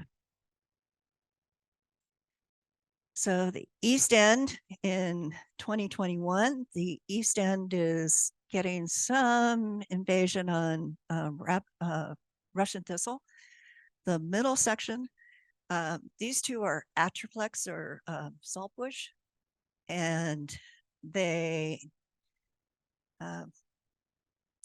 I think most of that is Russian thistle and Atroplex, but I think it's mostly still Russian thistle. The west end over by the highway looks great. Rice grass is still there. It's looking good. Okay, next slide. This is 2022. The east end is still rabbit brush. It's getting water. And then in this year, 2022, they installed a drip system and they planted saltbush. So probably the 2 species they like to plant of Atroplex. However, what you see in the photo, so they planted and did this in the spring, and this is August, definitely in rows, right? This is not Atroplex, this is Russian thistle. So yes, it's a seed farm. It's a seed farm to produce Russian thistle seed.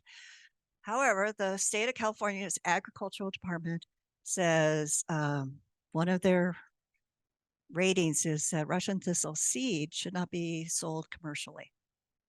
So they're not technically selling it commercially, but they are using the seed in theory, if this is still a seed farm, to produce seed for themselves. So maybe that's the seed that got into the Big Pine 20 acre drill seeded area. The west end, it's getting weedy. So we've got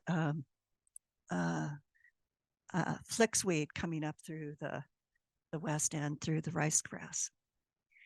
Next slide.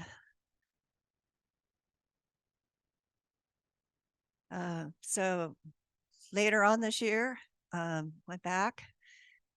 It's a lot of rabbit brush still, but you've got a lot of Russian thistle and Bosia moving in on that side.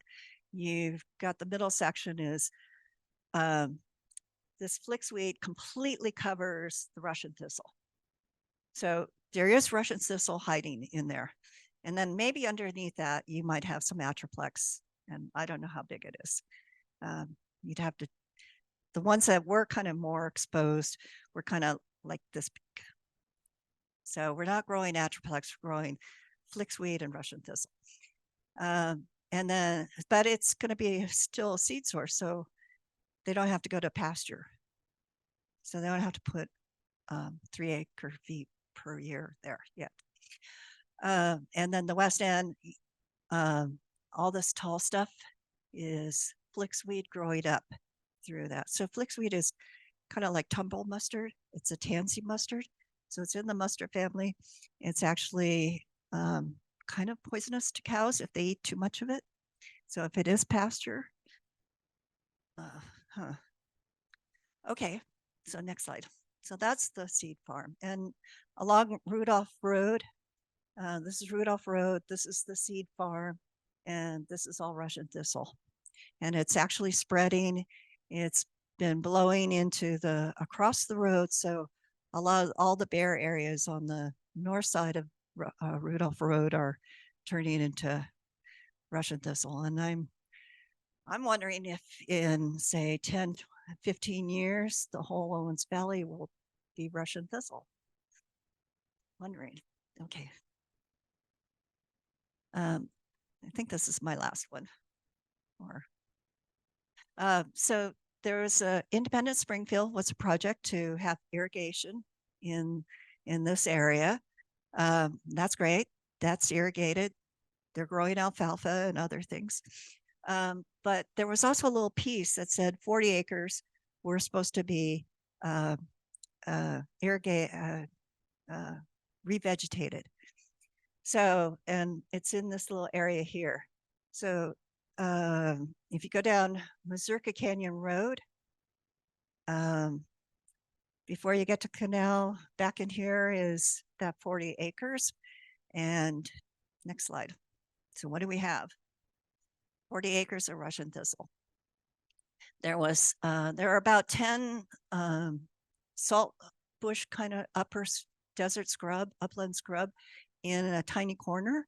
So you might have about 10 bushes out of there that were not Russian thistle, but it's pretty much 40 acres of Russian thistle. So if that dies and tumbles away, then you're going to be back to bare land. So Russian thistle comes in. You should probably think of it when you see Russian thistle, that if that were removed, you'd have just bare dirt. And that's going to kick up dust. Next slide. Oh, and that project was kind of dropped or lost. So it's not kind of on anybody's radar, but we're putting it back on their radar. Hind Springs, this was Hind Springs South is a revegetation project. It wasn't identified until, or kind of fleshed out until 2015. And they looked at the Hind Springs South project, which was supposed to be kind of alkali meadow all through here. And the original kind of like here. So they looked at that project and said, okay, well, this part is looking pretty good. It's alkali meadow and it's looking pretty good. And it is, or was, when I first saw it. There is some pepperweed moving in and some rabbit brush. So we're kind of got to be on top of that if we want to make sure that it's not getting converted to shrub. But the problem area was this. So they said, okay, they put a fence around it and said, we're going to let the seed just naturally blow in and get it started. So we don't have to do anything. No irrigation's needed. There's plenty of seed source. So we're going to just let that happen. Nature will take its course. Next slide. And this is a photo taken when Sally took us out there in 2020. The goal is 4 native species. And then when they meet the goal, and 35% cover, which would be kind of a third, and then they would eventually remove the fence and take it away. Most of this is Russian thistle. And then there's a corner, one corner that did have saltbush or Atroplex in it. So next slide. So that's 2020. We went back in 2021 and the Russian thistle died off and blew away. And here you have it. Next slide. And then in 2022, big rain in the summer rain, and guess what's back? Russian thistle. So all this green, this is all Russian thistle. To be fair, there are 4 species, natural native species. But so this meets the species criteria, but not the cover at this point. Next slide. So this is what it looks like this year, back in June. Because of the wet year, it was just, it was green everywhere, but what was actually growing there? There was a lot of tansy mustard, not tansy mustard, tumble mustard, and a lot of Russian thistle still, but there were some native species. There was a little bit of uh, brown eyes, the evening primrose. There was some Phacelia, the scorpion notchleaf Phacelia. There was a few Manselias. And then there was a lot of this. This is a goosefoot. But there was some nice greasewood. This is all greasewood, and it loved getting all the water it could drink up. So it was very healthy greasewood. So that would be one of the 4 species.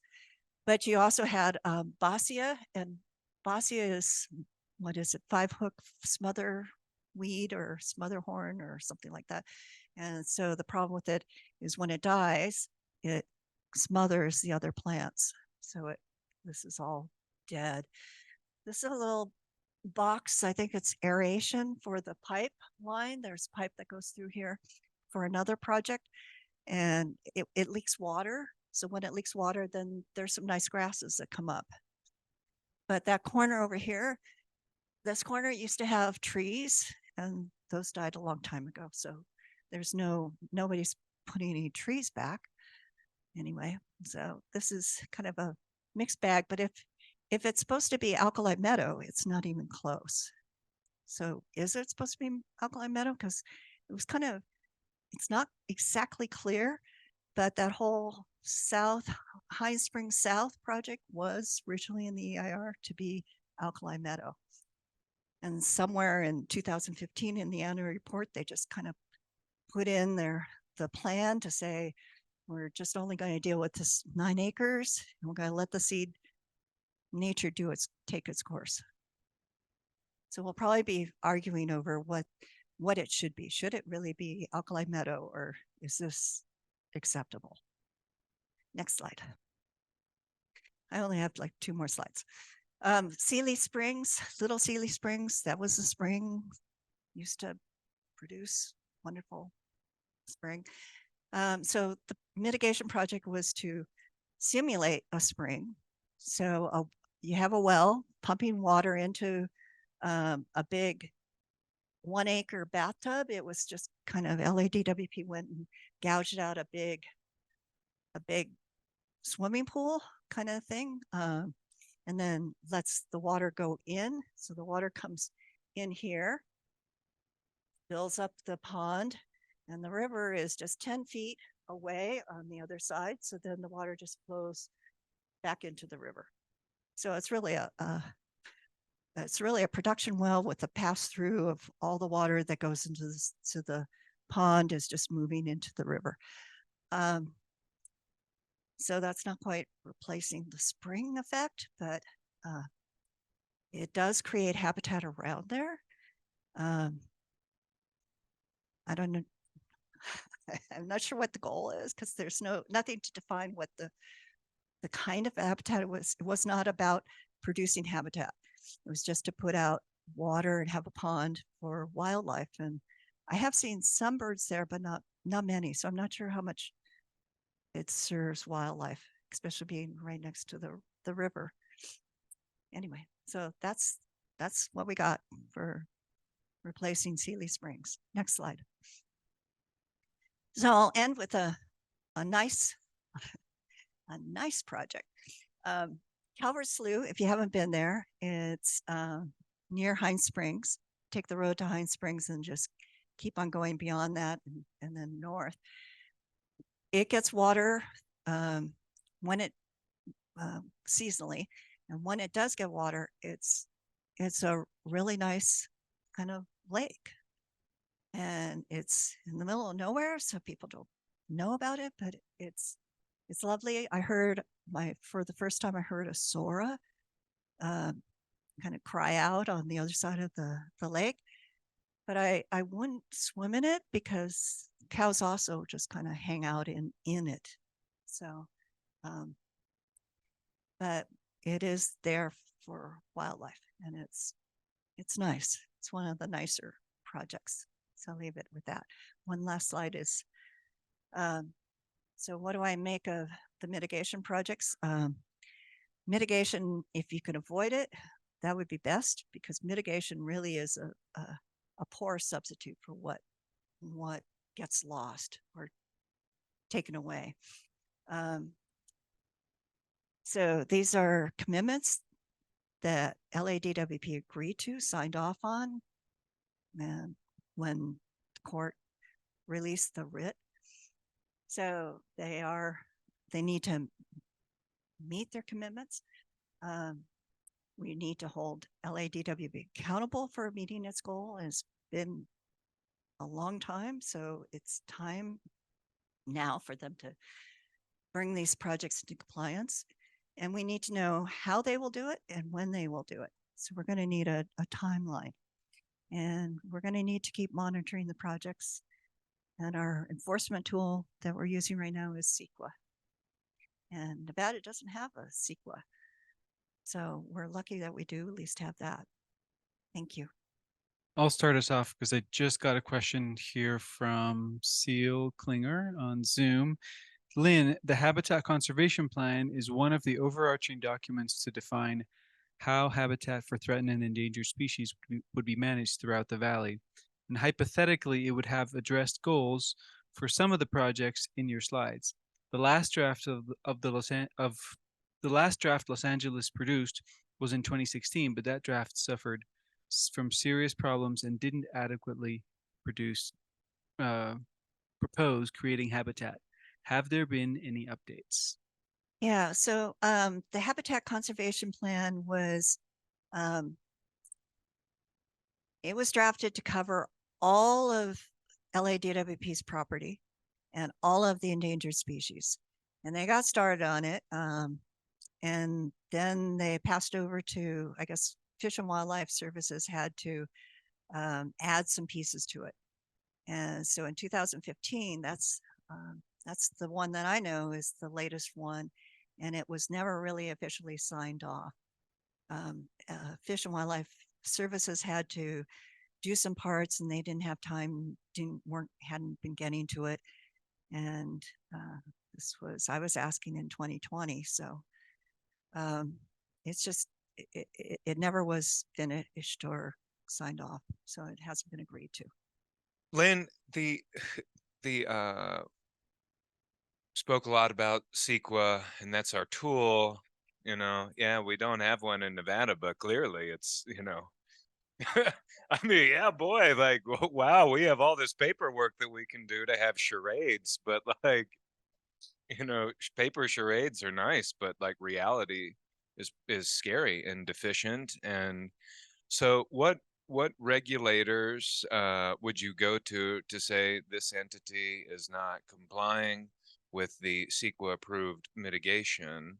And then do you think there is an opportunity to therefore potentially amend the law and create greater parameters? Because like, how do we get accountability? We clearly don't have accountability here. And this is why I always rail against these types of mitigation schemes, because like, what are the standards, triggers, thresholds, and measurements for ensuring that this happens? So anyways, my question is, who would be the agency? Because I just don't know in this case. But and then what type of amendments would we want to put forth in order to potentially demand change?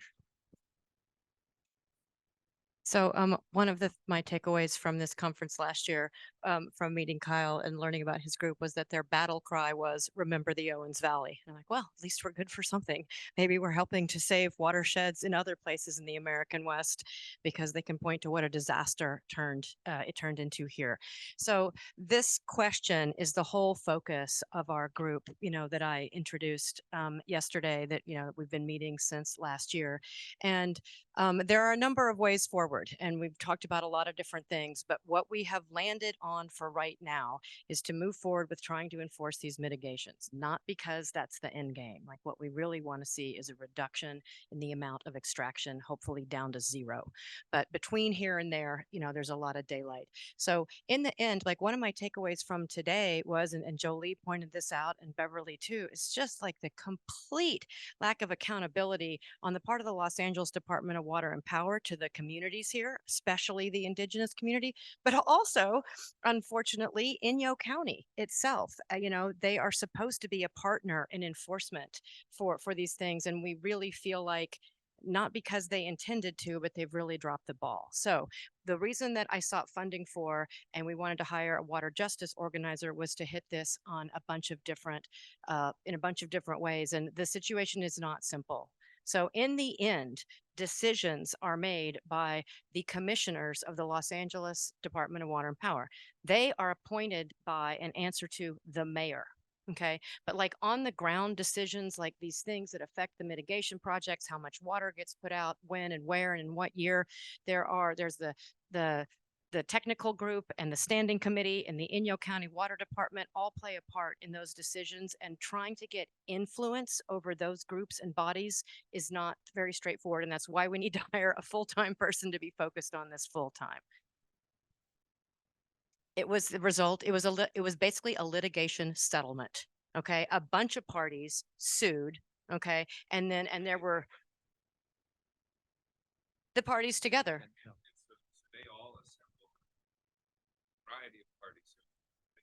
No, let me butt in here. In 1970, DWP put their second aqueduct, the second barrel of the aqueduct that goes from the southern end of the valley all the way to Los Angeles, which almost doubled how much water they can extract from. Okay. How are they going to fill that? The first act, wait a second. LA. It's their project. It's their project. It's their project.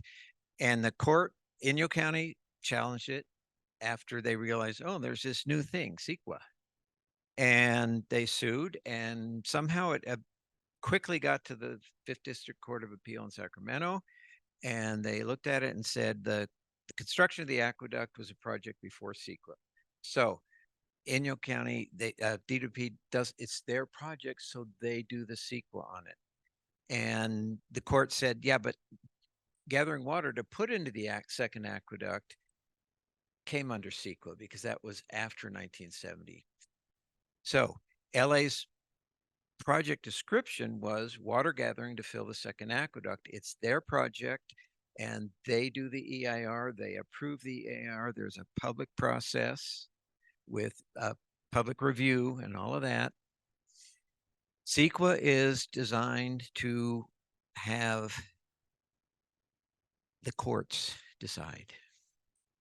Okay, this mitigation, if LA doesn't want to do the right thing, our recourse is to go to court and get a judge to say you are in violation of CEQA because you did not implement these mitigation projects that you signed off to and made a commitment to under CEQA.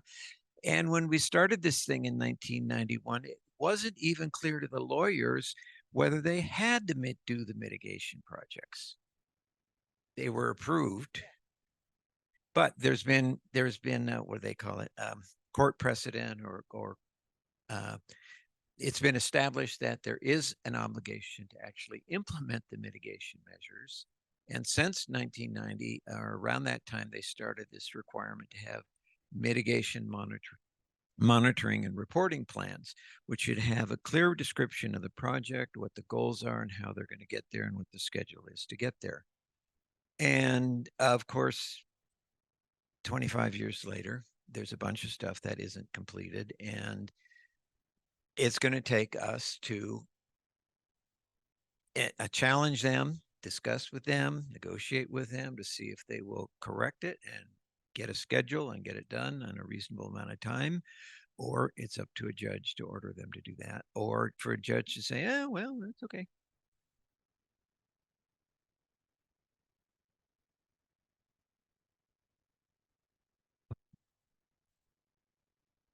Wendy, on because your expertise here, if you were to go to the legislature, amend and say we want to amend CEQA to require these types of things, and just put them on their toes. Not saying it's going to pass the first time you do it, right?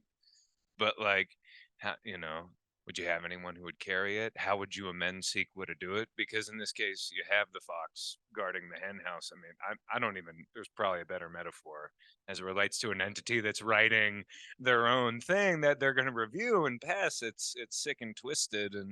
And we see it in NEPA too, where basically an entity pays to create the document, and because the BLM or Bureau of Reclamation doesn't have the capacity to do it, so it's like the project proponent writing their own document saying everything's legal. That's just inherently, corrupt. Anyways. Yeah, that sounds great, but just to kind of set all our expectations with respect to SGMA, the Groundwater Management Act, LADWP lobbied the legislature and they're not subject to it. Surprise, surprise. So we would have to, to change the law, we would have to find a legislative champion and, move through the state legislature like that. And we have decided to instead try to get enforced what already exists. We think it's a more straight path. And, kind of how it happens procedurally and, why I was saying the parties like LADWP puts forth its EIR, but then it can be challenged. And that's like saying it's inadequate. Well, now we're going to say you didn't do it. And it got really complicated procedurally, but CEQA, I don't think is really the problem here. The problem is LADWP, and they're just so big and so powerful that they have a lot of arrogance, and they just think they can get away with not doing very much and not fulfilling their obligations. And we're going to make sure that that doesn't continue. All right, everybody go home. Thank you very much for sticking through another long day. Kendall, you got one more comment? Yes, I'm just about to get into a couple housekeeping items. So thank you, Kendall, for bringing that up. So our meeting place tomorrow is 220 North Fowler Street. It is at the corner of Fowler and Church here in Bishop. It's by the Eastern Sierra Land Trust office. So if you're wandering around and you see the office, you're in the right area. We'll be meeting there at 8:45 so that we can carpool and make our way to Three Creeks. They have limited parking, so do meet us at 220 North Fowler Street. We want to be respectful of the space there. Don't shake your head at me, Joseph. We will be meeting there. And I look forward to seeing you all then. Breakfast will be provided at Three Creeks. We'll have a lovely tour of the space, get to be out on the wonderful oasis there and see all of the hard work that Owens Valley Indian Water Commission has put into this. And then finally, we will make some commitments to each other, as Kyle would say, for 2024 and for hopefully next year. All right. Thank you, everyone. Have a lovely Friday evening.